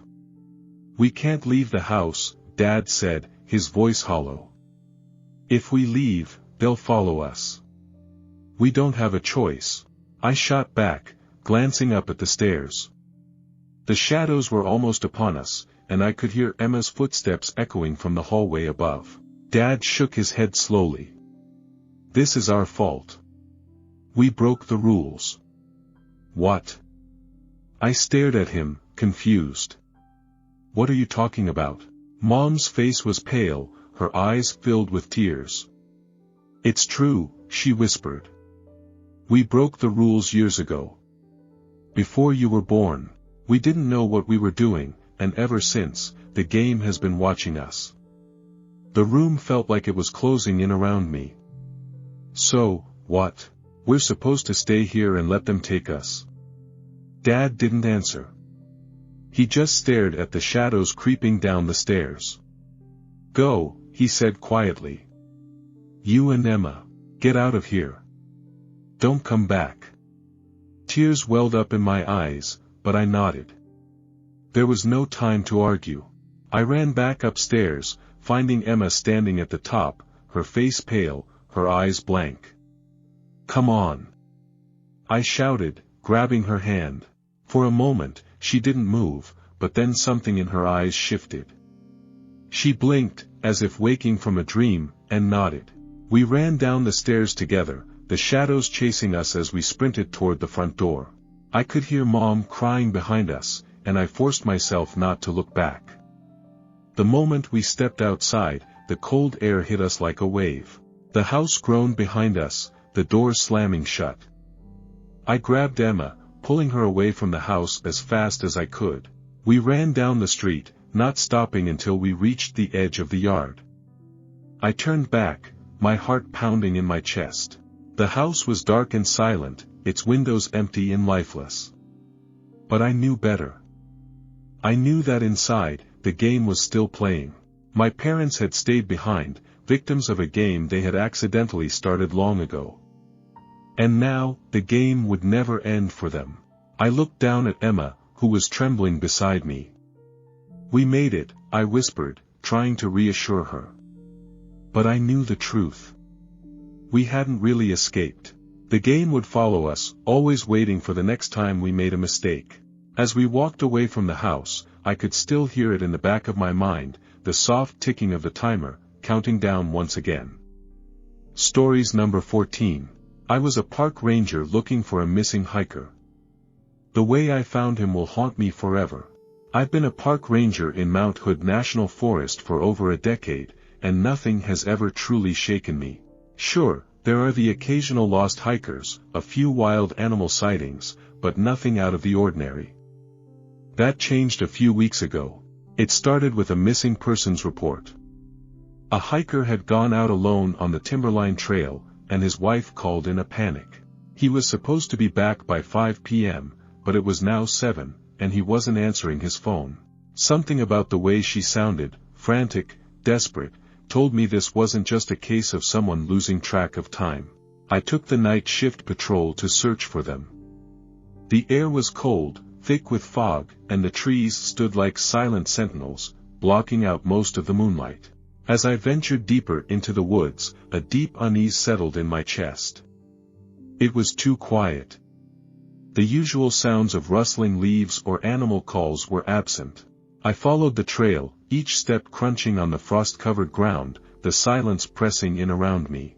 The usual sounds of the forest, distant calls of owls, the rustle of small creatures in the underbrush, were absent, replaced by an unnerving stillness. Then I found it.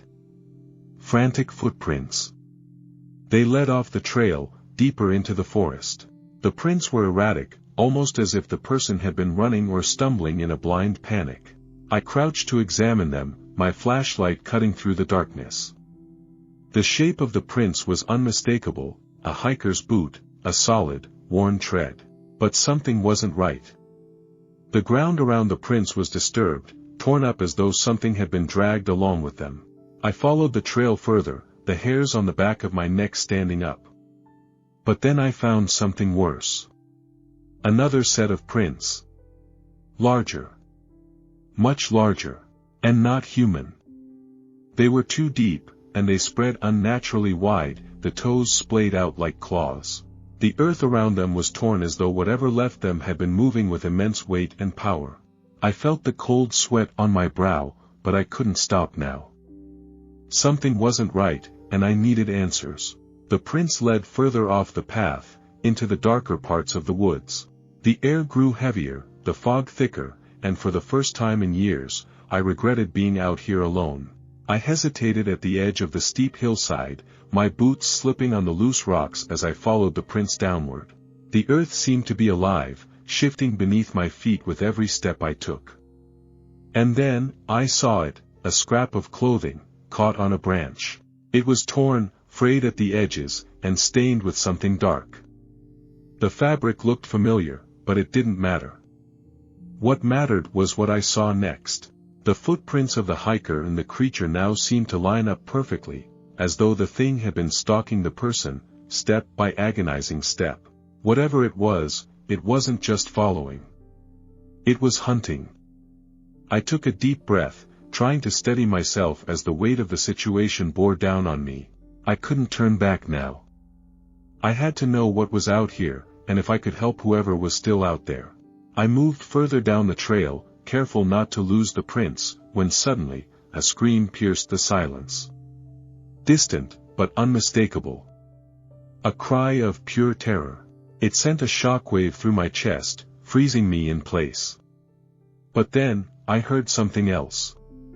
A low, guttural roar, far deeper than any animal I'd ever heard. It wasn't just a roar, though.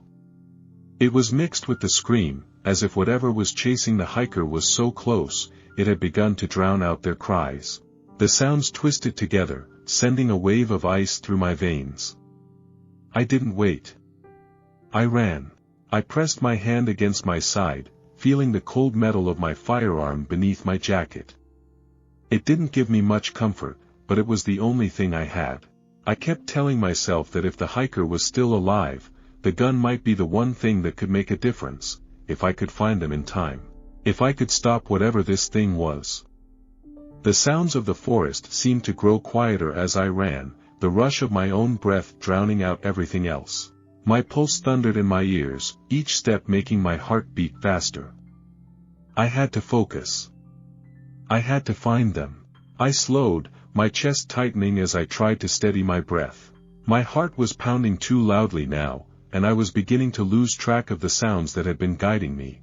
I listened intently, straining to hear anything, but the woods were eerily silent. No more screams, no more growls, just the sound of my own feet crunching the underbrush. The gully opened up, and the fog seemed to thicken. The hairs on the back of my neck stood up, a primal instinct warning me that something was very wrong. I stepped into the small clearing, shining my flashlight across the ground, scanning for any signs. My stomach twisted when I saw it, the signs of a struggle. Broken branches. Trampled ground. Torn up dirt. And then, I saw the fabric. Blood-stained, torn to shreds, lying in the grass like it had been discarded. I couldn't breathe for a second as I crouched down beside it.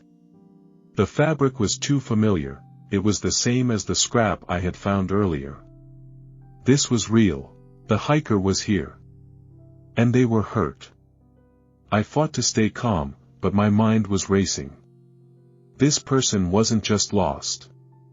They were being hunted. I could feel it deep in my gut, that sickening certainty. I had to keep going, had to find them before it was too late.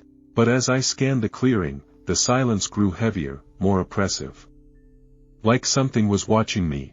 I kept searching, my eyes darting around the clearing, every muscle in my body tense, but all I could hear was the wind rustling through the trees. The silence was deafening, heavy, as though the forest itself was holding its breath. But then, I heard it, a gnarled, sickening crunch. A sound that made my blood run cold. I whipped around, flashlight in hand, the beam cutting through the darkness. My breath caught in my throat as my eyes locked onto the unimaginable scene just beyond the tree line. There, lying in the shadows, was the hiker. Or what was left of him. His body was mangled, torn open like a rag doll, his entrails spilled across the ground in a sickening display of brutality. But worse than the body, worse than the blood, was the thing crouching behind him. The creature was massive, its hulking form towering over the shredded remains of the hiker. Its body was covered in matted, dark hair, thick and wild. Its head bobbed with each sickening crunch it made, the sound of bones breaking echoing through the night air. I could barely comprehend what I was seeing. Then it turned its head, its eyes locking with mine. Those eyes, they weren't like anything I had ever seen. Dark, empty, and full of hunger. Its mouth was a grotesque thing, stretched wide with sharp, jagged teeth, glistening with blood. The stench of it hit me like a wave, rancid and foul. In its clawed hands, it held the hiker's legs, tearing through them with a grotesque ease. The creature chewed through bone like it was nothing more than celery, its mouth moving with mechanical hunger. I stood frozen, too terrified to even breathe. The light from my flashlight wavered in my shaking hands as I tried to process what I was seeing. There was no mistaking it. This thing wasn't some animal or wild creature. It was something far worse, something far older. And it had seen me. The creature let out a shriek, a high-pitched, piercing scream that rattled through my skull, making my ears feel like they were going to burst. It was a sound so unnatural, so horrible, that I thought I might lose my hearing entirely. Before I could even react, the thing launched itself toward me with terrifying speed. I fumbled for my gun, heart hammering in my chest as I drew it. My hands were shaking, but I forced them steady. As it closed the distance, I fired.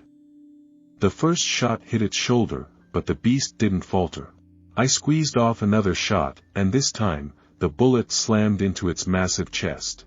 The creature stopped, its body jerking back from the impact, a guttural cry of pain escaping its monstrous mouth. For a moment, I thought it might charge again, but instead, it turned and fled into the woods. The sound of its massive frame crashing through the trees, snapping branches and uprooting saplings, echoed long after it had disappeared. I stood there, frozen, my breath ragged in my chest, the adrenaline surging through me. My heart pounded in my ears as I listened for any sign of it returning. Silence. Nothing but the faint rustle of the wind. I slowly lowered my gun, still on edge. I glanced back at the hiker's remains, his torn, mutilated body, a horrible reminder of the nightmare this forest had become. The peaceful trails I had once loved were now tainted with blood, with terror. The weight of what had just happened crashed down on me. I forced myself to take note of my location, marking the spot where the creature had attacked. I wasn't about to leave the area unguarded, but I had to get back to the station, to report what had happened. With slow, deliberate steps, I began making my way back, keeping my gun drawn, my senses heightened. Every shadow in the forest seemed to move, every sound felt like a threat. The night had become a living nightmare. I couldn't shake the feeling that something else was watching me, waiting for its chance. I arrived back at the station, every muscle in my body tight with tension, but nothing compared to the relief I felt when I stepped inside, the lights flickering on and casting a warm glow over the walls. I reported everything to my superior, every detail of the creature, the screams, the blood, the way it had attacked the hiker. He didn't question me, didn't even seem surprised. He just took it in, his face growing pale as I spoke. By the time I finished, it was already 9 p.m. He apologized, told me I'd have to stay put and give my statement to the authorities. I nodded absently, too tired to argue. It didn't matter to me how long I had to wait. I was back in the safety of the station, out of the woods, away from that thing. The night dragged on in a haze of exhaustion and dread. My mind couldn't shake the image of the creature, its monstrous form, the way it had looked at me with those empty, bloodshot eyes. I kept telling myself that I was safe now, that nothing could touch me here. But when the vehicles finally arrived, my relief turned to confusion. I had been expecting local police, maybe an ambulance for the poor hiker, but what I saw instead made my blood run cold. 2 black SUVs pulled up to the station, their tires crunching on the gravel as they came to a halt.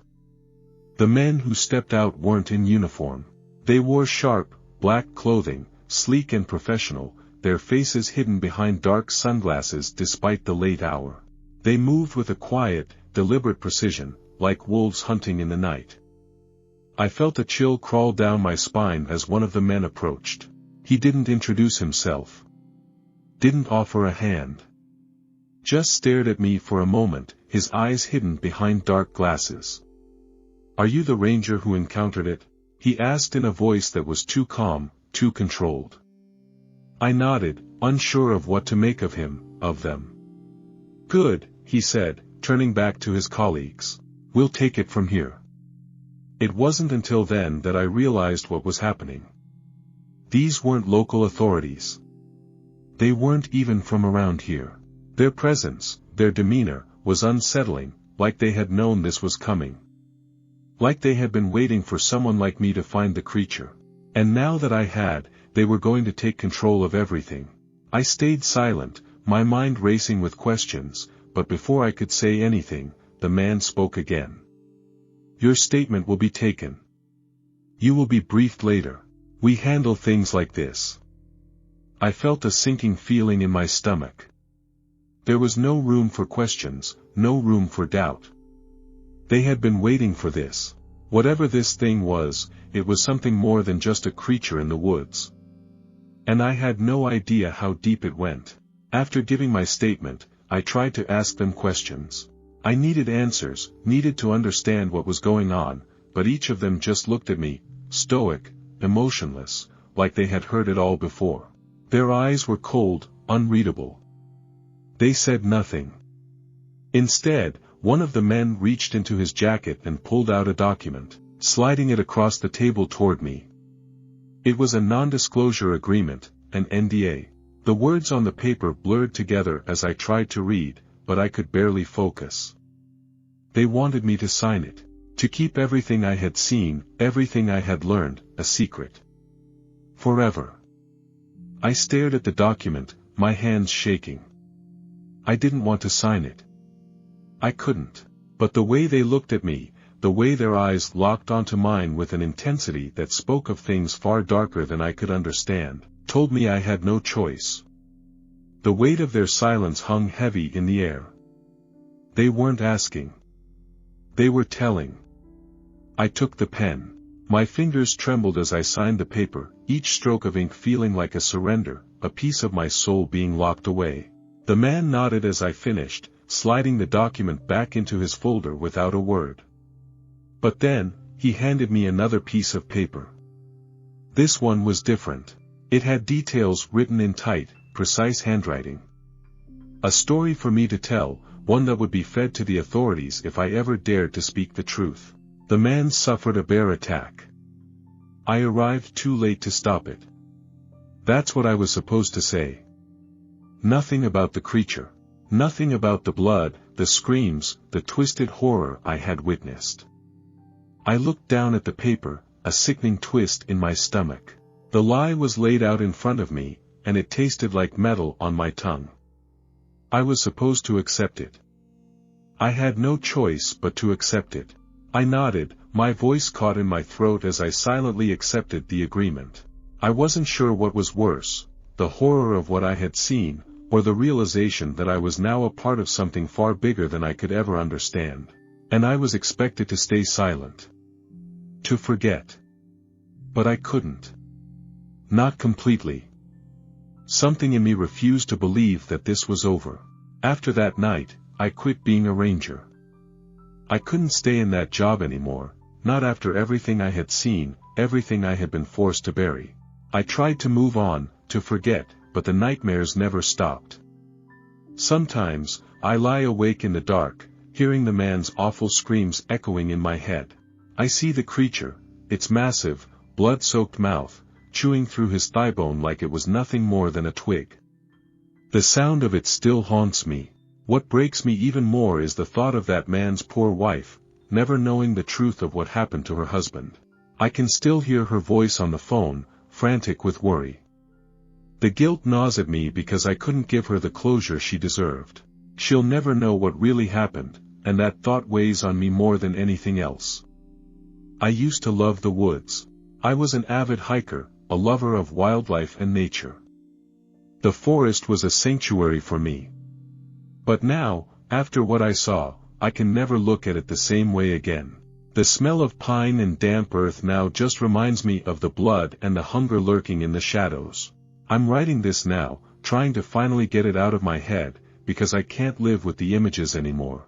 I fear they'll find out I've breached the NDA, and when they do, I know they'll come after me. They don't let people like me talk. But I can't keep living with this torment. If you're reading this, stay out of the forest. Please. It's not what it seems. And if you must go, be sure to go armed.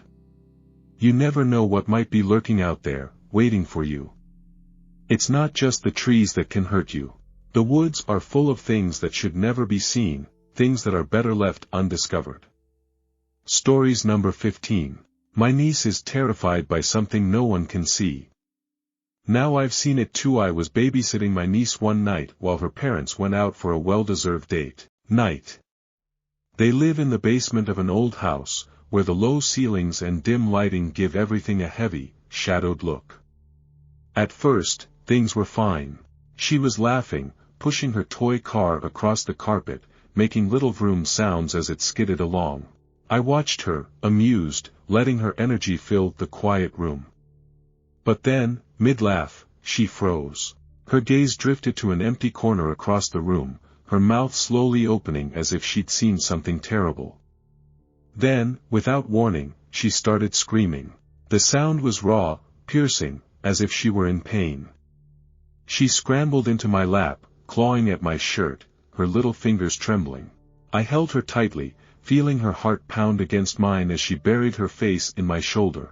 Her cries echoed off the walls, and as I tried to calm her, I found myself glancing at the corner too, feeling a creeping sense of dread that had no reason to be there. "Ellie, there's nothing there," I whispered, trying to keep my voice steady as I rocked her gently in my arms. She clung to me, her tiny fists clutching my shirt as her eyes stayed locked on the dark, empty corner. I looked over again, forcing myself to focus, trying to see what could possibly be frightening her so much. Shadows lingered there, but nothing more. I kept speaking softly, and after a while, her grip loosened, her cries quieting to small hiccups as her gaze finally drifted back to me. I breathed a small sigh of relief and turned her away from that corner, cradling her head against my shoulder and talking about her favorite toys, anything to distract her. But then, her little body tensed, and her gaze snapped back over my shoulder, to that same spot. This time, her scream was louder, more desperate, a sound that cut through me. She struggled in my arms, twisting to look at the corner as if something there was reaching out, pulling her in. Her gaze was fixed on the exact same spot, unwavering, wide with terror. Against all my better judgment, I turned to look, my eyes following hers to the empty, shadowed corner. The basement light buzzed softly, casting faint shadows, but there was nothing, only the bare wall and darkened space where two edges met. Yet, as I stared, goosebumps prickled up my arms and across the back of my neck. Ellie's little fingers dug into me, clutching with surprising strength, her nails pressing almost painfully into my skin. Her whole body was tense, coiled with fear I couldn't explain away. They say children are more sensitive to things we've long since blocked out, that they see what we can't, that they're open to things beyond understanding. The thought crept into my mind, gnawing at my sense of reason, and with it, a cold, uneasy fear took root. I couldn't see anything, couldn't hear or feel a thing, but the look on Ellie's face told me she was seeing something that I couldn't.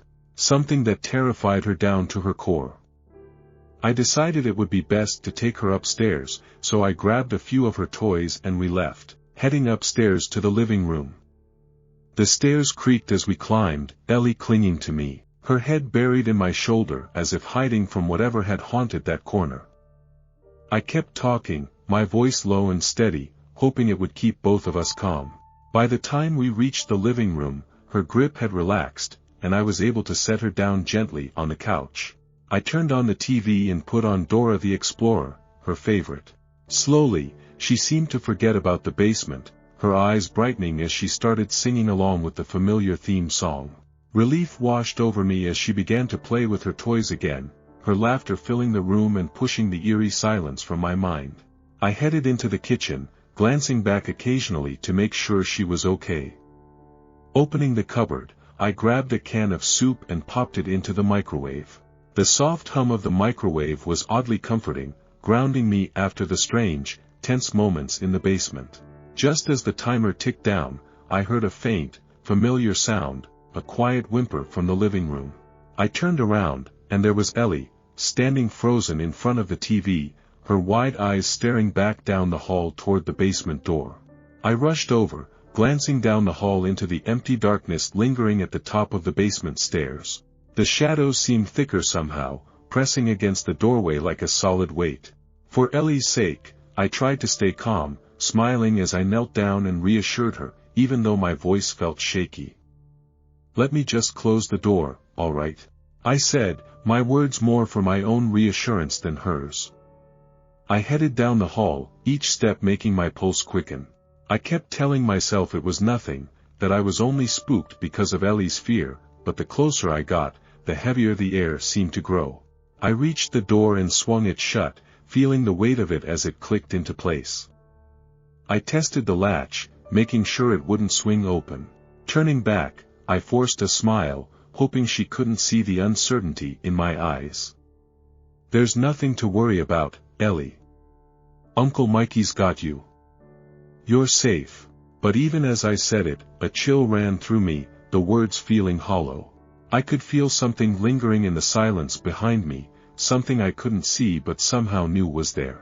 We settled into the routine, Dora the Explorer playing in the background as Ellie sipped her soup, seeming more like her usual self, her earlier terror fading with each spoonful. I relaxed a bit too, thinking maybe it had all been a child's imagination running wild. Then my phone buzzed, breaking the comfortable lull. It was a text from my sister, checking in, asking how things were going and if I wouldn't mind switching the laundry over. I smiled, telling her we were fine, that Ellie was loving her Dora marathon and her SpaghettiOs. After a moment, I texted back, asking where the washer and dryer were, hoping it was somewhere upstairs. Her reply came a moment later, casual as could be, "In the basement, by the shower." I sighed and replied, "Sure, I'll get it done." Almost instantly, my sister sent back another message, "Thanks. You're the best brother." Her message brought a small smile to my face, a warmth that helped push back the unease simmering beneath the surface. But as soon as I looked up, my gaze landed back on the basement door, standing there like a silent challenge. I knew I couldn't avoid it, so I took a deep breath and stood, telling Ellie to stay put and keep watching her show. She gave a little nod, her attention glued to the screen, and I headed toward the basement door. I opened it, stepping into the stairwell, and as I descended, that unsettling chill crept back up my spine, my skin prickling as though the shadows themselves were brushing against me. I tried to shake it off, telling myself how ridiculous it was, how there was absolutely nothing to fear. "Get a grip," I muttered under my breath, gripping the railing tightly. I was an adult, for crying out loud.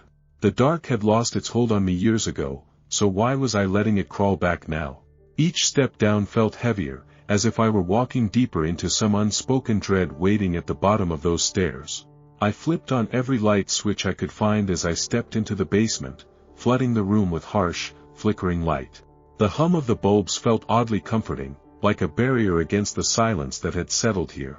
The shadows shrank away into corners, giving the basement an almost normal look. For a moment, I managed to shake off the tension, focusing on the rhythmic task of moving damp clothes from the washer to the dryer. But then, just as I was nearing the bottom of the pile, a strange, uneasy feeling crept back in, sinking deep into my bones. Goosebumps prickled across my arms, and a chill slithered up my spine, like 1,000 tiny legs scurrying up my back. I froze, my fingers gripping the last damp shirt, my breath caught in my throat. The lights overhead flickered slightly, and the sensation grew stronger, heavier, as if something just beyond my sight was watching, waiting for me to turn around. I moved as quickly as I could toward the doorway, every step feeling like I was being watched, shadows stretching to reach me. Just as I was about to escape, a sound stopped me in my tracks, the unmistakable, slow rhythm of breathing coming from behind. My heart thundered, almost drowning it out, but the sound was there, steady, coming from the direction of the shower. I froze, every instinct telling me to run, but something stronger, curiosity, dread, something unnameable, held me in place. Slowly, I turned, my legs shaky, the adrenaline making my entire body feel like it might give out. And then I saw it, a figure, crouched near the shower in the dim light, a mass of pure shadow, darker than anything around it, a silhouette that seemed to absorb the darkness itself. It looked twisted, almost monstrous, something that shouldn't exist in this world. In an instant, it began crawling toward me, its movements jerky and unnatural, closing the distance with terrifying speed. A scream tore from my throat, and I spun around, racing up the stairs. Just as I reached the first step, something icy and firm wrapped around my ankle, yanking me back. I crashed onto the stairs, pain shooting through me, but I scrambled forward, clawing my way up, desperate to escape. I didn't dare look back, focusing only on reaching the top, my heart pounding louder than my own footsteps. I burst through the top of the stairs, slamming the basement door shut behind me with a force that rattled the walls. I collapsed against it, pressing my back to the door as if my weight alone could keep whatever was down there from following. My chest heaved, each breath shallow and panicked, as I braced myself for the sound of something clawing or pounding from the other side. But there was only silence. "Uncle Mikey?" Ellie's small voice drifted over from the hallway. She stood there, watching me with wide, innocent eyes, clutching her favorite stuffed toy. Her expression was filled with concern, and she tilted her head.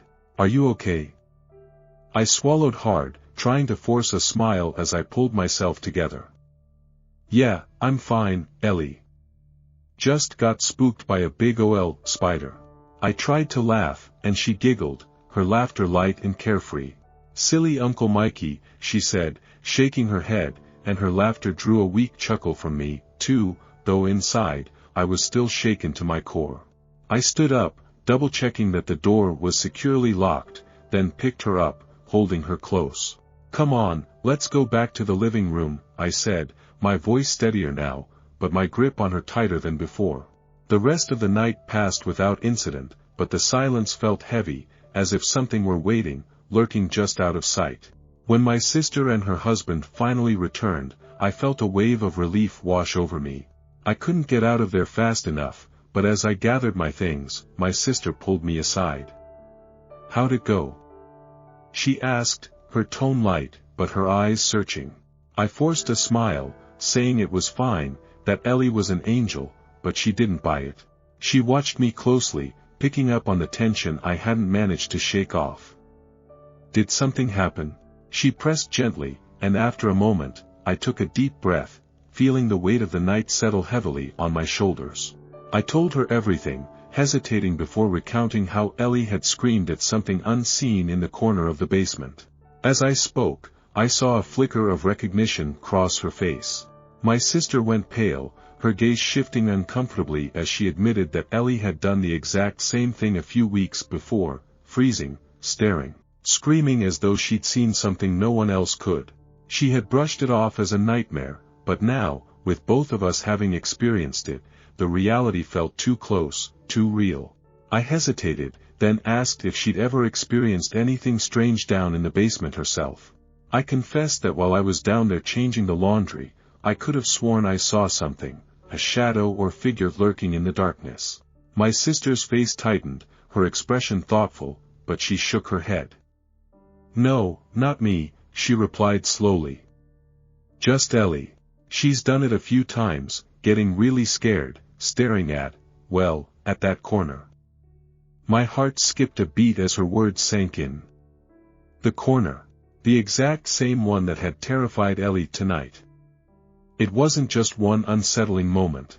It had been happening, over and over, and my mind raced, a horrible understanding dawning. Whatever Ellie had seen wasn't just in her imagination, it was something real, something hiding just beyond the reach of the light, waiting in the shadows of that corner. A strange, uneasy feeling kept me rooted in place as I wrestled with the urge to leave. Part of me wanted to run, put as much distance as possible between myself and that basement, but another part felt a deep, gnawing worry for my sister and niece. My sister reassured me, brushing off my concern, telling me they'd be fine. With a reluctant nod, I finally left, hoping that maybe I'd just overreacted, that it was my imagination playing tricks on me. Back in the familiar safety of my own home, the tension slowly unwound. The silence was comforting now, and I started to feel grounded again. I decided a hot shower would help wash away the last of that eerie feeling, so I turned on the water and let it cascade down, the steam filling the bathroom like a warm cocoon. As the water ran over my back, a sudden sting cut through the heat, sharp and burning against my skin. Frowning, I looked down, twisting to see the back of my leg, and my stomach dropped. For wide, deep red scratch marks trailed down my calf, raw and unmistakable, as if something had clawed at me. The realization hit me like a punch to the gut, a cold dread settling into my bones. Whatever I saw in that basement hadn't been my imagination. It was real, something lurking in those shadows, something that could reach out and leave marks. And it was still there, left behind in that dark corner with my sister and my niece, hidden in the same shadows Ellie had stared at in terror. A shiver ran down my spine, the fear clawing its way up, sharp and unrelenting.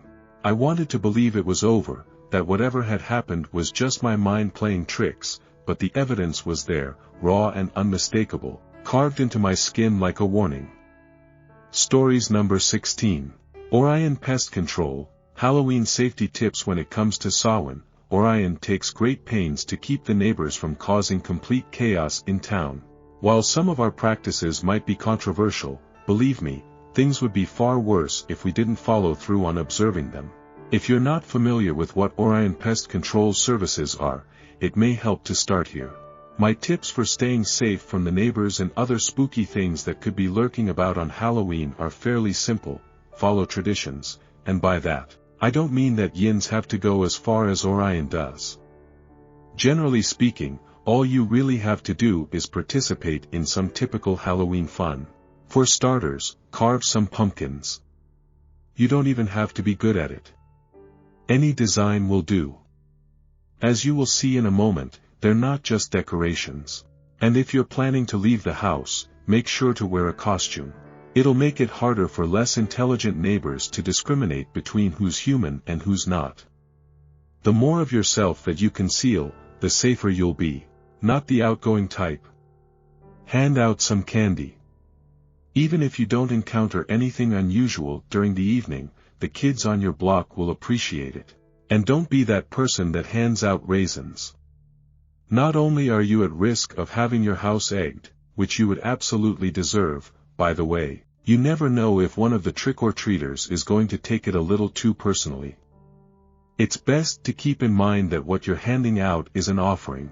In summary, all of the usual Halloween traditions aren't just for fun. They have ancient roots, all designed to protect us. Unfortunately, many people have forgotten that. Others were never worn to begin with, which is why I'm making a point to do it now. This way, everyone has time to prepare. So those are the steps I recommend for regular people to take. That brings me to the extra measures that Orion takes to keep our operating area safe. So, to start, here's a little linguistic fun fact. The word bonfire is a combination of the words bone and fire. Many ancient celebrations involved the use of such fires to purify and protect against evil. For Samhain, in particular, it was believed that the flames would help the sun push back the darkness and cold of the upcoming winter. Here's where the bone part of the bonfire comes in for us. Every year, one of the local farms will donate one of their cattle. To make things fair, each of the farms around the area rotates who is responsible for this donation each year. Because of that, sometimes the bones are provided by a sheep, sometimes it's a cow, though chickens and ducks seem to do the job as well. Our preferred spot to hold this bonfire is on a hill just outside of town that's devoid of any trees to lower the risk of brush fires. The fire will be lit an hour before sunset and maintained until sunrise. When it comes to the sacrifice, we try to do it as humanely as possible. Once the deed has been done, the animal will then be placed onto the fire as an offering. I know, it sounds barbaric, but believe me, these animals' deaths are not in vain. They serve an extremely important purpose. There are some neighbors that can only come out during Samhain. The bonfires that we maintain are the only things that can keep them at bay. Before we used the hill we do now, we were at another spot that was near the suburbs. But then one fateful year, someone on the HOA got a bug up there about us doing satanic rituals and called the police on us. To top it off, the HOA had also announced that they would not allow any occult decorations, including skeletons, witches, and of all things, jack-o'-lanterns, much to the outrage of many residents. Quite a few homeowners flocked to party stores in droves to buy as many tacky decorations as they could in protest. Yeah, one of those HOAs. Because of that, our bonfire was cut short. Since I was still relatively new at the time, Victor put me in charge of starting another fire somewhere far away from the burbs while he patrolled the area to see if something had emerged from the mounds during this momentary distraction. That something was the lady in white. About an hour after our initial bonfire was forcibly extinguished, Victor got a call from one of the suburbanites. Hey, I just got chased by I don't know what to call it. A giant, demonic, pig thing. It's just outside my door and oh my God, once Victor asked the client where he was, the client gave him the address before finding somewhere in his house to hide. Victor went off to deal with it alone. Just outside of the client's house stood a headless woman, dressed in opulent, lacy finery, hence why we call her the lady. When we did more research on her garments, trying to determine where she could have come from, we discovered that she had been wearing a wedding dress that looked to be from the 1500s. We still aren't sure what the significance of that is. The lady was accompanied by, of all things, a large black pig. Although, according to Victor's description, large is an understatement. It was only a little bit shorter than the client's Toyota Corolla. Another notable feature was that the pig had no tail, though, given its size and temperament, the missing tail is the least worrisome thing about it. The pig had stood outside the client's front door, grunting as it sniffed aggressively with its nose pressed against the wood. It kept grating its hooves against the ground impatiently as if wondering why the door wouldn't magically open. Just as Victor withdrew his pistol, the lady had turned towards him. Despite not having a head, he knew she could see him. Her hands were folded politely over her midsection, her posture stiff from centuries of propriety. At the same time, the pig's head suddenly snapped in Victor's direction, quickly forgetting about the client. It let out a guttural squeal as it charged, excited that it had found new, more readily accessible prey. Victor had taken a shot at the pig as he raced back towards the company truck. Unfortunately, he'd missed, so the pig was hot on his heels.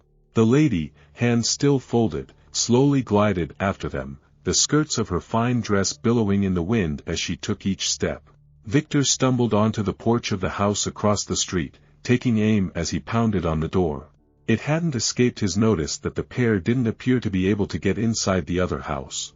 That most likely meant that they couldn't enter human dwellings without the homeowner's permission. Unfortunately for him, there were no lights on inside the house he'd chosen. Nobody came to answer the door. He'd thought he was completely fucked until he turned to see that the pig's pursuit had abruptly stopped. So had the ladies. In his haste, the boss hadn't noticed that there was a row of jack-o'-lanterns sitting on the porch right by the steps, each face carved into goofy, lopsided smiles. The pig stared down at the family of pumpkins as the candles within danced. The lady came to stand next to the massive animal, reaching one hand down to stroke its head. The pig grunted softly, then the ghastly pair turned back to patrol the street for any more souls unfortunate enough to be caught outside after dark. Victor had gotten incredibly lucky that he'd come across one of the households protesting the ban on occult symbols. He'd waited until the lady and her horrible pet had wandered further down the road, watching them, silently hoping that I'd get that bonfire started before they got to someone else. I promise, was going as fast as I could. His heart sank when he heard the whooping of two drunks walking home from a nearby Halloween party. Following the riotous noises were the shrieks of the monstrous black pig. In a moment of desperation, Victor picked up one of the smaller jack-o'-lanterns, tucking it under his arm as he rushed towards the commotion. It might seem silly, but at the time, it was his best defense.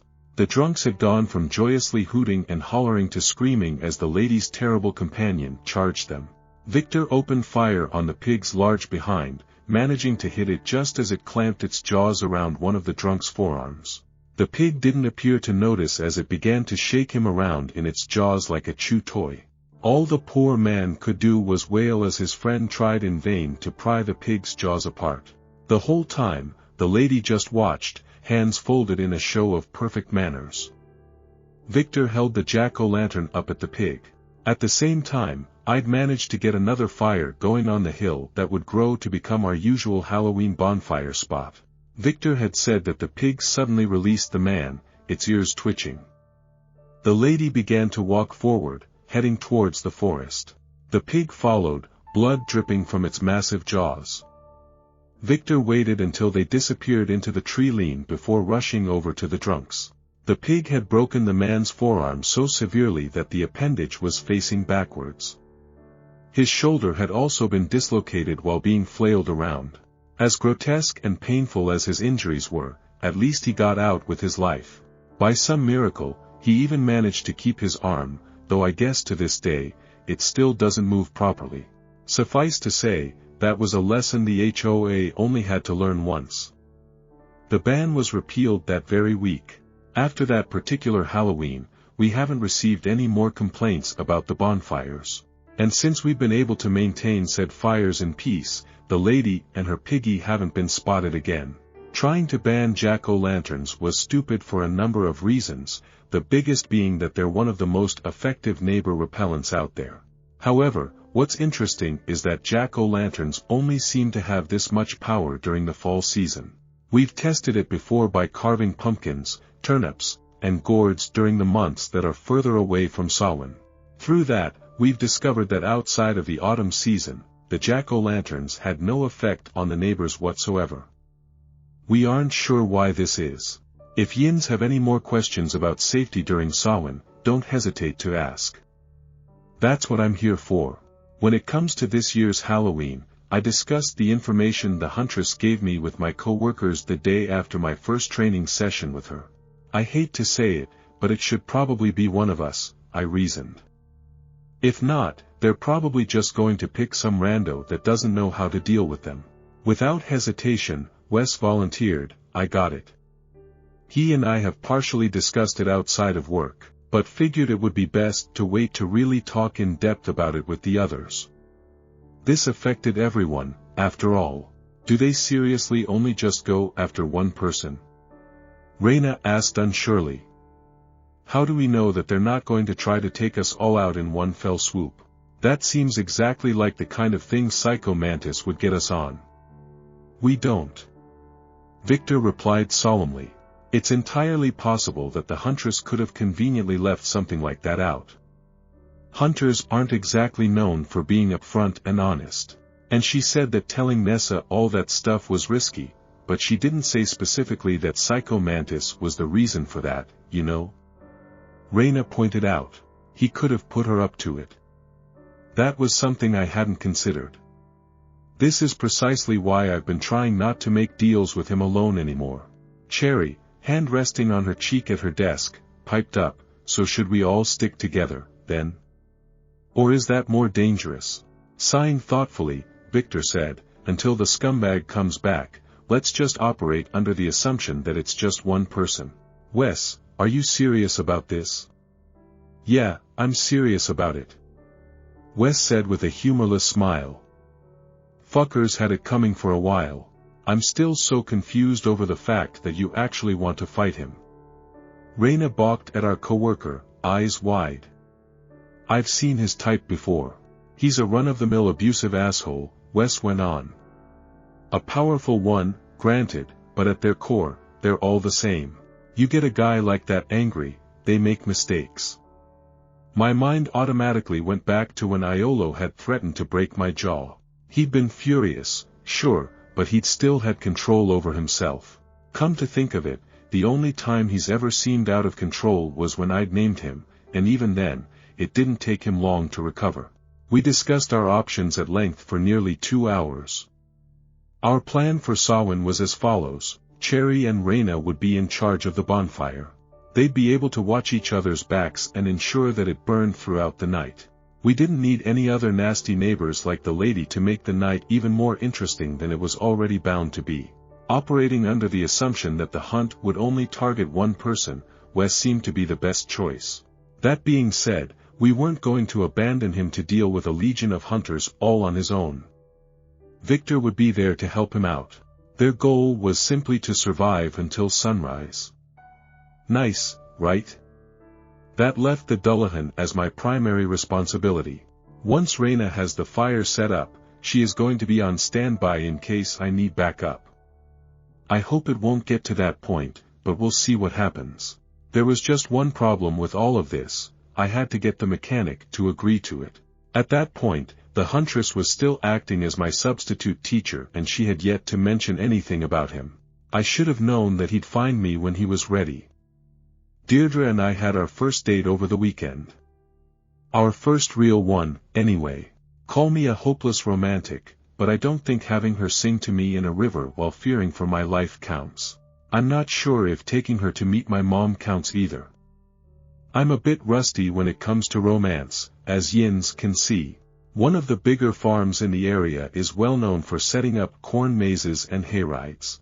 They've also got some of the best homemade apple cider that I've ever had in my life, and that's coming from someone that has no self-control when it comes to a delicious fall beverage.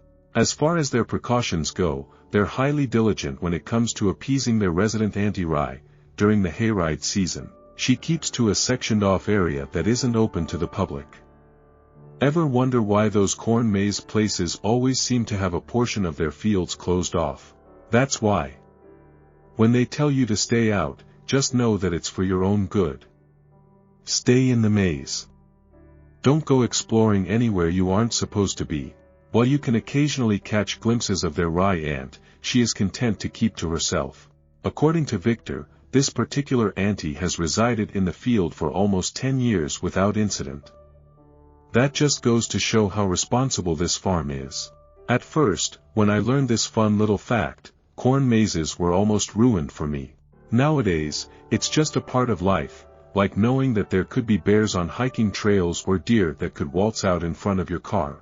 As long as you're aware of the potential dangers and know what to do if something goes wrong, things should be alright. At first, my afternoon with Deirdre was a much-needed break from reality. For a few hours, there wasn't a Dullahan on the way or a deranged suitor plotting to serve an Orion employee up to a Celtic god for Samhain. It was just me watching Deirdre try her first candy apple. Her smile dazzling as we sat together on a hayride, admiring the rows and rows of corn surrounding us with our fingers interlaced. I won't bore Yins with any more details than that. Just wanted to paint a picture of a brief moment of peace in my life. But of course, all nice things must come to an end. I'd playfully tugged her into the corn maze with me, joking that I couldn't wait to get hopelessly lost with her. She giggled in a way that made my heart melt as she let me lead her inside the chasm between the looming stalks. At first, we got lost on purpose, just wanting to spend as much time together as possible. It was such a pleasantly crisp fall afternoon that neither of us was in a hurry for it to end. Deirdre noticed the crow's shadow first. The shadow's wings flapped towards its owner, which sat on the ground in one of the dead ends as if it had been waiting for us. It then took flight, landing on a cornstalk that led deeper into the field, looking at us expectantly. Deirdre and I glanced at each other, her hand gripping mine even tighter. I guess the mechanic is ready to talk. He picked a hell of a time, though. Wordlessly, we followed the crow deeper into the corn. I never let go of Deirdre's hand, using my free one to push the corn stalks in front of us aside. Eventually, we came across a circular clearing in the corn. Sure enough, the mechanic was waiting for us, seated on the ground in front of a hay bale, leaning back comfortably against it. The crow fluttered over, resting on the hay just long enough for him to reach back to give it a quick scratch on the chin. After that quick moment of affection, it took to the skies once again. On the surface, Iolo looked much better than when I saw him last, but given that he'd appeared to be on death's doorstep, that's not saying much. The color had returned to his cheeks. His eyes had regained that keen, bright glimmer that had momentarily been dulled after losing his wings. To my relief, he didn't have either of his instruments with him. It was wishful thinking that it meant that he was intending to behave himself. Granted, the bar when it comes to good behavior from Iolo is pretty low. If he was irritated to see Deirdre and I together, he concealed it as he greeted us with a mischievous smile. "I ain't interrupin', am I? You know exactly what you're doing, you prick." "Her life takes precedence," Deirdre replied calmly before I could respond. She let go of my hand, sitting on the other hay bale, eyes fixed on him sternly as she then said, "We will be holding you to what you said about being even. The influence of anesthesia be damned." He began to laugh. "Well, look at you. Bein' all tough, Deirdre has infinitely more patience than I do for not immediately getting enraged by the way he spoke to her. She simply let it slide. We just want to get this all figured out before your king arrives," I answered, trying not to get too angry on her behalf. "And without any tricks." He raised his eyebrows in bemusement. "Alrighty. Notice how he didn't make any promises about not trying to pull the wool over our eyes? Judging by the crinkle of Deirdre's brow, she definitely did, too." I joined her on the hay bale, trying not to be too obvious about scanning Iolo for signs of what could have happened with those seeds despite knowing that his pretty boy disguise would most likely conceal anything. He scrutinized me just as thoroughly, his eyes roving over every inch of me as he commented, "You were lookin' pretty rough last time I saw you." "Better than you," I replied without thinking, then immediately regretted it. Thankfully, he was in a decent mood, for the moment. He snorted, "Yeah, no shit." Deirdre, to her credit, tried to be nice. "It's good that you all work together. I hate to think how much worse it could have been had either party tried to take the witch on alone." He side-eyed her as if he'd forgotten that she was there and was irritated to be reminded. Even though her expression didn't change, I could tell that this had bothered her. "Back to business," Iolo then asked, "I take it you want your freedom?" He very subtly rolled his bad shoulder back against the hay bale to use it as an armrest. If he was in pain, it didn't show on his face. I dared to be direct with him. "I want to know once and for all that I can be done with my debt to you. And I want to discuss how Samhain is going to go." He chuckled, getting right to the point. "All right. Go on ahead." I tried to think of a way I could bring up what the huntress told me without ratting her out. He's not stupid. The huntress was the one working with me for the past week. It was fairly obvious who would have been the one to offer up that information. It's possible that she could use the fulfillment of her debt to me as a defense, but knowing Iolo, that wasn't something to count on. Of course, as Reyna pointed out, her telling me all of that could have been his idea as well. But to what end? I don't know. I would think that would go against his goals, so I'm not entirely sold on that conspiracy theory. But in Reyna's defense and mine, it's hard not to overthink when it comes to dealing with him. For the huntress' sake, I tried to be careful. According to my research, the hunt picked someone to act as their entertainment for the evening. Is it fair to assume that I was going to be the unlucky one? His eyes narrowed, a smirk playing his lips. "Your research told you all that, huh?" Technically, personal testimony counts as research. I hadn't lied to him. But I could tell he didn't buy it regardless. You've been hunting me for a while, I explained in an attempt to convince him. And you said yourself that your king would probably take a liking to me. It's pretty clear what your end goal is. He still seemed skeptical, but thankfully, didn't push it. He admitted, you were. Till everything went tits up with that witch. So I gotta ask, why did you save me? I've been scratching my head, trying to figure out why you didn't just let her finish the job. Woulda worked out a lot better for you.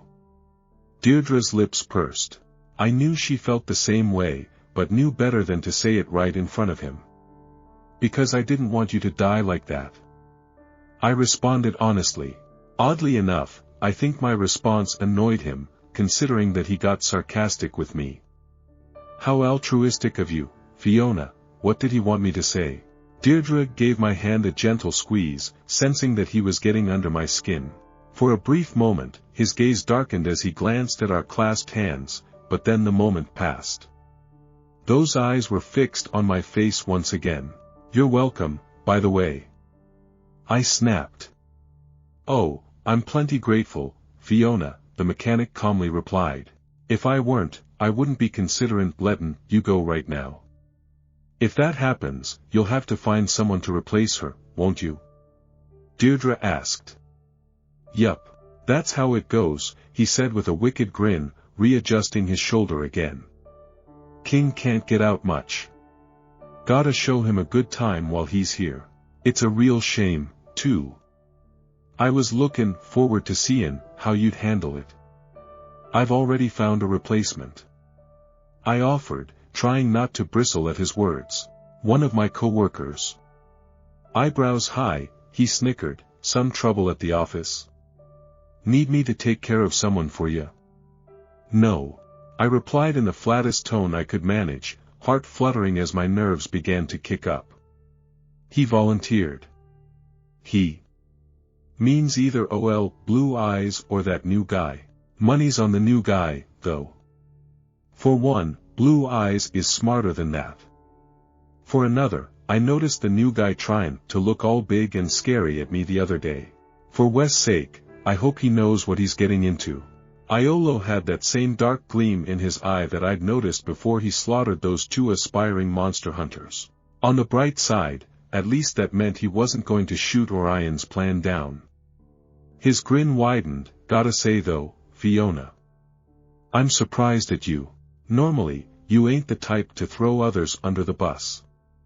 I didn't throw him, he threw himself. I retorted. This how y'all treat your new employees? Trial by fire? He clicked his tongue, clearly having fun being a pain in the ass. Looks like I'm being a bad influence on you. Let's not get sidetracked. Deirdre cut in gently before I could argue further. Do you agree that by shielding you from the witch in the gingerbread house that she has repaid her debt to you in full? Iolo looked her up and down, really trying to cover all your bases, ain't ya? Please answer the question. She urged him politely. And bear in mind, she and her colleagues even took the liberty of finding a replacement quarry for you, free of charge. In a moment. Few things need clearing up first. Such as? I questioned. I take it you're also wanting to be done with your training? Actually, no. I told him. If you're willing to continue teaching, I'm willing to continue learning. As much as I hate to admit it, his sword lessons have helped. The incident with the gray man is evidence of that. I'd never had such an easy time taking one on before. And truthfully, I have a bad feeling that I'm going to need all the help I can get when it comes to the Dullahan as well as any other visitors we may have in the future. Of course, I'd rather die than tell him that to his face. God, I'd never hear the end of it. Oh, and horny jail inmates. Stop chewing on the bars of your enclosure. It's bad for your teeth. His eyebrows rose again, but this time, his demeanor wasn't mocking. Fine by me. So then you agree to the question I asked you before? Deirdre confirmed, fully in lawyer mode. I do. Hold on, I interjected. Are you just going after one person or multiple? He redirected his attention back to me. I got some appetizers lined up for him. But don't you worry. They're the worst types, humans. The types no one will miss. Ones that woulda ended up with us regardless. So that would buy us some time. It feels awful to think of other people that way, even if they are the worst types, in his words. But at least now we know Wes will have some time once the sun sets before he has to start running.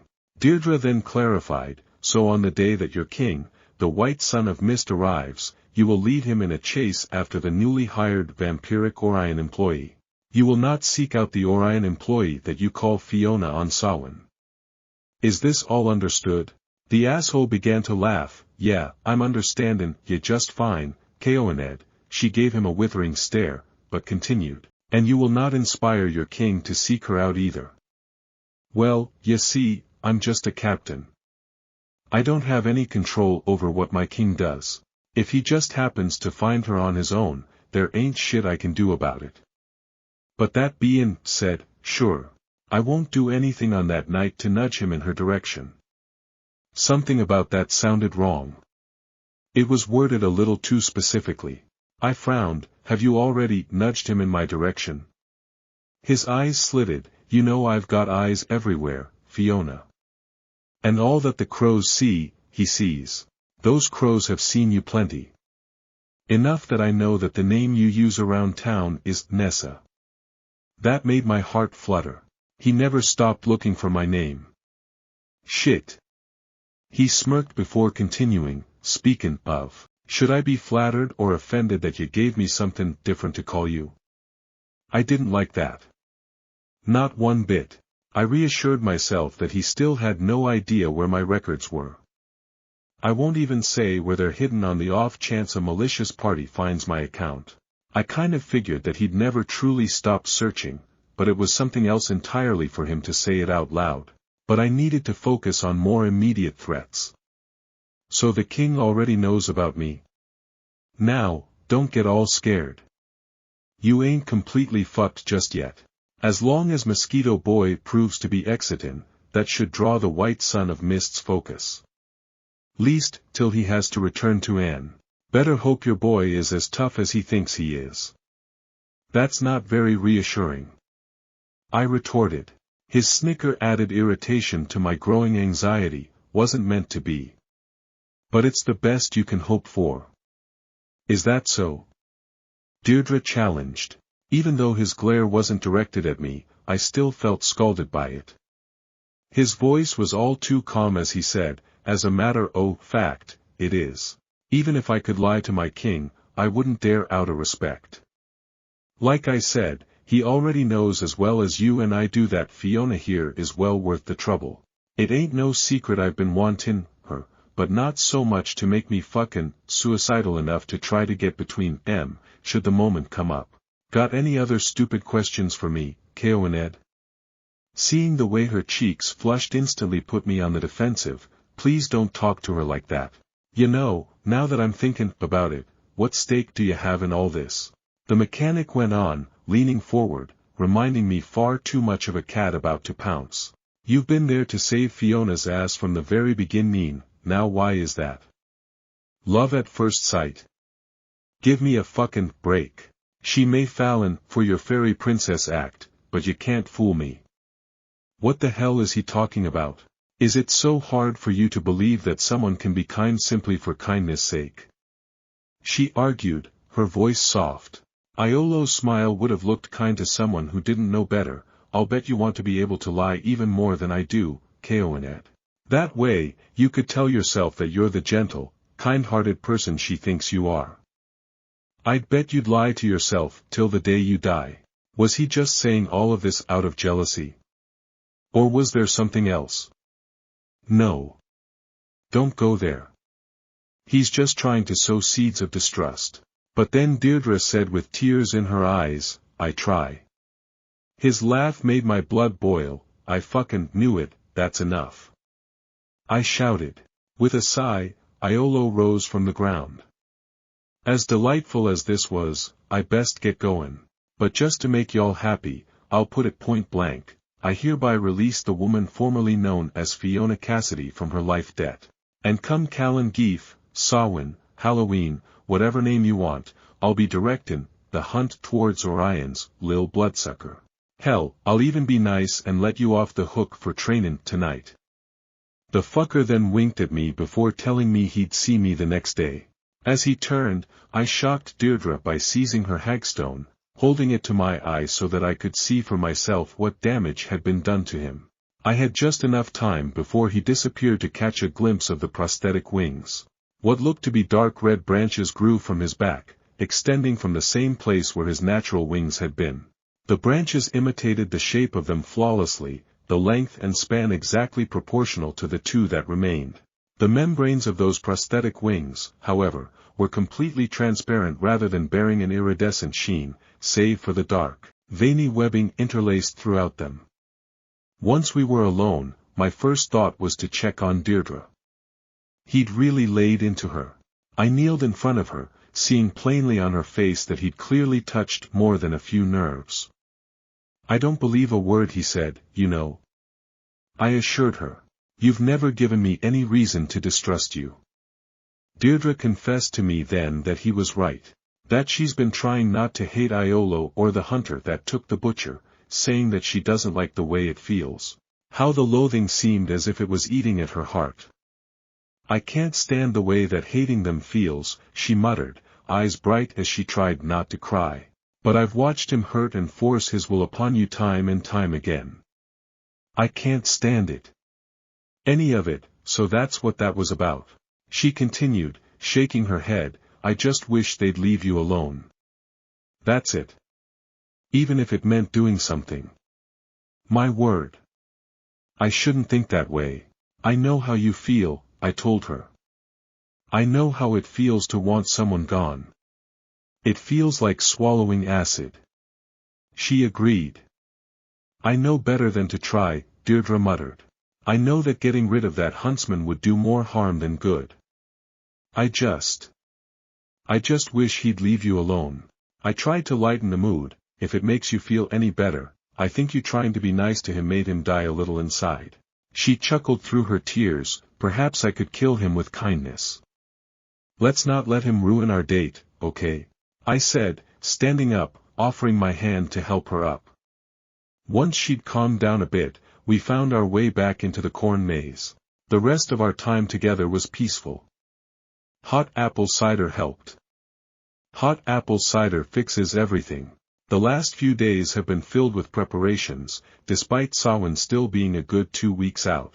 However, given all that we're contending with, there's a part of me that wonders if we should have started prepping even earlier. On my end, I've done some homework on the Dullahan. While powerful, it has its weaknesses just like anything else.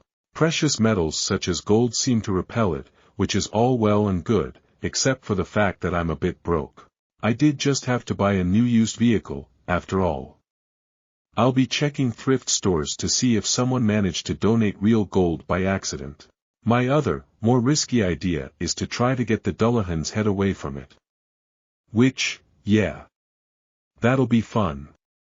So let's hope that the gold idea pans out. As for the dead duo's preparations, Victor mentioned that it would probably be best if they found somewhere to hole up that was far away from the rest of town. Deep in the countryside, there is an abandoned barn from a farm that burned down a while ago. To this day, no one is sure how the fire started. Considering that everyone got out all right despite it reducing the house to ashes, there are rumors of insurance fraud. But that's not important. What matters is that the barn is still intact and separated from any potential bystanders. We hid the 3 extra hagstones Deirdre had found prior to our showdown with the cookie hag within the old barn as well as massive containers of salt. We picked spots that most animals wouldn't be able to reach, keeping these items close to each other so that Wes and Victor would be able to reach them with ease. Our hope is that with having the time to prepare, unlike most of the wild hunt's victims, they'd be able to beat the odds. I kept an eye out for crows, now paranoid that we were being watched after that shit the mechanic said. I couldn't see any. Neither could anyone else. However, Reyna did notice an owl. It was a large animal. Its massive wings were covered in brown feathers. Its ear tufts stuck out proudly from its head like a pair of horns. The owl seemed especially focused on Wes, those orange eyes fixed on him while he and Cherry were busy with trying to reinforce one of the barn doors. Reyna apprehensively tried to approach the owl. Hi. It flew away. Okay. She and I shrugged at each other. It might have been just a regular old owl. We get them around these parts. But still, something was peculiar about it. However, her hagstone hadn't reacted to it. If it was atypical, it didn't mean us harm. On a lighter note, through a collective effort, we did manage to sucker Victor into letting us have a small Halloween party at the office, since the actual day of Samhain is going to be fraught with danger. I joked in the comments of one of my other posts about dressing up as Victor. I absolutely delivered. I'd found some blue contacts, they were awful, a dark wig that I thought looked like his hair color, and a bandana. I wore all of that with my typical Orion uniform, then that was that. To be clear, this isn't going to be my official Samhain disguise. I'll be donning a full mask for the big day. This was just to screw with the boss. Reyna absolutely lost her shit when she saw me. She couldn't even speak from laughing so hard. To be fair, I did look ridiculous. Cherry almost choked on her drink, sputtering, 10 out of 10. No notes. Meanwhile, Wes' grin and eyes went huge as he called Victor into the room. I tried to keep a straight face long enough to imitate the glare. But the moment I saw Victor's reaction, my lips were twitching and my stomach hurt from trying to hold it in. Now face to face with the Dollar Tree version of himself, Victor was shaking his head, stifling a smile as he said, "You're so. You're. I don't know what you are, but you're something." I sobered, trying once again to fix my face into the look of annoyance that I'm so used to receiving from him, trying to mimic his voice. "I have a vitamin D deficiency." "You're fired." "No, you are." By this point, Reyna regained the ability to talk, managing to get out, "This is ridiculous, as far as the real shit goes, we're still not done preparing. We'll be gathering more weapons as well as trying to ward off the barn as much as possible. In the meantime, I'll be searching for gold pieces that won't cost an arm and a leg. I just hope it'll be enough. Orion Pest Control, happy Halloween to everyone but us." We had all the preparations in place, but I still didn't feel ready when the sun got low in the sky. If you're not familiar with what Orion Pest Control services are, it may help to start here. Crows had been stalking Wes all day, trailing him like a hungry, sentient shadow. Their calls were haunting. It sounded like they were mocking us. An hour before sunset, he joined us as we built up the bonfire. In the distance, excited barks could be heard in the woods. The only time Wes reacted to any of the hunt scouts was to nonchalantly flip off one of the crows that got a little too close. The birds merely cackled. As someone that has seen what hunters can do when they're angry, his brashness made me nervous. I wouldn't have done that. I told him, "I figure the more I annoy them, the less likely they are to come after the rest of you." He explained, eyes shining menacingly at the remaining birds. Wes kept watching the sun's progress in the sky, seemingly eager for it to disappear behind the horizon. Meanwhile, Reyna and Cherry were silent, Reyna's eyes shifting towards the crows surrounding us anxiously. Cherry just wordlessly watched as the lamb that had been donated for this Halloween burned. Victor was also watching the sun's descent, but unlike Wes, he seemed tense. The last of our preparations were completed mere hours before the bonfire. One of them came from Wes, who had shown up with a cutlass. That was unexpected. I didn't realize he knew how to use a sword. "It's not iron, unfortunately," he informed us, producing a water bottle. "So the plan is to coat it in salt water. As long as I can break some skin, it should still mess a few of them up." Not a bad idea. Not a bad idea at all.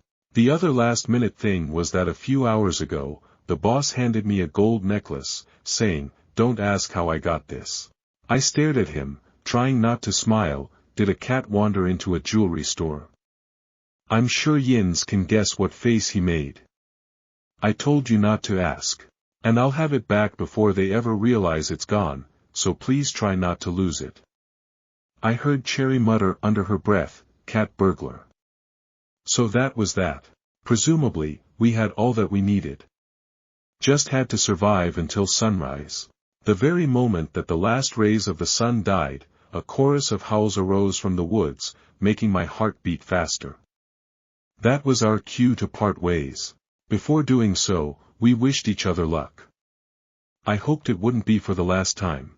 Once Wes and Victor departed with their escort of crows following them, I pulled my mask over my face, securing it with the same spiked collar that I'd made for the Viscera Eater. My costume was nothing special. Just a burlap scarecrow mask and a thick flannel. Admittedly, the mask was somewhat scratchy, but still more tolerable to me than cheap latex. At least I could breathe in it, and it would at least keep my face and hair covered. The next step was to find the Dullahan. Unfortunately, I had no information about where or who it intended to take. However, I did have an educated guess as to where to start. Generally speaking, the neighbors all seem to have a chip on their shoulder when it comes to the burbs, considering that it had been constructed right over where a decent chunk of the forest once stood. There were also more people there for it to hunt than out in farm country. To top it off, far too many of those suburbanites prefer to live in denial about our small-town superstitions, thus making them easier targets. As I drove towards the housing development, I also kept my eye out for any stray crows or dogs. I didn't see any, but with it being dark, spotting those birds would be harder than ever. To say I was becoming increasingly paranoid would be an understatement. What can I say? The mechanic cheerfully telling me that he knew my other fake name had shaken me up. Just as he knew it would. I reassured myself that I had my hagstone. I had Ratcatcher. And at the very least, I didn't have to worry about Iolo being the one to seek me out. Just had to pray and hope that the white son of mist wouldn't decide to wander off after me instead. On that note, I prayed for my coworkers as well, hoping that they'd beat the odds and find some way to escape the wild hunt. And just for good measure, I prayed that Gwyn ap Nudd wouldn't be the god that answered me. The suburb was lively when I got there. Trick or treat was ending, the cul-de-sac bustling with tired kids following equally exhausted parents to get the last of what was in the homeowners' candy bowls. Toilet paper hung from the trees of one house, flowing gently in the wind. Clearly, that person didn't get the memo about raisins. I parked on one of the side streets. With how many people were walking around, I determined it would be quicker on foot. After a while, the crowds began to dwindle. Kids cried, some not wanting the night to end, others simply because it was way past their bedtime and every inconvenience felt like the end of the world to them.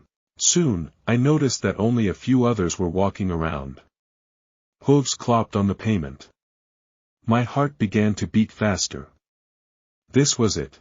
A little girl's voice caught my attention. Wow. Mom, look at that costume. In response, a booming voice announced, a costume, you say? 'Tis no disguise, fair maiden. What? I whirled around to see exactly what I feared. What appeared to be a large man clad in shining black armor sat astride a massive black horse. This armor was lined with silver, a crest featuring a horse's head emblazoned on his chest. The rider had no head. Not where it should have been, anyway. The Dullahan's head was attached to the saddle by a thick chain, secured right at the bottom of what was left of the Dullahan's neck. To my horror, for more heads rested next to it, their eyes wide open in frozen terror, mouths agape. Blood dripped from their necks. The horse pawed at the ground impatiently, snorting and shaking its head as the little girl's excited parent gushed, "That looks so realistic, man. How did you do that?" "'Pon my word, good fellow." The gargantuan rider replied as he raised the reins to guide the horse forward. "There is no trickery afoot, no fucking way. It's got to be one of the equestrian people around here, right? There's no way this could be the Dullahan. Right? While the rider was distracted, I edged closer with the intent to get a closer look at the head. The skin was loose over its skull, looking as if it was waterlogged. As I got closer, a terrible smell could be detected. Like moldy cheese and rotten meat. The Dullahan's dark eyes turned to look at me. When it opened its mouth to speak, I could see that its black gums held sharp, brown teeth. As the horse walked past me, the head smiled and politely said, "Good evening, Scarecrow, am I dreaming?" I stammered. "Good evening." The horse began to quicken its pace into a trot. "Wait!" I shouted before the Dullahan could disappear, then quickly added, "Please." The horse stopped, its rider guiding it to turn so that the side that the head was secured on was facing me. Yes. I'd anticipated for this meeting to go completely differently. I'd thought that I'd be running for my life, at this point. I had no idea how to proceed at all. Despite his knightly mannerisms, there wasn't a doubt in my mind that the Dullahan was dangerous. Those poor souls it had taken could attest to that. The Dullahan waited patiently. Eventually, I asked, "May I accompany you? This is wild hunt territory, after all. I feel rather unsafe walking alone. I could think of no greater dishonor than to leave a frightened thing such as yourself to your fate. Come along. Time is short, what the fuck am I doing?" I toddled along beside him and his horse, trying my best not to stare directly at the Dullahan's head. I was only a few feet away, now. Strange. Neither the horse nor its headless rider were reacting to my hagstone. That wasn't promising. The sour smell of its head made me gag, though I tried to conceal it. Maggots squirmed around his wide eyes. He didn't seem to mind, only occasionally blinking when they got too obnoxious. They had appeared to have eaten away at his lips and cheeks as well, making his smile look much wider than it should have been. My eyes trailed up, noticing that at the rider's hip was a grotesque weapon. A whip appearing to be made out of someone's spine. I didn't want to imagine how it would feel to be flogged by that thing. Of course, I would know all too well soon enough. Naturally, I was shaking. My throat was tight, partially from fear, partially from trying to suppress nausea. What the fuck was I doing, Madam Scarecrow? I don't think I've mentioned yet that he practically shouted every word he spoke in his thick Irish accent. I flinched when he addressed me again, "What brings you out at such an hour?" And flying solo, no less, I was. I got off of work late. The Dullahan then began to ramble about the dangers of traveling alone for a lady such as myself, warning me about the desires of men and the even crueler desires of huntsmen. Meanwhile, I was trying to figure out how to proceed. I had the necklace Vic gave me in my pocket. The head was within reach. So did I just take it? Just like that? It couldn't be that easy. There was no way. It is said that if someone hears a Dullahan speak their name, they are doomed to be taken by the headless horseman into the underworld. Whatever I had to do, I had to figure it out soon, before he called his next victim's name. Ah! There we are. The Dullahan crowed, halting his horse in front of a house. Shit! Before he could utter another syllable, I fished the gold chain out of my pocket. The great horse shrieked, rearing up on its hind legs. The Dullahan held on, his collection of heads swinging around violently on the chain like a tetherball hit by some aggressive fourth graders. In the resources that I'd read about gold being a repellent for the Dullahan, they all made it sound like presenting the headless horseman with the precious metal would simply make him go poof. But of course, nothing can ever be that easy. His mount continued to rage as his head glared, shouting, "What is the meaning of this?" I drew Ratcatcher, bringing the blade down on the bit of neck left attached to the Dullahan's head. The head complained as it rolled onto the pavement. With only the necklace to separate me from the furious horse and its master, I snatched the Dullahan's head, grimacing as I felt the skin sliding against my fingers. It didn't just have the smell of moldy cheese, the texture of its skin was comparable to it as well. Loose, squishy, lumpy. A maggot fell onto my finger and began to wriggle. I yelped and reflexively shook the creepy crawly off. Somehow, I managed to keep a hold of the head, though he definitely did not appreciate it. "Unhand me this instant!" he cried. The now headless Dullahan reached down for the spinal whip, cracking it towards me not even a moment after he had the macabre weapon drawn. I flinched away just in time, even as the sound that weapon made me tremble. If I had moved a millisecond slower, he would have blinded me. Even now, the thunderous snap of that whip is still ringing in my ears. With the head secured in my arms, I began to run, making a beeline towards where my jeep was parked. Hooves beat on the ground behind me. While he had his steed and I was on foot, there was no way I could outrun him. I was going to have to try to get there first, preferably without joining the ones on his chain. Another harsh crack ripped through the air, and I lost my breath as the Dullahan's whip struck me across the back. Tears came to my eyes instantly. Blinking them back, I turned, sword raised just in time to block the whip as it came around again. I could feel blood running down my spine. Thanks to the adrenaline, the pain was dulled to a moderate sting. Only a 6 out of 10. It feels way worse, now that it's all over. With how much of a fight the rider was putting up, it was simply too difficult to try to defend myself and escape at the same time. Because of that, I ended up dropping the head, standing over it to keep the Dullahan from retrieving it. I ducked under the whip as it whizzed past me again. The bestial horse was just as involved as its rider, trying to kick or bite me when it could. It nearly got me a few times. Was there some way I could get him off of his mount? Or would the horse just pursue me on its own? It definitely seemed like it would, but it was something to consider. I held up the necklace to the Dullahan again. He and the horse shrank away from it. The head let out a tortured groan, apparently able to feel everything that affected the rest of his body. Okay. It backed off for a second. Okay. Just had to think. The gold worked, but not nearly as effectively as I was hoping. It was like using a squirt gun to put out a dumpster fire. Good Lord, what the fuck was I supposed to do with this thing? The whip lashed through the air again. I wasn't quick enough and felt it snap against my shoulder.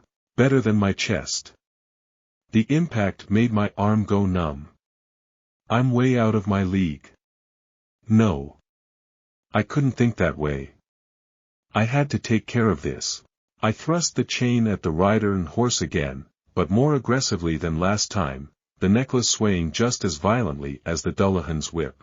The steed, ears back, teeth bared in a snarl, began to take its rider in a circle around me. The Dullahan gathered the length of the whip beneath his arm. I kept the necklace between us, taking care not to stray too far from the head. I wouldn't get another chance to grab it. He couldn't get his head back under any circumstances. Slowly, I backed up, crouching to bring the necklace closer to the Dullahan's skull. The rider shuddered, the metal of his armor grinding together as he gripped his reins tighter with one hand. If you come any closer, I'll put the chain in your mouth. I warned, dangling the necklace above the Dullahan's wide, maggot-filled eyes. Wordlessly, the Dullahan tugged on the reins. His horse snorted, still showing its teeth to me as if it wanted to drive them into my throat. But thankfully, it obeyed its master's command, stopping, its tail lashing angrily. Cautiously, I picked up the head, the Dullahan hissing as the gold drew near to his disgustingly soft skin. I began to wish I'd brought gloves. The urge to wash my hands under scalding water came up quite a few times. As I did so, the Dullahan dismounted, the armor of his boots clanging loudly enough to make me jump. Now that he was off of his steed, I could see just how huge this neighbor was. He towered over me, the armor across his broad shoulders reflecting the streetlights around us. The whip was still under his arm, ready for use. The head spoke to me, its voice still outraged as if our fight was just a mere annoyance to it. There are souls that require harvesting, Madam Scarecrow. And the night will end soon enough. I haven't the time for this. For some reason, my customer service voice slipped out. Sir, I cannot allow you to take anyone else in my operating area. I started backing up through the now deserted street, seeing curtains move out of the corner of my eye as people peeked out at us. Every once in a while, I'd hear either an excited or a confused voice from within. I wonder if they thought this was all some impromptu Halloween act. It is peculiar, the Dullahan mused, his body and vicious steed following me, keeping pace with me perfectly. I'd recognize the make of that blade anywhere. Yet, you have neither the speed nor the strength befitting a rider of the wild hunt. One of their puppets, perhaps. Tell me, Madam Scarecrow, is whatever they've promised you worth the price you will pay? This is my price. I told him. What I get in return is my life. Ah. I see. The Dullahan's voice had lightened somewhat. I sympathize with your plight. Truly, I do. However, there are many that I seek on this night. And once again, time is short. Instinct told me to duck. I had no warning before the whip soared through the air, aiming for my chest. Quickly, I shoved the necklace into the Dullahan's mouth, hearing him begin to gag. His body doubled over, grasping at his chest. The horse rushed to him, kneeling low to allow him to pull himself into the saddle. I sprinted for the jeep, not removing the necklace until I got the ignition started. It fell out of the Dullahan's mouth as I peeled out, the head sighing with relief as the golden gag was removed. Okay. I was moving and I had the head. All of that was well and good. But now what the hell do I do with it? Wait. The bonfire. Would the flames destroy it? Only one way to find out. That damn horse was fast. Its massive hooves were audible even over the roar of the jeep's engine. As bizarre as it may sound, when I glanced at the beast in the rearview mirror, small flames had appeared in its flared nostrils. Each time its hooves landed, sparks appeared. Good Lord! How did Iolo expect me to fight this thing? Either he overestimated me, or he wanted the Dullahan to kill me. Or he's just an asshole. Yeah. That's probably it. Not wanting my co-workers to have a terrifying surprise, I called Raina, "Hey, I got the Dullahan's head and I'm heading your way now." "You're coming here." She balked. "Is it that bad?" The horse and rider were not far behind me, the animal not seeming to tire out despite its death gallop. By that point, I was beginning to feel the damage that the Dullahan's whip had done to my back and shoulder. It made moving my left arm hard. Thankfully, he hadn't gone for my dominant one. To top it off, I hadn't seen anything in our records to indicate that the Dullahan was vulnerable to fire, so this was just a shot in the dark that I hoped would work out in our favor. In summary, yeah, it was bad. I told Raina, not as terrible as it could be. I could be dead by now. And I did manage to stop him from taking someone else, so that's good. But also, I think it's gonna kick my ass. The head simply watched me as I spoke, maggots squirming down its cheeks like living tears. How could it be so calm about that? I shuddered. "If I may, Madam Scarecrow," the Dullahan began, his well-mannered way of speaking not lessening the chill of his words. "Wherever you intend to take me, I will follow. My steed is unrelenting and unfailing, much like myself. I do not say this as a boast, Scarecrow, but as a matter of fact. There is nowhere you may go that I cannot pursue you. Upon my word, if you simply allow me to rejoin my body now, I will give you a much kinder passing than the huntsman will." While the Dullahan was frightening, he also seemed to be noble, the key word being seemed. A relic of the days of knights errant, doomed to ride the night in search of human souls. Upon reflection, that must have been why the mechanic wanted him gone so badly. The Dullahan was competition. Even if it was just for one night, Iolo wouldn't tolerate any other beings hunting in his territory. However, at the same time, Orion couldn't turn a blind eye to the Dullahan's business without at least trying to intervene in some regard. No matter what, we would have had to face the headless horseman. It's funny. Months ago, taking on a Dullahan would have been far outside of our scope, and to be clear, it still was a monumental task. One that we weren't really suited for. If it weren't for that necklace, I'm fairly confident that I wouldn't be here right now. But only a few short months ago, we wouldn't have been able to do anything more than just try to keep our heads down, stay out of the powerful neighbor's way, then do our best to pick up the pieces afterwards. Yet there I was, using essentially the same tactics on the Dullahan as I do a transformed housekeeper. Maybe that's the secret, right there. Start small, work your way up. After some time and consideration, I replied, as much as I appreciate your offer, I can't sit idly by as you hurt the people here. The Dullahan sighed before saying, that is a pity. I didn't like the way he said that. Growing anxious, I glanced back at the rearview mirror. The horse and rider had closed the distance somewhat. Crap. I needed to get at least a few miles on the Dullahan so that my coworkers and I could figure out how to proceed. Feeling the urgency tightening my chest, I put the pedal to the metal. In turn, I saw the horse begin to pick up its pace again, the sparks beneath its hooves growing into flames. That gave me a sinking feeling. Would the bonfire do anything to it? Or was I just leading the Dullahan to 2 more souls it could take? Vaguely, I heard Raina ask what was going on. In my nervousness, I'd forgotten that I'd called her. Maybe it's not a good idea to take him there, after all. I said apprehensively. So, what are you going to do then? Wait. Was the Dullahan even closer now? No matter what course of action we chose to take, there was one thing that was certain, I had to slow the horse down. Bracing myself, I told Raina to hold on a minute, then stomped on my brakes. Tires screeched. The Dullahan's head flew off of the passenger seat. A deafening crunch as the horse and rider slammed into the back of my vehicle. The horse's face collided with my back window, showering the back seat with broken glass. The rider was launched from his mount, tumbling over the top of my Jeep, bouncing off of the hood and onto the road in front of me. The impact jolted me forward, causing the seat belt to leave an instant bruise across my collarbone. I hit the gas again, swerving around the Dullahan's body as he began to stand up. In the mirror, I could see that the horse was having trouble getting off of the ground. It was hard to tell with only my brake lights illuminating the darkness, but one of its front legs looked crooked.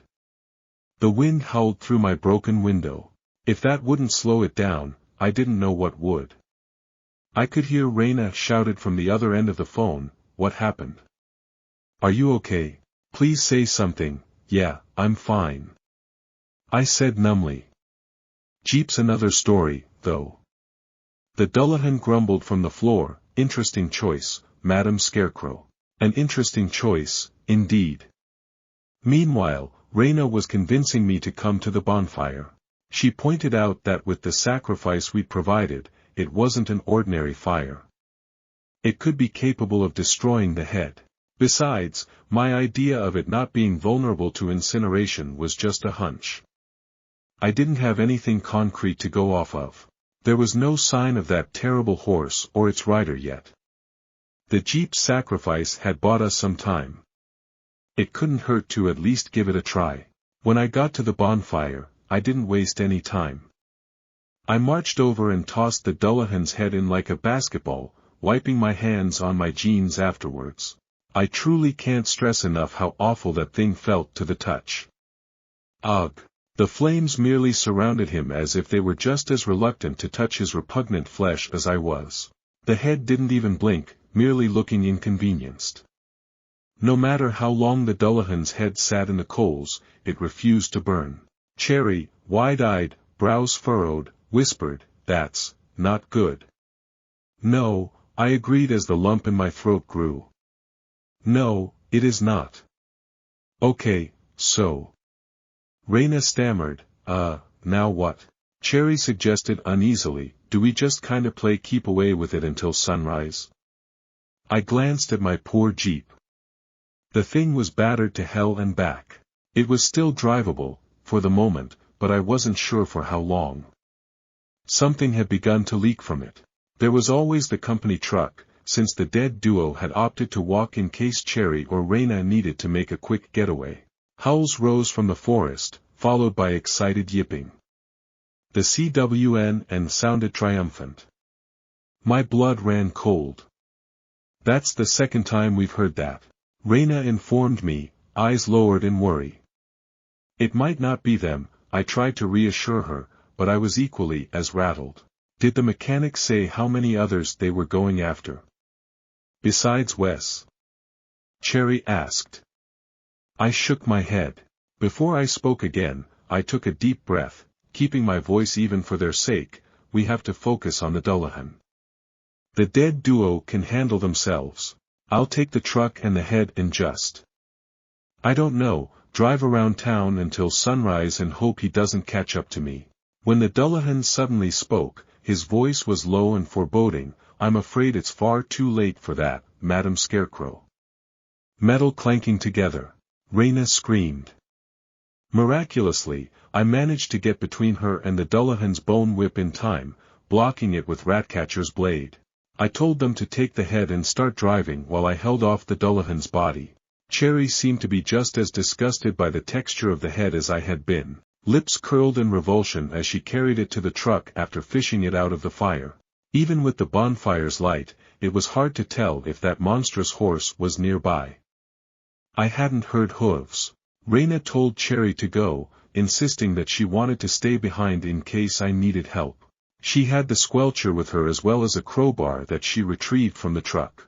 I was about to protest, but had to dive away from the Dullahan's whip again, then roll as he brought it back the other way. Even without his mount, he had a lot of reach with that weapon. Far more than I had with Ratcatcher. The truck rumbled to life, then peeled out. I'd expected the Dullahan to react to losing his head once again, but he was entirely focused on trying to flog me to death. At first, Raina and I remained on opposite sides of the horseman, just trying to stay out of reach of that brutal whip. He swung in wide circles as he slowly navigated around the bonfire, trying to locate us without either his horse or his eyes to guide him. Raina let out a squeak as the whip lashed dangerously close to her, her eyes wide as she shakily held the crowbar in front of her. I got low, darting for the Dullahan's back. With a grunt, I drove the sword down into his stump of a neck, hoping it would do something. Spoiler alert, it didn't. The Dullahan turned and clocked me right in the temple with an armored fist. The world spun. My ears were ringing. Great. More head trauma. Hands under my arms. Raina was dragging me away, screaming as the whip missed us by only inches. Ratcatcher's hilt stuck out from the stump of the Dullahan's neck like a bizarrely small, narrow head. I clumsily got to my feet, clutching Raina's shoulder for balance as we avoided that damned whip once again. I'm not sure how long this dance lasted with the headless neighbor. It felt like forever. At one point, Raina choked out, "The sky." I risked a glance towards the horizon. The sky was getting brighter, a green halo appearing in the east to announce the sun's impending arrival. We didn't have to kill the Dullahan. Hell, I don't think anyone at Orion was even capable of such a feat. We just had to survive until sunrise. This wasn't his world anymore. Once the sun came up, he'd have to return to the mounds. I asked Raina to hand me the crowbar. She obliged, keeping near me as the Dullahan took slow, menacing steps towards where he'd last approximated our location to be. One thing for sure was that I needed to get Ratcatcher back. For one, it's my sword. For another, I'm pretty sure Iolo would rip me in two if anything ever happened to it. Unexpectedly, the Dullahan dropped into a kneel, rolling his whip up and placing it onto the loop in his belt, resting his metal-clad hands on his knee courteously. Raina and I both froze. What the hell was happening? Hold on, was that ska music?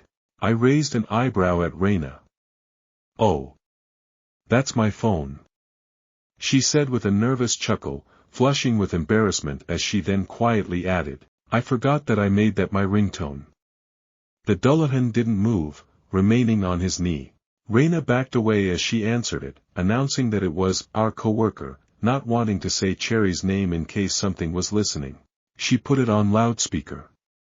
Cherry said from the other line, Hey, the Dullahan wants to talk to you. What? There was some rustling as she presumably set the phone next to his head. His booming voice was way too loud over the phone. Cherry, thankfully, must have moved it further away from him since the volume gradually became more tolerable. I must admit that I underestimated you, Madam Scarecrow. You and your accomplices have put me through great pains on this night. But alas, the sun is nigh. I ask that you return my head so that I may make my journey homeward. Raina and I glanced at each other. The Dullahan was surrendering. That seemed off. Skeptical, I replied, we will return your head on the condition that you do not harvest any more souls on your way back, including ours. The Dullahan sighed, then begrudgingly agreed. Very well. The ones I've taken already will suffice, for now. As much as I didn't like the idea of turning him loose to wreak havoc somewhere else, I hadn't a clue what else to do with him. The necklace clearly bothered him, but it wasn't capable of stopping him completely. Would keeping the head and body separated kill him like it did the viscera sucker? As I deliberated, the Dullahan interrupted my internal battle. I fear that I know what you may be considering. Do not be foolish enough to believe that you would be the first to attempt it. If you allow the sun to rise, I will not perish. Merely, my steed and I will disappear, yet my head will remain. It shall be your responsibility until I come to collect it next Hallows Eve. Is that what you want? My mind conjured up images of that head sitting in the Orion office like a macabre paperweight, eternally shedding its maggot tears. No, that is not what I wanted at all. That is not what anyone wants. That being said, I still don't know if I made the right choice. God, I hope I did. Hesitantly, I answered, okay. My colleague will bring you.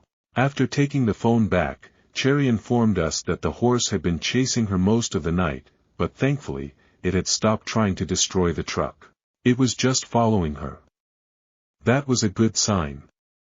She told us that she was going to turn around and head back our way, then hung up. Carefully, I approached the Dullahan's kneeling form, crowbar in hand in case he tried anything.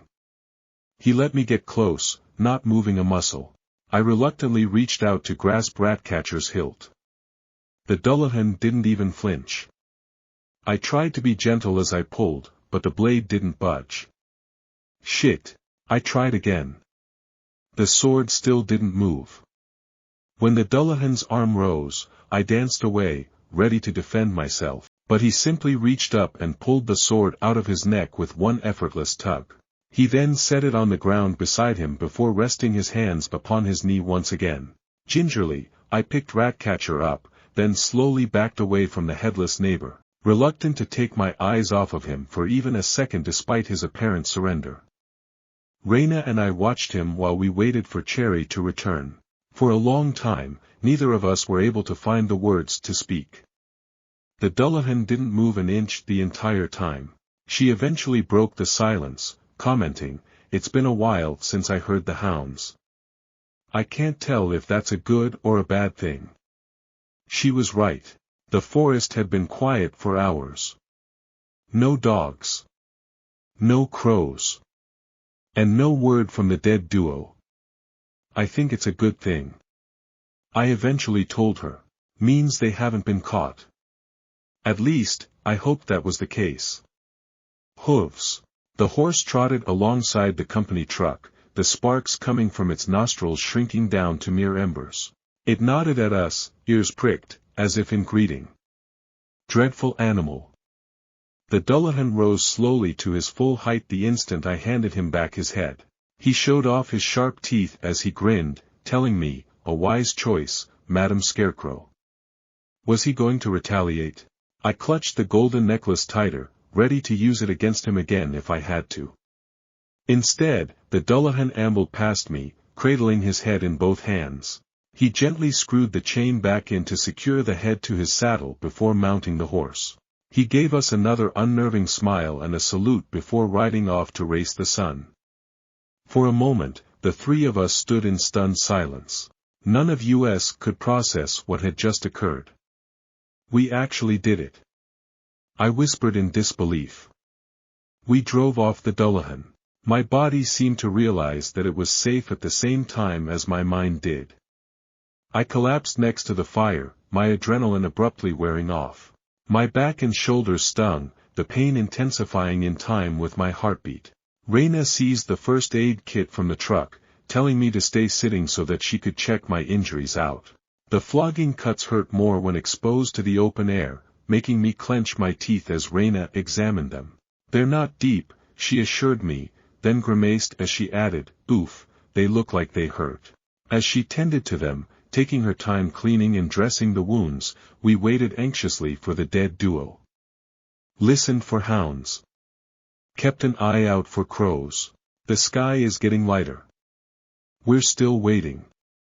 Orion Pest Control, Gwyn AP Nud. The dead duo had a far worse time of it than we did. To put it simply, Victor had met us at the bonfire alone. I'll get into what happened to Wes in a minute. Sorry to leave yins in suspense, but this account of events is all secondhand. To spare us all some confusion, let me start at the beginning of their night. If you're not familiar with what Orion Pest Control services are, it may help to start here. The first time that they'd heard the howls of the CWN and the otherworldly hounds had sounded far off. During their initial trek into the woods, the black birds continued to haunt their steps, chattering to each other as they shadowed the two undead men. However, our co-workers didn't have this unwelcome entourage for long. They didn't see the owl, at first. A crow screeched, then its cry was abruptly cut off. The other crows began to chatter in outrage. Victor saw the owl soaring away with one of the hunt's crows trapped firmly in its talons. It was the very same brown screech owl that had been watching us load up the barn with supplies. It had even brought friends, the ranks of which included other birds of prey that dove furiously at the wild hunt's crows as if they had a vendetta against them. Wes and him exchanged a look. "Friends of yours?" Victor questioned, only half joking. Wes shrugged. "I was going to ask you the same thing." Since the owl and its buddies were keeping the lesser hunters off of their backs, Vic opted just to keep moving without questioning that odd experience further. They could find some way to thank the birds at a later date, preferably when they weren't about to be hunted for sport. The dead duo didn't waste any time once they got to the barn, swiftly pulling out their supplies to start securing the doors. Salt lines were drawn across the thresholds of every entry point, including windows. I guess the boss hurt himself with it, in his haste. Wouldn't be the first time. Occupational hazard for a drogger. During our initial preparations, one of the 3 extra hagstones had been hung from the rafters. It may sound like a questionable location for a stone, but the hunters can fly, after all. Meanwhile, the dead duo kept the remaining 2 stones on them. They were as ready as they could be. At least, that's what Victor had thought at the time. Roughly an hour after they finished setting up, there was a round of hooting and hollering from the hounds. Victor knew in his gut that their chorus meant that the hunters had found one of the appetizers the mechanic had mentioned. After the fact, we found out that both victims were registered sex offenders. Something I'd never thought about until Victor brought it up is that the registry provides full names. The boss explained that it's a useful tool for the hunters, chock full of the exact types of souls they prefer to torture the most. To quote Iolo, the types no one will miss. Up until that point, the dead duo had been killing time with chit-chat. But after the second appetizer had been caught, all conversation died. Victor was on high alert, listening to every breeze, every creak of the trees, every murmur of the forest. Waiting. Meanwhile, Wes still seemed fairly excited as he kept glancing through the windows to see if anything was coming. Occasionally, they'd hear the crows call as they passed the barn by. The owl attack had thrown the lessers off, buying the dead duo a good deal of time before shit hit the fan. Another hour passed. They continued to wait. Wes had begun to pace from pent-up energy. They hadn't heard any hounds or crows for a while. Where were they? There was still time before sunrise. There was a soft scuffing sound outside. Wes' pacing stopped, having heard it, too. There it was again, but higher off the ground. The roof. Something was on the roof. Victor didn't hesitate. He took aim and shot at whatever was climbing on top of the barn. They heard laughter outside from multiple sources, followed by Briar's voice from above, mocking. "I've been trying to reach you about your car's extended warranty." Thorns began to slither along the top of the barn, their serpentine movements stopping abruptly as they neared the hagstone on the rafters. Putting it there was a good call. The vines were unable to pass it. Victor fired again into the gathering of thorns, blasting some of them off. They heard the mechanic's voice then, taunting Wes, "You gonna hide in there all night, boy?" To Victor's chagrin, our co-worker didn't hesitate to shout in reply, "Just you." His response was met with more laughter along with some Gaelic spoken amongst their pursuers. Not surprising that the merry band of jagoffs would take the challenge as a joke. Victor glanced up to see that Briar was standing above the hole in the roof in all of his winged glory, head tilted curiously. The thorns writhed against the ceiling, testing the limits of the hagstone on the rafters. "Don't go out there," Victor warned. Unfortunately, Wes wasn't listening. "If I meet you out there, I'm only dealing with you. Hear me, Dragonfly? No interference from anyone else. One-on-one. Just you." There was a moment of consideration before the mechanic replied casually, "Yeah, I got some time to kill. It'll be a while, till the white sun of mist finishes up." That had instantly rang alarm bells in Victor's head. Finishes what? He'd worried that meant that the king of the wild hunt had turned his attention to someone else. Namely, Reyna, Cherry, or I. Victor tried to warn his employee again. "Danto, be quiet." Briar cut him off dismissively. He wanted this, didn't he? Without another word, Wes marched out to face the mechanic, salt-covered cutlass drawn. The boss stepped forward to follow, but stopped once he heard more scuffling from above him. He turned to see that Briar now clung to the barn ceiling by the hooks in his wings. "You don't mess with the fight, neither will we," the hunter told him lightly. "All's fair, right?" Was it, though? Was it really fair, Briar? "It's probably a good thing I wasn't there to piss the hunters off more." "Sure." Victor snapped curtly. "This the thanks we get for helping you with the hag?" Briar scoffed, "Come on, Draugr. I know you don't like us, but you know us better than that. At least, you should, by now." The hunter had found a spot on the rafters that was just outside of the hagstone's influence to perch on, thorn-covered antlers brushing the ceiling. He continued, "We let you set up this little safe house without making a move to sabotage it. You really think we didn't know what you were up to? Hell, I'm even going the extra mile and taking the liberty to make sure that none of our guests get the idea to weasel their way in here. We're being far kinder to you than we have ever been to any others. And you didn't even notice. Have to say, it's kind of hurtful." Victor stole a line from Reyna, Cope. "When he told me that, I let out the ugliest snort." Clearly, the boss was done giving a shit, and he didn't have many of those left to begin with. Briar just shook his head. "You Orion fuckers really have forgotten how to keep your attitudes in check, haven't you?" Victor ignored that comment. "Won't your boss have some choice things to say about you helping me?" Briar chuckled. "Who do you think is the one that okayed this?" "Okay. That's interesting. But one semi-good deed on the mechanic's part isn't much compared to his laundry list of war crimes." Thankfully, none of the other hunters appeared to have any interest in entering the barn now that Wes had come out. He was their primary target. Briar's influence probably didn't hurt either, as begrudging as I am to give him so much credit. To Victor's horror, he then saw that Wes had left his hagstone hanging on a hook by the door. The reason for this was most likely that he wouldn't have been able to get close enough to the mechanic to try to stab him without the stone repelling him. Victor swore to rip him a new one for taking that risk later. Keeping the shotgun trained on the thorned hunter, Victor glanced out the window to see what was going on between his employee and our least favorite psychopomp. According to him, the pair were moving around each other so quickly that it was hard to keep track of them.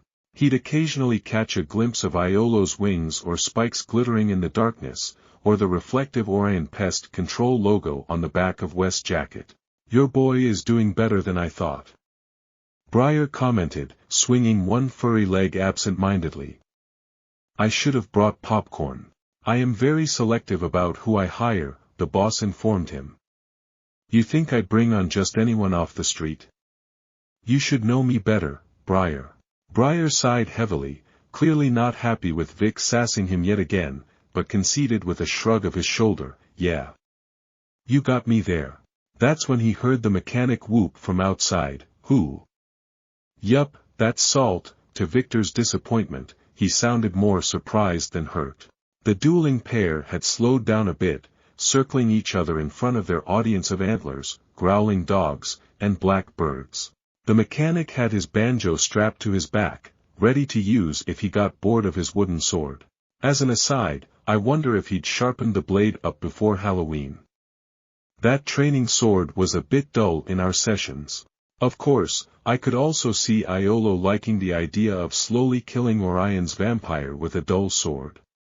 You know what you're doing, boy, I'll give you that. The mechanic said, rolling his bad shoulder, a subtle edge to his voice that made Victor think that he wasn't being entirely sincere. Here I was, thinkin' I'd be humblin' some half-cocked lil' shithead.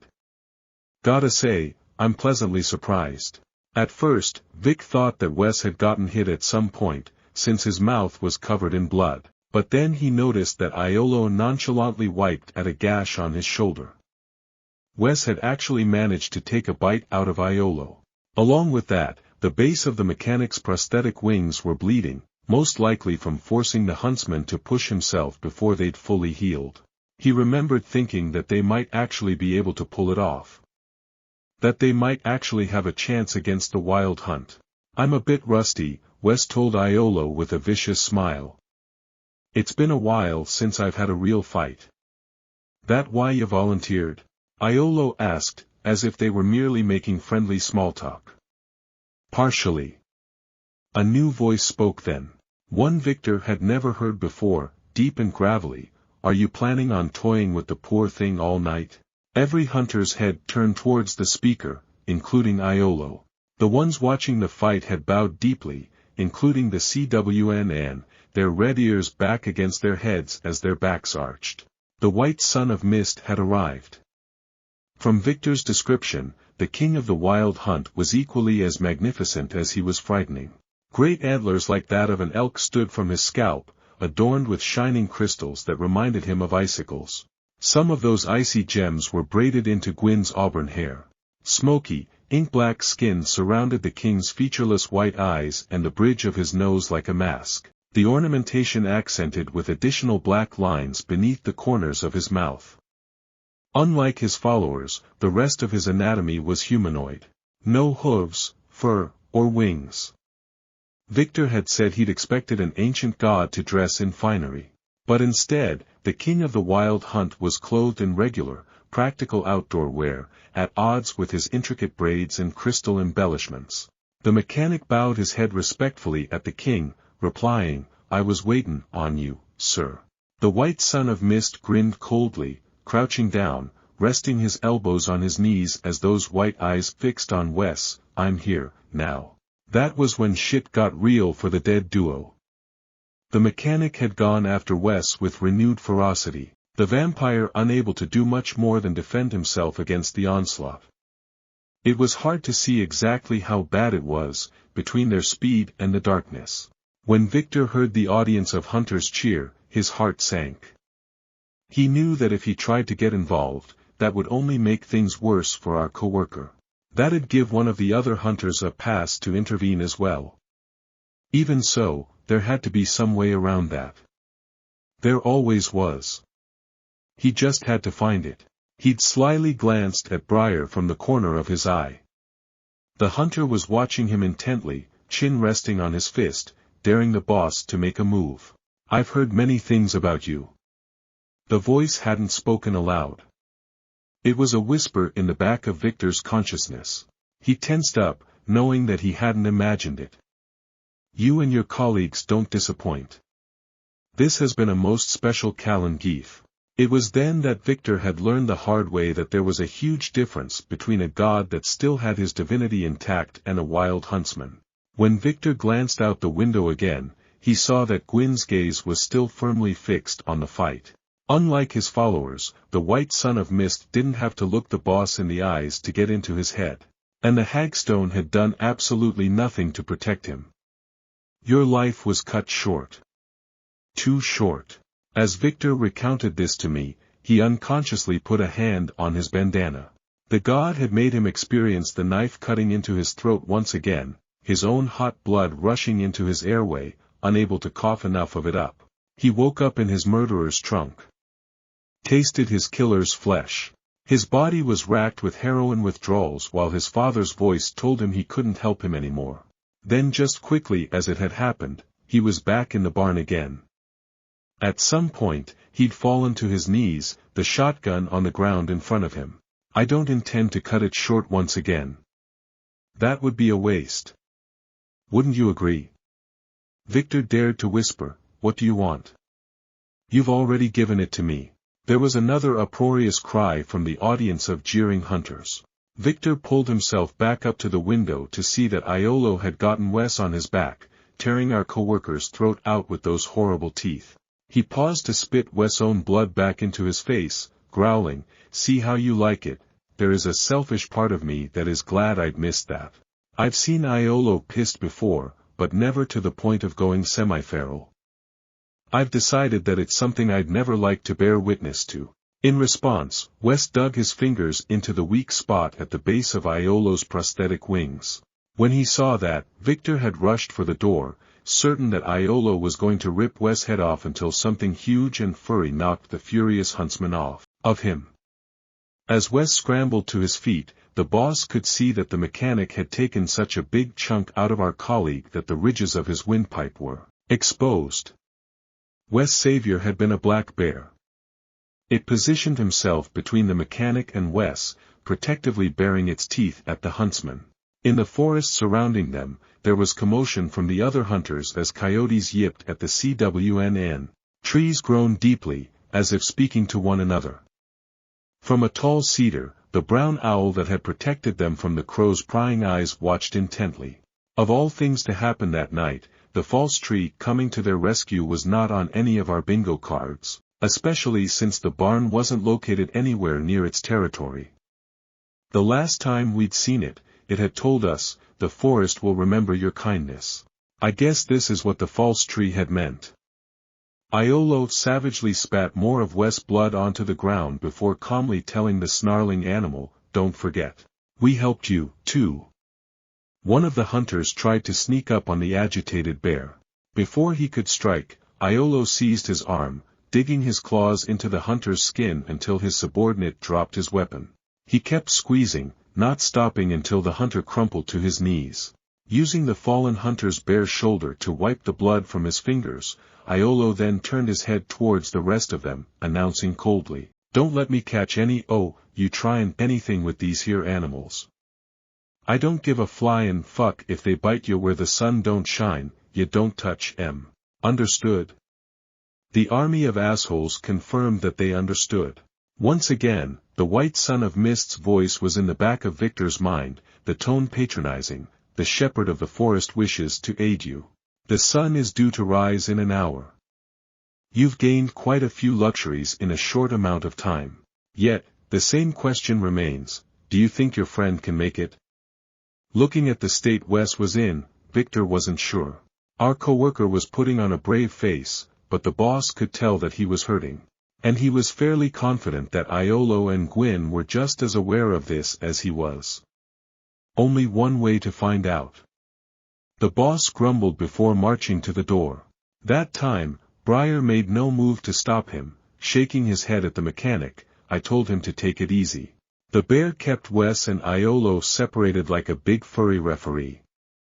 The mechanic circled, angered enough to ignore the blood dripping down his back. I guess his teeth were also stained red. His prosthetic wings drooped. The mechanic had stiffened when Victor came out, his head following the boss like a cat watching an interesting insect. He appeared to be barely holding himself back from going after Orion's manager. Without a word, he removed that damned banjo from his back. Vic had expected him to start playing, but the White Son of Mist placed a hand on the mechanic's good shoulder, whispering something that Victor couldn't hear. Whatever it was, it made Iolo visibly relax. However, he still watched every move the Orion employees made. The boss could feel Iolo's gaze crawling along his spine as he guided Wes back into the barn. Briar was still chilling on the rafters when the boss dragged our coworker inside. Though, Victor had reluctantly said he couldn't complain about this too much since those thorns were the only things keeping the other hunters from entering the barn from above. That had been Briar's way of repaying his debt to Orion for not letting the hag cook him to death. It's harrowing to think about. If we hadn't had all these favors that we'd collected, the dead duo would have been completely fucked. Far more than we'd anticipated.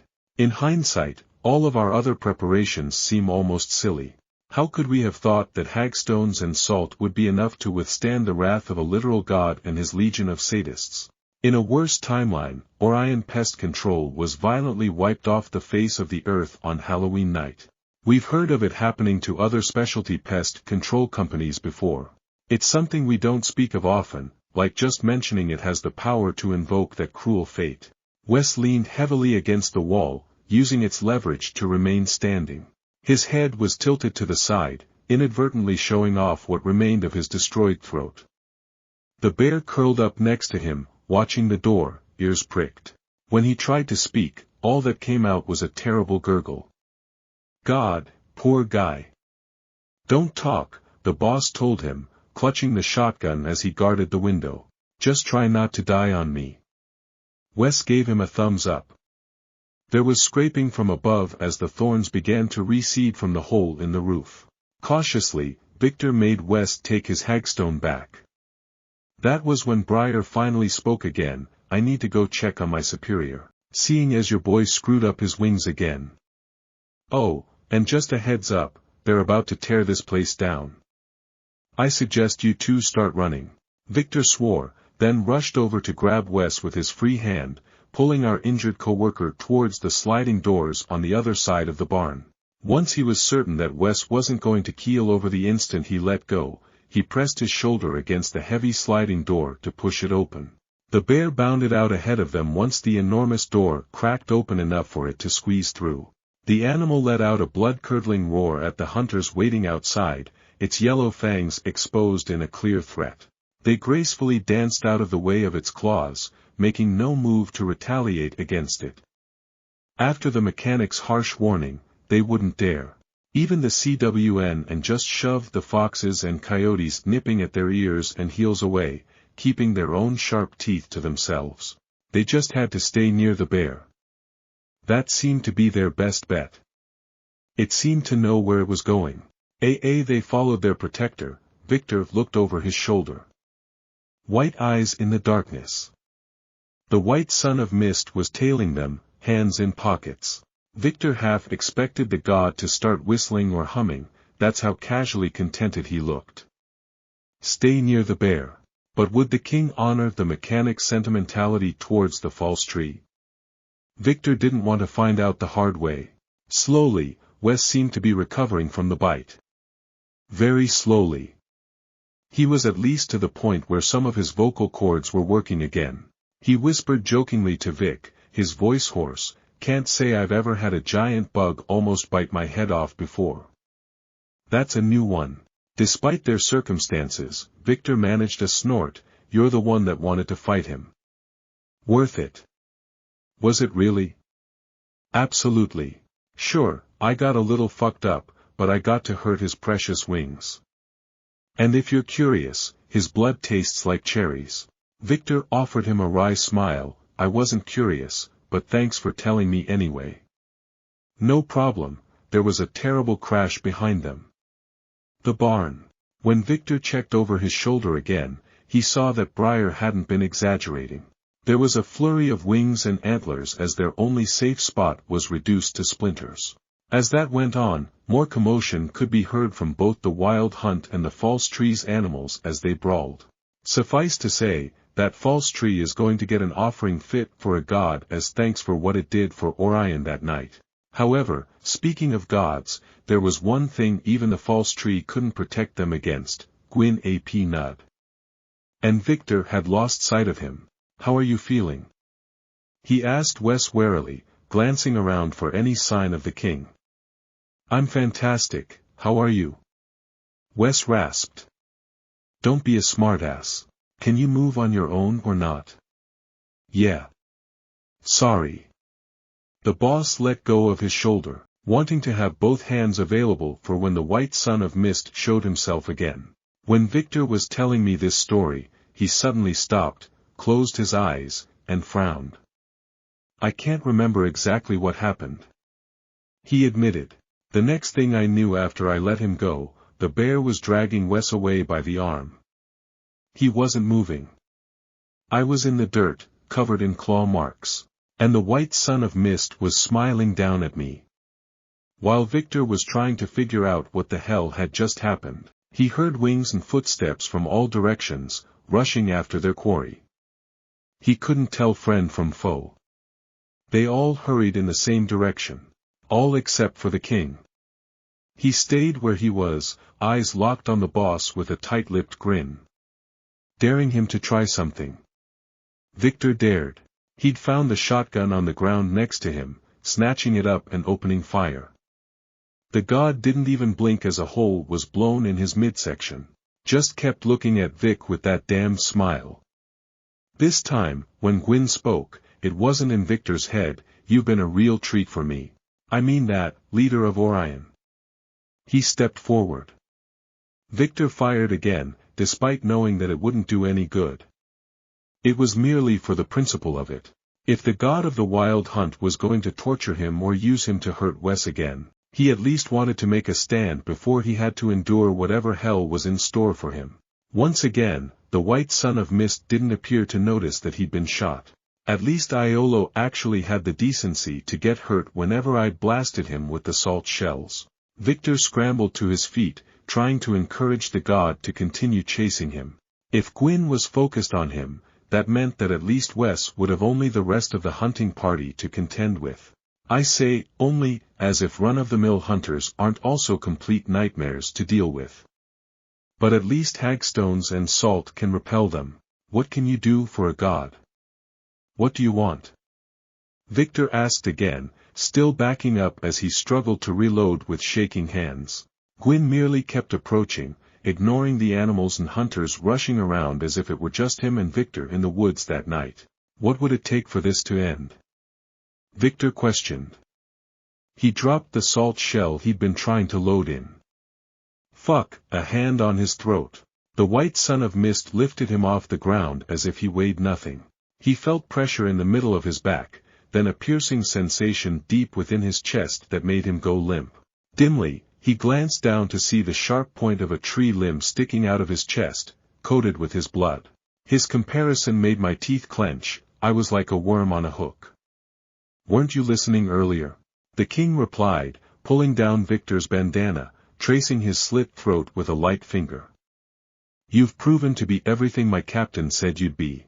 I want for nothing. Without Gwyn supporting his weight anymore, Victor had begun to feel gravity pulling him down. It felt like he was splitting in two. He weakly gripped the branch he was impaled on, trying to pull himself up to alleviate the sensation. By that point, he couldn't. Even with being undead, his strength had been stunted by the shock of it.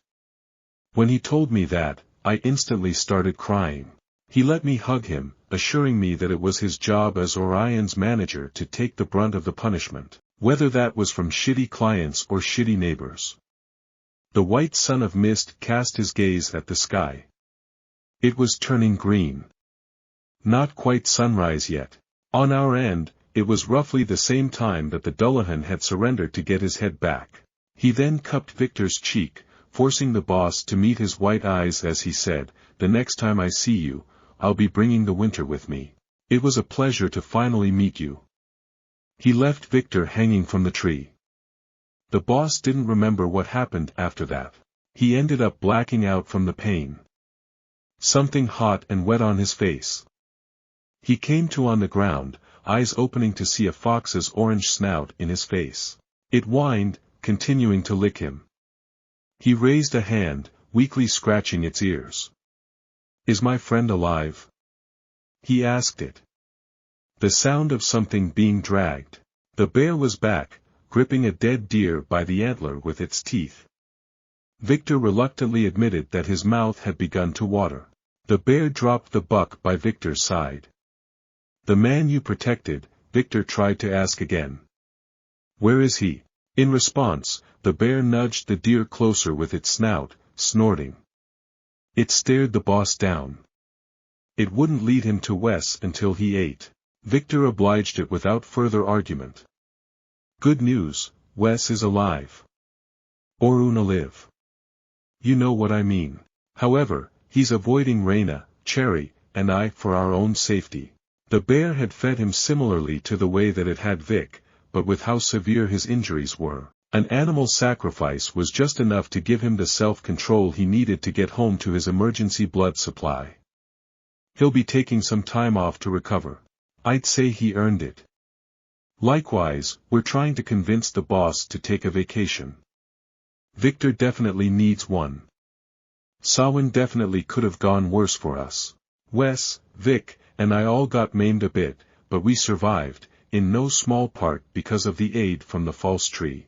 If Yins learn anything from what happened to us, let it be this: the forest never forgets. The neighbors never forget. Your kindness will not go unnoticed. I'm sure some of you were hoping for some big, epic battle where we managed to vanquish the beings terrorizing us and live happily ever after. Unfortunately, this is real life, and in this line of work, survival is an epic victory.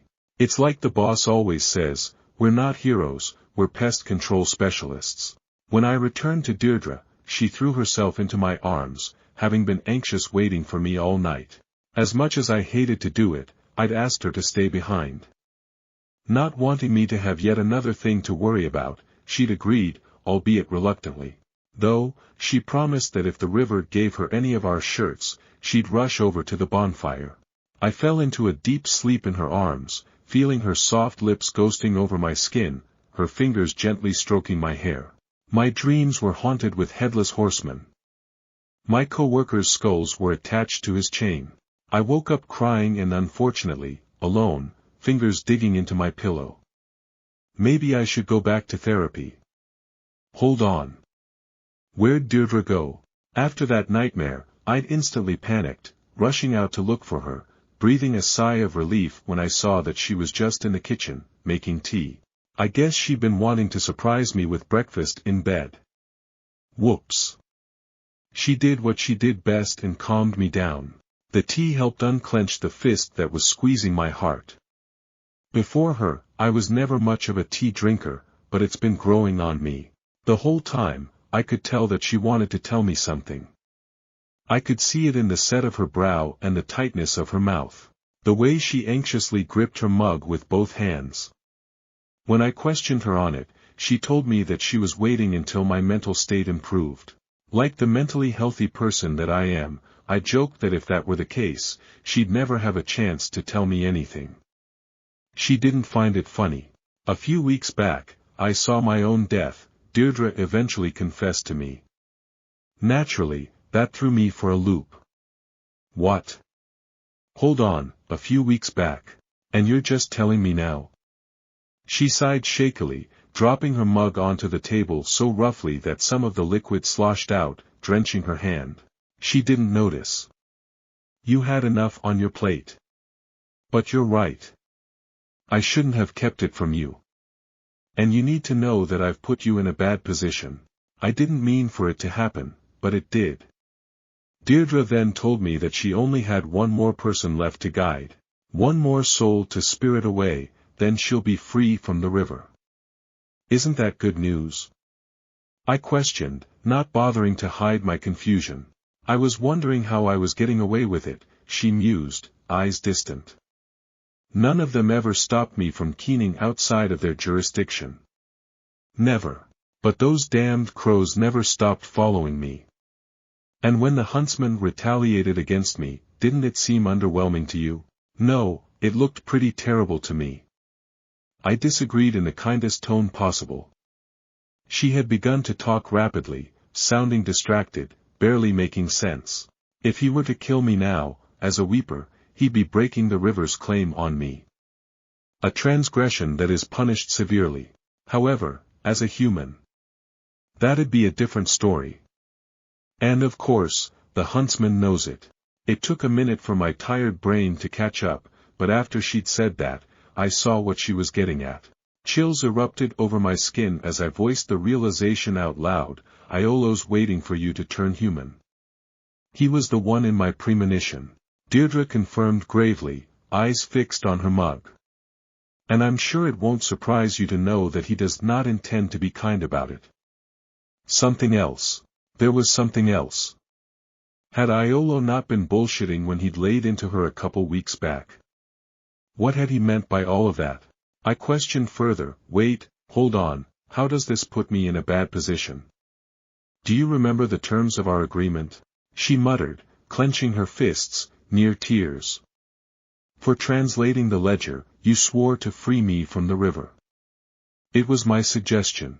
In my selfishness, I've doomed you. I've doomed us both. She then added, beginning to cry, I'm no better than them, as much as I try to pretend otherwise. Just as deceptive. Just as self-serving. Thanks to my exhaustion, the gravity of her confessions didn't click in my brain immediately.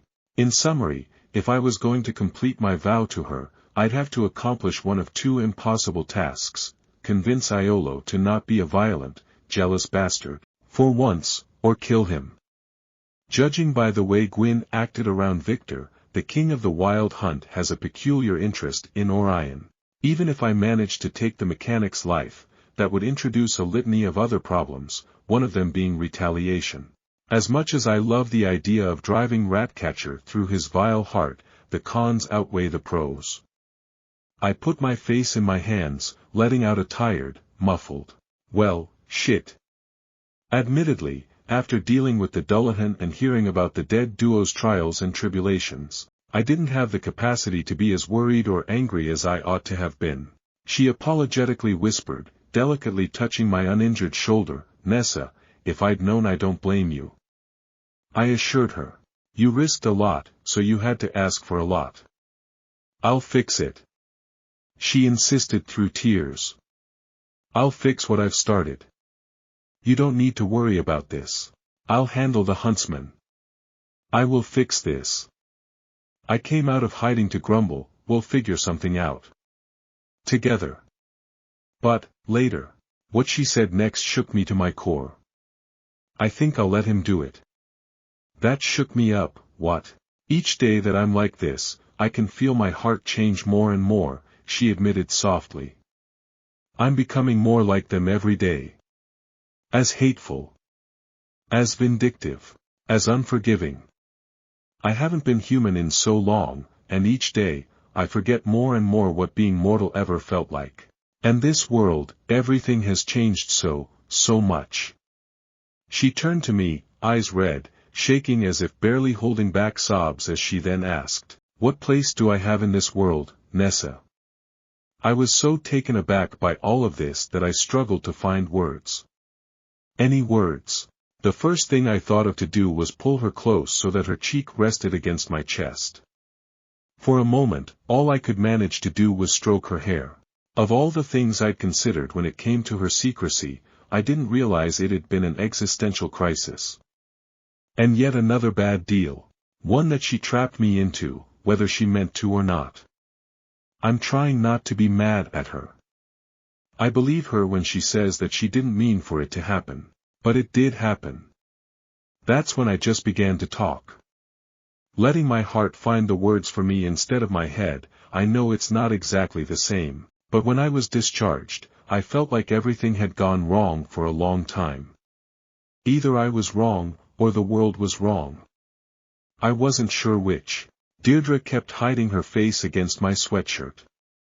I continued, it took me a lot of therapy and trial and error to figure out where I fit into regular life. Even now, I'm definitely still a bit on the fringe.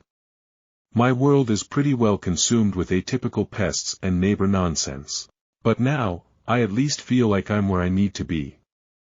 The weeper raised her head, gray eyes searching mine, face and eyes reddened.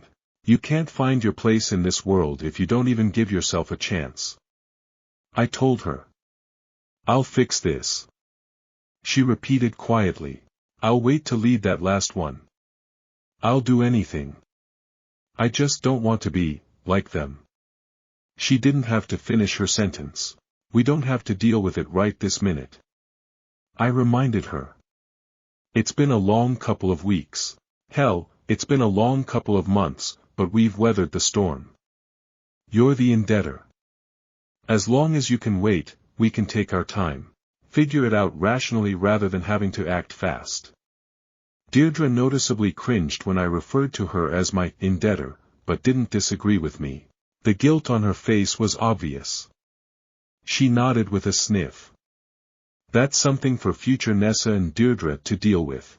For now, we've decided that the best thing we can do to try to regain some sanity is to let ourselves soak in the fact that we made it. We actually made it. I'll be taking a bit of a break from posting. For how long, I don't know.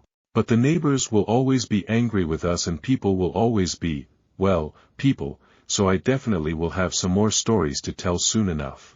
And there are plenty from the past that I just haven't gotten to. Specialty Pest Control definitely has job security, that's for sure. That being said, we all need time to figure out where to go from here. A lot has happened for everyone. There is one bright side to all of this, though. Orion Pest Control has proven that our services can extend beyond some simple infestations. We're still not heroes, but we try our best. For now, I think that's enough. Stories number 17. I work at a lodge in my town. This is why I quit. The night started out like any other, cold, quiet, just a light flurry of snow coming down. I was working the late shift at the Pine Hollow Lodge, a little inn tucked away on the side of a winding, half-forgotten road up in the mountains. It was mostly empty this time of year, except for the occasional stranded traveler. It was around midnight when the phone rang. I jumped, hearing the old rotary phone shriek into the silence. There was a delay before anyone spoke, then a woman's voice, soft and trembling, crackled through. Please, do you have any rooms left? Yes, we do, I replied, trying to sound reassuring. But the weather's picking up. If you're not nearby, it might be better to wait until morning. No, She hesitated, and there was a strange rustling on the other end. I don't have much time. Please, I'm almost there. I have to make it before the snow traps me. It sounded odd, but people get anxious during snowstorms. So I reassured her again and told her I'd leave the light on for her. She thanked me and hung up, and I waited, glancing out the window every few minutes. The snow was falling thicker now, like a wall of white descending around the lodge. About 20 minutes later, I heard a car crunch to a stop in the parking lot. I stepped outside, letting the bitter air rush into the warmth of the lobby. But when I looked, I saw nothing. No headlights, no car. Only endless snow stretching out under the dim glow of the lodge lights. I shook it off, assuming maybe she'd parked around the bend or out of sight. Minutes later, the door opened. She stepped in quietly, her face pale, lips almost blue, clutching herself as if she'd been out in the cold for hours. She looked worn, like she'd been on a long journey through the dark. Her hair was tangled, wet with melted snow, and her eyes were wide, scanning every corner of the room. Are you all right? I asked, feeling an eerie unease prickling up my spine. She just nodded, giving me a weak smile. Yes. I'm all right now. Just a long drive. Do you have any luggage? She shook her head, eyes shifting to the door as if expecting someone. No, I had to leave everything behind. I just needed to get here. I didn't press her further. It wasn't my business, and she looked like she needed rest. I checked her in quickly, handed her a key, and told her I'd be at the desk if she needed anything. But as she walked down the hall to her room, I noticed her shoes. They left no wet footprints on the floor. I blinked, figuring I must be imagining things, but then a gust of wind rattled the windows, and the lights flickered. For the next few hours, I tried to focus on paperwork, but I kept catching movements in the corner of my eye. Shadows, faint sounds of footsteps that would vanish the moment I looked up. The woman hadn't called down for anything, and by 3 a.m. I was about to go check on her when the phone rang again. Please. The same woman's voice, but this time lower, frantic. Please, you have to help me. I'm trapped in my car. I don't know if I'll make it. I froze, staring at the guest register, seeing her name scrawled there in my handwriting. You're here, you checked in an hour ago. Are you alright? There was a silence on the other end, then a horrible, strangled sound, like she was choking. He's coming. I see him. He's walking through the snow. The line went dead. Heart pounding, I hung up and sprinted down the hall to her room. I knocked, but there was no answer. I fumbled with the master key, feeling sweat run down my back despite the chill in the air. The door creaked open, and the room was dark, empty, the bed untouched. I backed away, my mind racing, trying to make sense of what was happening. Then I heard footsteps behind me. I spun around and saw her standing at the end of the hall, eyes hollow, face twisted in a terrified expression as if she was looking at something right behind me. I couldn't move, couldn't even breathe. Her lips moved silently, forming one word, run. Then I felt a hand on my shoulder, ice cold, pressing down with an impossible weight. The air around me was filled with a smell, sharp and metallic, like old, rusted iron. I turned my head slowly, and in the darkness of the empty hallway, I saw a face.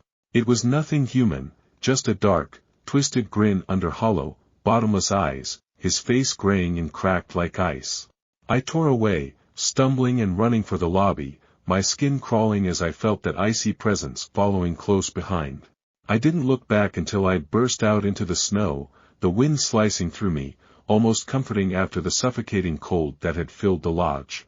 I stared back at the building, panting, watching as the windows flickered with a sickly, pale light. And just for a moment, I saw her face there, pressed against the window, mouthing that single, desperate word, run. I never went back. And every winter since, I've heard stories about Pine Hollow Lodge, about the woman who appears in snowstorms, begging for help from the side of the road.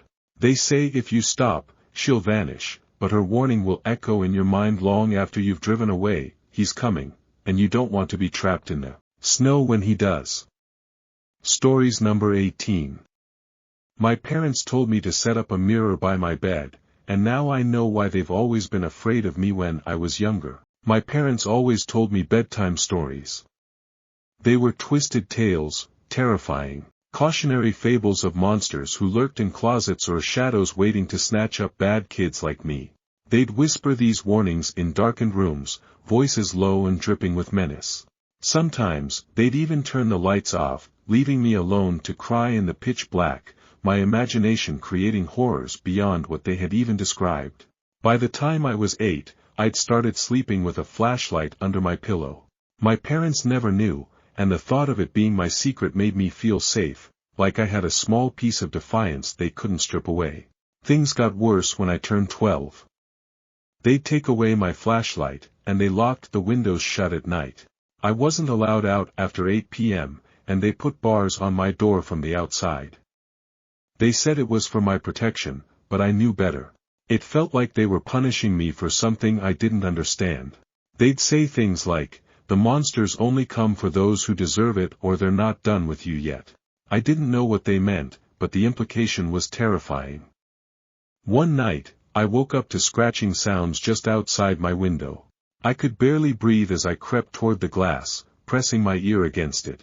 The sound stopped immediately, but just as I was about to crawl back into bed, I heard it again, now coming from inside the walls. I stayed awake all night, curled in a ball under my blanket, my heart thudding against my chest. The next morning, I told my parents, hoping they'd check the walls or take me seriously. But my dad just smirked, his eyes gleaming. "Told you they weren't done." As time passed, the scratches turned to whispers. Low voices murmuring my name from behind the walls, under the bed, or just outside my door. I'd lie awake, shaking, too afraid to move. My parents seemed almost pleased with my terror, often reminding me, "It's what you deserve." One evening, I overheard them talking in hushed tones. They mentioned something about the ceremony and keeping her quiet. My blood ran cold. What did they mean, and what was this ceremony? I wanted to confront them, but I couldn't bring myself to, not with those hollow gazes they wore whenever they looked at me. A few days later, my mom handed me an old, dusty mirror. "Place this by your bed tonight," she instructed, her tone icy. "You'll see what's been watching you all these years." The fear was paralyzing, but curiosity overpowered it. That night, I set up the mirror. I didn't want to, but I had to know. Around midnight, I heard it, the scratching, louder this time, relentless. Then the voices started. This time, they didn't whisper, they hissed, louder and angrier. My name, over and over. Trembling, I opened my eyes, staring into the mirror. In the reflection, I saw a shadow figure behind me. It was featureless, a dark shape hovering, but what made my blood turn to ice was its face. It had no eyes, just hollow sockets, staring right at me. And then it smiled. It whispered in a voice eerily similar to my mother's, "You deserve this." I bolted from my room, pounding on my parents' door, screaming for help. They opened it slowly, looking calm, almost expectant. They didn't seem surprised or even worried. "See anything interesting?" my dad asked with that twisted smirk. I couldn't understand. How could they let this happen to me? "What are you doing to me?" I shouted. My mom sighed, looking almost pitying. "Honey, it's not us. We're not the ones who hurt you." Before I could respond, she took my hand and led me back to my room. "Look in the mirror again, sweetheart," she whispered, her voice chilling. Against every instinct, I glanced back at the mirror. This time, I noticed details I hadn't before. The shadow wasn't someone behind me, it was me. And as I stared into those hollow sockets, memories I had long buried began resurfacing. I remembered nights as a child, hearing crying that I thought was my own. I remembered my mother waking up with bruises, which she blamed on me in my sleep, but I thought she was lying. And the reason they locked my windows, the reason they feared me. In the reflection, my face split into a cruel grin. I whispered, "You deserve this." It was my voice. The mirror cracked, and with it, I remembered every monstrous thing I had ever done.